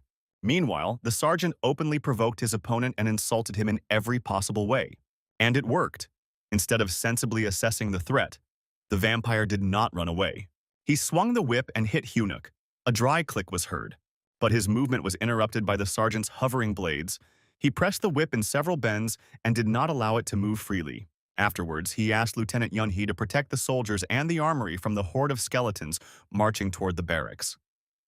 She was surprised that he wanted to fight a vampire without holy power, but the sergeant insisted that he was at a greater disadvantage if he fought and defended her. To confirm his words, he again covered her from a sharp blow with a whip. Yuna still couldn't believe that she was receiving help from a 6th-rank soldier, but she ordered him not to die, after which she began to run away, leaving Hyunuk with the vampire. He did not calm down and continued to whip, and also advised the soldier to run away with Yunha. But Hyunuk only replied that he was very glad to see the bastard alive and to meet him here. This made the vampire stop for a second in surprise. The fact that he was alive meant that his boss knew nothing about the sergeant. The vampire saved his life by writing off the failure as a mistake. This was true, because the villain clicked his teeth angrily. Hyunuk noticed this reaction and realized that he was right. He was very worried about the fact that he let the vampire go in the zombie castle all this time. But then, the villain moved into the second phase. His costume changed as if he had merged with his whips. The vampire confidently declared that with this weapon he was completely different from what he was before, and now the pathetic balls with holy power would do nothing to him. The sergeant's eyes flashed, not from horror, but from greed. Every mana crystal protruding from the vampire's armor was worth billions. Today he won't lay a finger on him, the villain declared, and promised to tear the soldier to pieces instead of doing the job. By this time, the sergeant had already mastered the crown of the dead man. Its peculiarity was that it could give an object the power of holiness or darkness, but the powers could not be combined. Thus, all of Hunuk's weapons suddenly acquired holiness, which was a weakness for a vampire. Then the villain opened his mouth in amazement. He did not understand how a simple soldier could transform a primitive weapon into a holy one. No one promised him that the balls would be used again, the sergeant said, and grinned, pleased with the vampire's reaction. Then the villain snorted contemptuously and said that such an insignificant amount of divine power would not frighten him. However, the sergeant already realized from his talkativeness that, despite his bravado, the villain was scared. He screamed indignantly and swung his whips, losing control. The whips whistled shrilly through the air, having become much faster after the transformation. But the sergeant still managed to dodge, skillfully controlling his body. Now he had enough mana to rival the vampire. The whip was an excellent weapon, with great range and unpredictable movements. Each blow could be fatal. It was not without reason that the mad vampire was so confident in himself, thought the sergeant, desperately dodging. He had to perform crazy somersaults to dodge the sudden attacks. However, his movements were not chaotic. The sergeant understood that in close combat, all the advantages of the whips turned into disadvantages. Having approached the distance of a direct blow, the sergeant lunged with the cloud blade. But the vampire only grinned, and suddenly his black armor quickly became covered in sharp spikes. The spikes lengthened in all directions, so that they became both defense and attack at the same time. Because of them, the sergeant lost his cloud sword, and his bayonet knife also became blocked. Then he turned his body into steel and sped up to avoid being hit. But as soon as the sergeant was at a distance, he again entered the zone of the whips, and the vampire laughed contentedly, because after all the loud statements, his opponent simply ran away. Then, Hunuk realized that the armored tentacles that he had not taken into account were to blame. The enemy blocked his attack in close combat and deprived him of his weapon. But this also meant that the same fate could befall Phalanaut, which Hunuk had hidden as a means of final attack, especially since the vampire knew about it. Realizing this, the sergeant decided to use Achilles' spear, even though it required a huge amount of mana. Seeing the familiar artifact, the villain was delighted. He liked how his enemy circled helplessly and could do nothing. But then Hunuk unlocked the spear's ability and swung it wide. With a sharp movement, the tip of the spear cut the thick whip at the bend. The projectile was extremely mana-hungry, but justified its use with the power it provided. However, the enemy also spent mana on defense, and his reserves were higher, which meant that in a long battle the sergeant would lose. It became clear that the vampire had carefully prepared and studied his weaknesses in order to arrange a rematch. But besides him, the base was threatened by other vampires and monsters.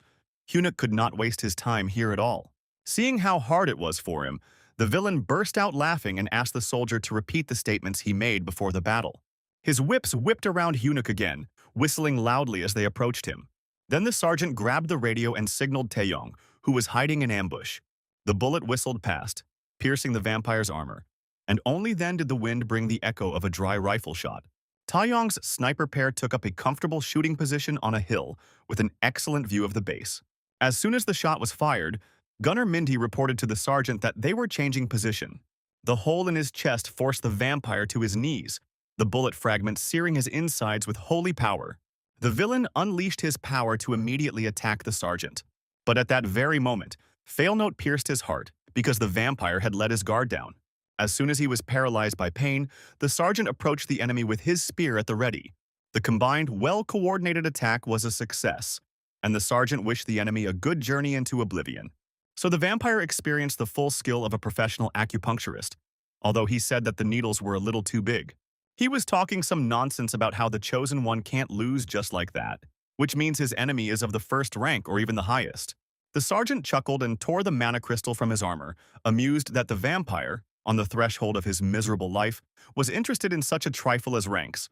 But he took pity on him and admitted that he had a low 6th rank, nothing more. Hearing this, the villain began to twitch like a madman and shout that this could not be true. The spear, coated with holy power, caused him hellish pain, and his entire body was covered in flames, while the sergeant indifferently replenished his mana reserves with the help of crystals.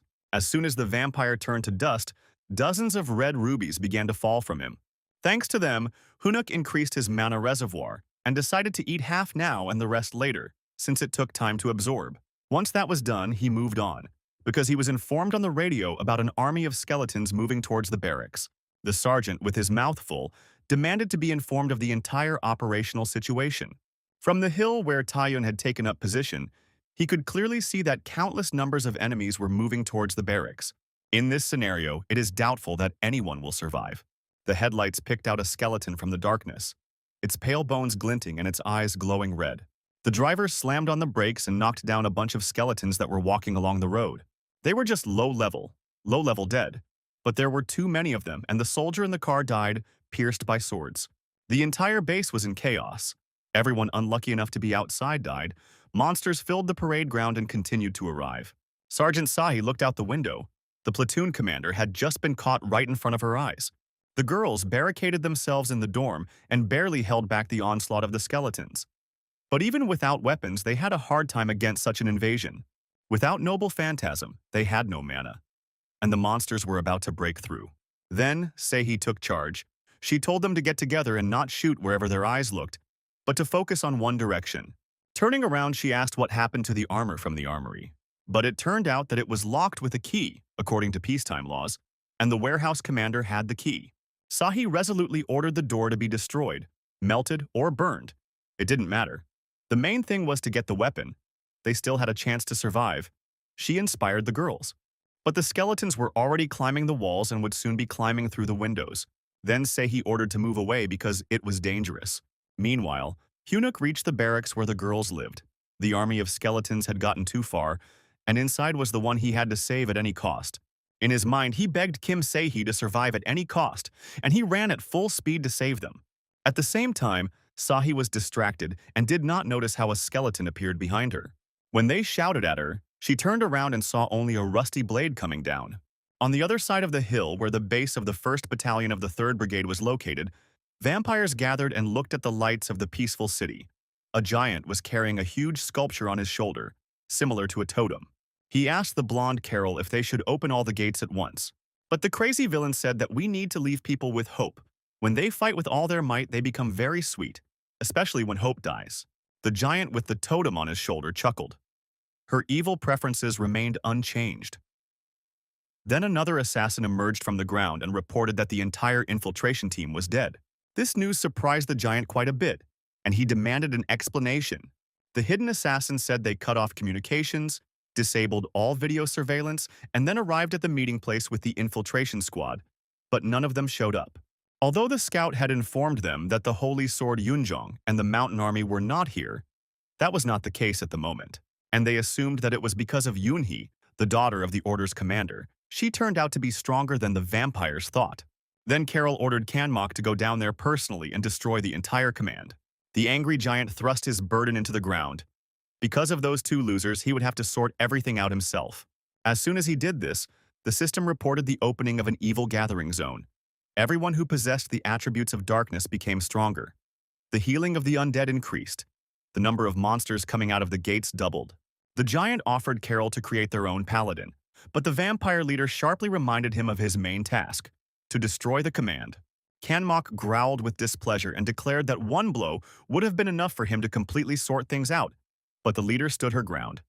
Others had to deal with Yunhoi. With a clatter of armor, creatures far more terrifying than skeletons appeared from the gates on the hill. Huge black knights emerged one after another from the portal. Carol could already anticipate the despair on Yunhee's face when she saw what she would have to face. In the sergeant's past life, 2 vampires appeared on the base, but given their fanaticism, there was no certainty that another monster would not appear. The sergeant quickly figured out what to do in such a difficult situation. Even if the monsters destroyed all the barracks, he had to save the most important people, the key to his future story. Then the sergeant used the weapon he had prepared. Massive steel stakes filled with divine power. They pierced the skeletons along with their tin armor. Surrounded by shells, the sergeant simply ran through the crowd of dead men, mowing down everything in his path. In an instant, he turned into a prickly hedgehog that could not be approached. There was no point in trying to kill all the skeletons, so Hunuk simply decided to make his way to the barracks. Sahi, whom he was in such a hurry to save, fortunately could take care of herself. Her wind spirit stopped the skeleton's sneak attack from behind. The girl indignantly asked the skeleton who had given him permission to enter the women's barracks, and without clothes at that. The skeleton gnashed something in his own defense, saying that was his job, but it had no effect on Sahi, and she sent him flying. He knocked out a window just as the sergeant reached the women's section building. When Hunuk looked inside, he saw that Sahi had everything under control. He said that he came to save them, and the girl asked in surprise from whom. She exceeded all his expectations, and Sahi herself stared in surprise at the strange guy who appeared out of nowhere and pretended to be cool. Then the sergeant remembered that 5 years after the second wave, Sahi, who in addition to spiritual magic also specializes in assassinations, would be sent to the orc camp to kill their king. This battle would become legendary. In a mortal battle, Sahi defeated King Stonox, and therefore when the emperor began his official duties, they were separated for a long time. Then the other girls appeared from their hiding places and recognized Sergeant Hunuk. Seeing so many half-naked girls in one place, the brave soldier turned away in embarrassment and asked who was in charge, and Sahi replied that it was apparently her. Then another girl shouted to Sahi that the arsenal was finally open. Hunuk ordered them to go get weapons and said that he would close all the passages, but he immediately warned them, looking at the new wave of skeletons, that his mana was not infinite, so they had to hurry. At that very moment, Junmo contacted him and reported that most of the privates from the first zone had been successfully taken away and armed. This was good news, and the sergeant also learned that the commander had gone to the barracks in the second zone. Hunuk looked in the right direction and saw a flash in the sky, and a moment later, he watched, enchanted, as Lieutenant Yunhee appeared. And in an instant, she made her way through the horde of skeletons. The moment she reached the top floor, their eyes met, and again she saw Sergeant Hunuk, which surprised her. He reported to her that he had dealt with the vampire when Yunha landed. Then Sahi reported that her unit would soon be armed and ready. Catching the lieutenant's piercing and suspicious gaze, Hunuk became embarrassed. He looked away, fearing unnecessary questions about how he managed to deal with the vampire.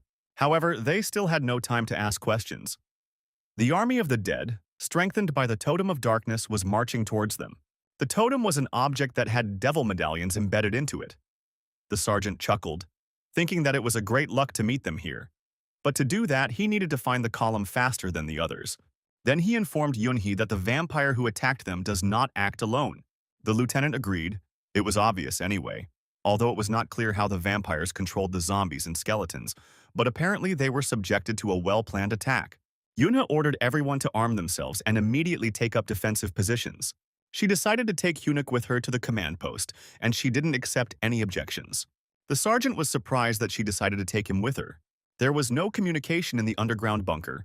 The technicians tried to fix it, but so far everything was unsuccessful. Lieutenant Minhee and Private Wonsock took up defensive positions at the entrance. The steel bulkhead that separated them from the outside world was pounded with a monstrous roar that made the metal groan. Minhee realized that if the enemies broke through the double barrier reinforced by magic, then their opponents were at least on the level of an orc, and fighting such a one was too risky in a confined space. Wonsock then asked the commander to blow up the enemy along with him as soon as the door opened. The private dramatically increased his muscle mass by activating his barbarian class ability. Despite his short-sightedness, Wonsock understood that if the door was broken down, they would have nothing left to rely on. He was confident that he could stop whoever entered, even at the cost of his life. Soon the steel-armored door, designed to withstand bombing, was knocked down. A huge giant, barely fitting into the narrow corridors of the bunker, entered the main hall. Wonsock was horrified by the height of his opponent, but he himself was used to being the tallest in the unit since he was a barbarian. Even though he was scared, he did not retreat, and this only provoked the giant. But Wonsock did not let him take a single step further and courageously blocked the monster's path. He immediately remembered his training with Sergeant Hunuk, albeit short, who taught him how to control mana. The barbarian had to learn to control his powers, rather than mindlessly exploding his mana. The big guy complained that it wasn't easy, and the sergeant ordered him to just keep going. His berserker form was falling faster and faster each time because he couldn't control it, and these comments hurt Wonsock. Towards the end, he became completely disheartened and did not know what to say, and then he received a bracing slap on the back of the head with a steel bat. So they trained until Wonsock was completely exhausted. In the evening, a private asked Hunuk what to do if he met someone stronger than himself in battle. Of course, retreat, Sergeant Hunuk answered without hesitation. What else could you expect from a big guy who, at heart, was always a coward?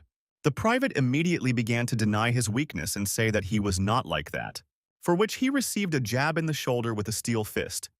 The sergeant did not give anyone any breaks. If you can't run away, you have to fight face to face, that's the simple truth, Hunuk replied. He must behave like a soldier, protect his comrades, and expect them to cover his back as well. Therefore, now, in the face of the enemy's terrifying power, Wonsock showed an example of unprecedented courage. Minhee immediately activated his magic, acting according to plan. Now was the perfect opportunity, and Wonsock pushed the giant vampire into the portal that opened behind him. They moved to another part of the bunker, so the private completed his task. The giant grinned maliciously and asked what kind of tricks they had pulled. But Wonsock didn't respond, but simply prepared to enter the second stage of strengthening. The control room was too cramped for a real fight, he said, and the uniform on his powerful body was torn to shreds. Now Wonsock was superior in size to his opponent. He activated his armor, not at all afraid that there was a fighter in front of him. The private could barely control himself to keep from going berserk. But fortunately, he succeeded. With this second-level power of his ability, he hoped to detain the giant. Everything was as the sergeant told him, fight or die. Full of determination, Wonsock attacked the evil vampire himself with a satisfied grin on his face. Under his pressure, he bent in half and staggered back. Meanwhile, Yunha and Hunuk entered the bunker, accompanied by their weapons. He thought about how he needed to deal with the totem as quickly as possible, and he didn't understand why he and Yunha had come here. Halfway to the command post, they were stopped by the roar of blows. Soon as Hunuk looked around the corner, he saw his student in the clutches of a monster. Wonsock was completely defeated despite his strength, and the sergeant couldn't help but scream. Despite his position, the private only whispered that he had not fled the battlefield, as he had promised the sergeant. But the ugly vampire cut off his last words with a sharp blow. The lieutenant also could not restrain herself and desperately asked the monster what he wanted from them. And then, with barely contained rage, the sergeant asked Yunha to go to the command post on his own.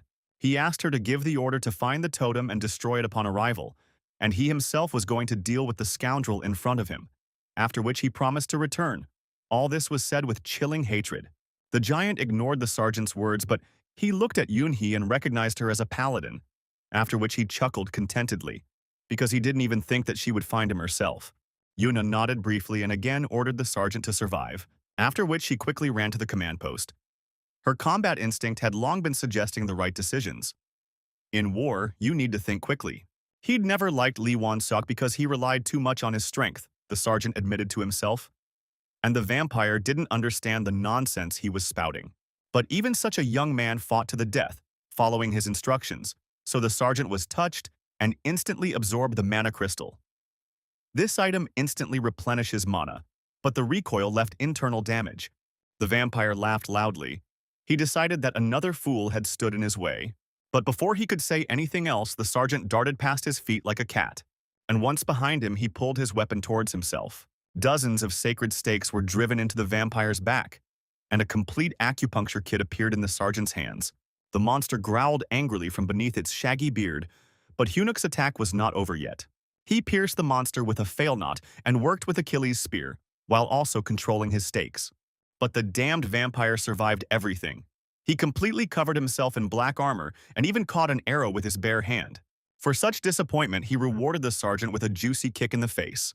Only his steely physique saved Hunuk from the deadly football. He looked around and saw the place where Private Wonsock lay, who could still be alive. However, the giant did not give him time to think and attacked the sergeant himself. Luckily, he was able to easily dodge to the side using his levitation. The terrifying monster did not lag behind. The heavy armor that completely covered its body did not at all hinder it from pursuing the nimble sergeant. He struck again and again, but each time Hunuk dodged and all the anger went to the walls of the bunker. But the vampire almost caught up with the sergeant, and he covered his body with steel and huddled up. If it weren't for the giant's fists, he would have been crushed into a pancake, but instead, the sergeant smashed his body through the wall. The giant laughed again. The holy weapon didn't work on him, meaning all the words about revenge were empty bravado on the soldier's part. However, he immediately stopped short when he saw the room they were in. All the walls and shelves were hung with various types of weapons. There was an arsenal here. Hunuk hit his chest and quickly absorbed another mana crystal to replenish it. But this came at the cost of internal damage. With a heavy sigh, the sergeant suggested checking what would happen first, his revenge or death. The skeletons ran through the portal that opened right in front of them, unsuspecting. Despite their numbers, they were not particularly intelligent, so they obediently allowed themselves to be transported outside the bunker. Minhee bought some time, but spent too much mana to do so. He ordered the signalmen to continue working on communications and the rest to prepare for battle. The lieutenant summoned another portal as the next wave of skeletons came running through the broken door. But when the mana ran out, the portal collapsed and more monsters appeared behind it. Minhee helplessly pressed himself against the wall and prepared to meet his death. But then, quite unexpectedly, the skeletons split into two equal halves. Commander Yunha arrived on time and managed to save everyone. Minhee was immediately happy to see her. He no longer expected help. She told him that she had destroyed all the enemies on the way here. Thanks to this, the connection could be restored again. The bunker has re-established contact with the outside world, the communications officer reported. He was immediately ordered to call for backup, but it turned out that the 3rd Battalion of the Anti-Monster Brigade was also fighting the gate. Realizing the disaster they were facing, everyone fell silent in shock. A horde of undead monsters filled the entire base of the 3rd Battalion. Their situation was just as dire, and they were waiting for reinforcements. It was then decided to contact the Blue Flower Guild and ask them for help, but their main building was also on fire.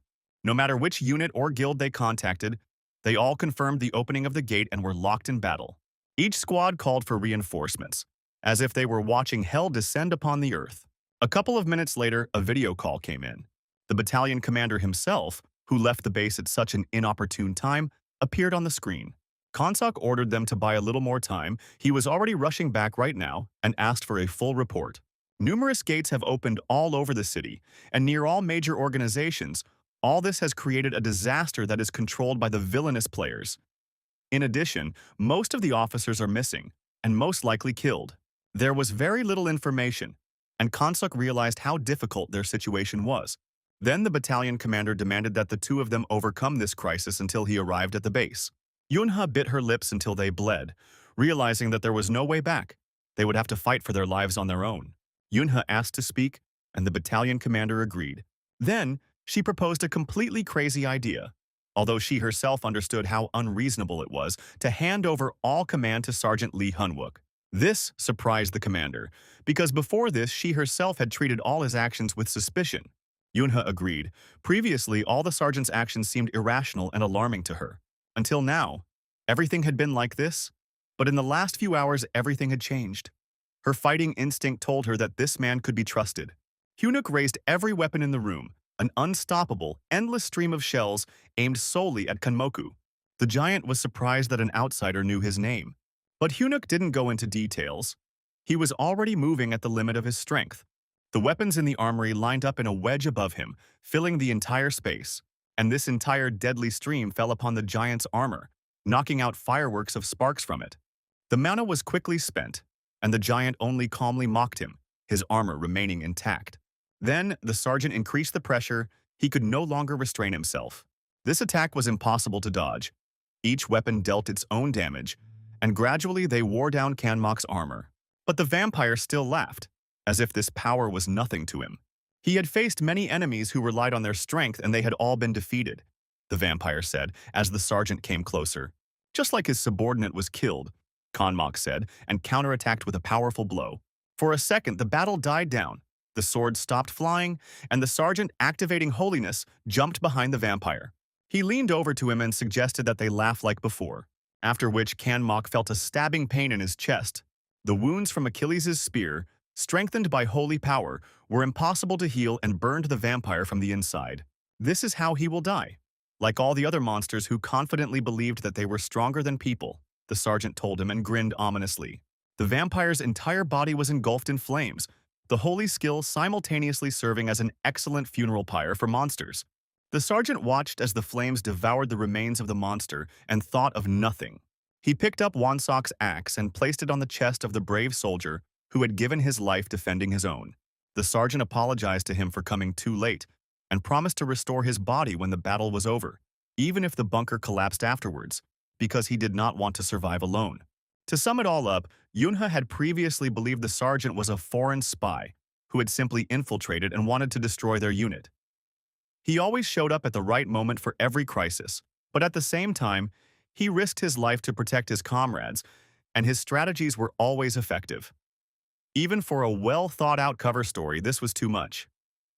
And so Yunhe decided to trust him as a comrade in arms. Kansuk frowned. Yunhe's words sounded logical. He realized that the person they needed had conveniently come to hand. Turning around, they saw the sergeant entering the communications room. Then the battalion commander ordered that he be given full control of the battalion until he arrived, despite the direct violation of regulations. Hyunik requested access to the arsenal, which he had already managed to use briefly, and the battalion commander granted it, asking if the boy could turn the tide of the battle in their favor. And then a hard, ringing, coin-like utterance came from his lips. Yes, exactly. It was time to resist. The battalion took up positions and defended itself desperately, pouring continuous bursts of fire on the monsters. Even Sanguk confidently commanded his men, ordering them to prepare a magic circle. The glow of fiery volleys appeared over the crowd that had gathered in front of the bars. Due to the fact that the enemies were very crowded in one place, we managed to thin them out a little, but it hardly had any effect on the overall numbers, so Sanguk cursed. In zone number 2, things were no easier. Hordes of skeletons stormed the barracks, trying again and again to get inside. The defenders' forces were dwindling. Many were already wounded and dropped out of the battle. They had to leave the first floor and retreat to the second to hold off the enemy on the narrow stairs. Saihi made difficult decisions, realizing that many below could no longer be saved, and for the sake of the rest they had to be abandoned. There were too many enemies to resist. No weapons, no mana, no fortified position. The battle continued in the same manner at the main gate of the base where the Holy Sword fought. Yunzhong had no equal on the battlefield. He destroyed many zombies that lay under his feet in a thick carpet of bodies. But even he had problems with endurance, from the endless number of enemies. And from the pass, another wave of dead people ran, as if they had been collected throughout history. The totem of darkness made it difficult to kill the dead, but at the same time it only amused the madman. Hyunwook, Minhee, and Yunhe held a council, temporarily setting aside all subordination and differences in rank, focusing only on their common cause. Their enemies were weak individually. Their main threat lay in their sheer numbers, equivalent to an entire division of tens of thousands of men.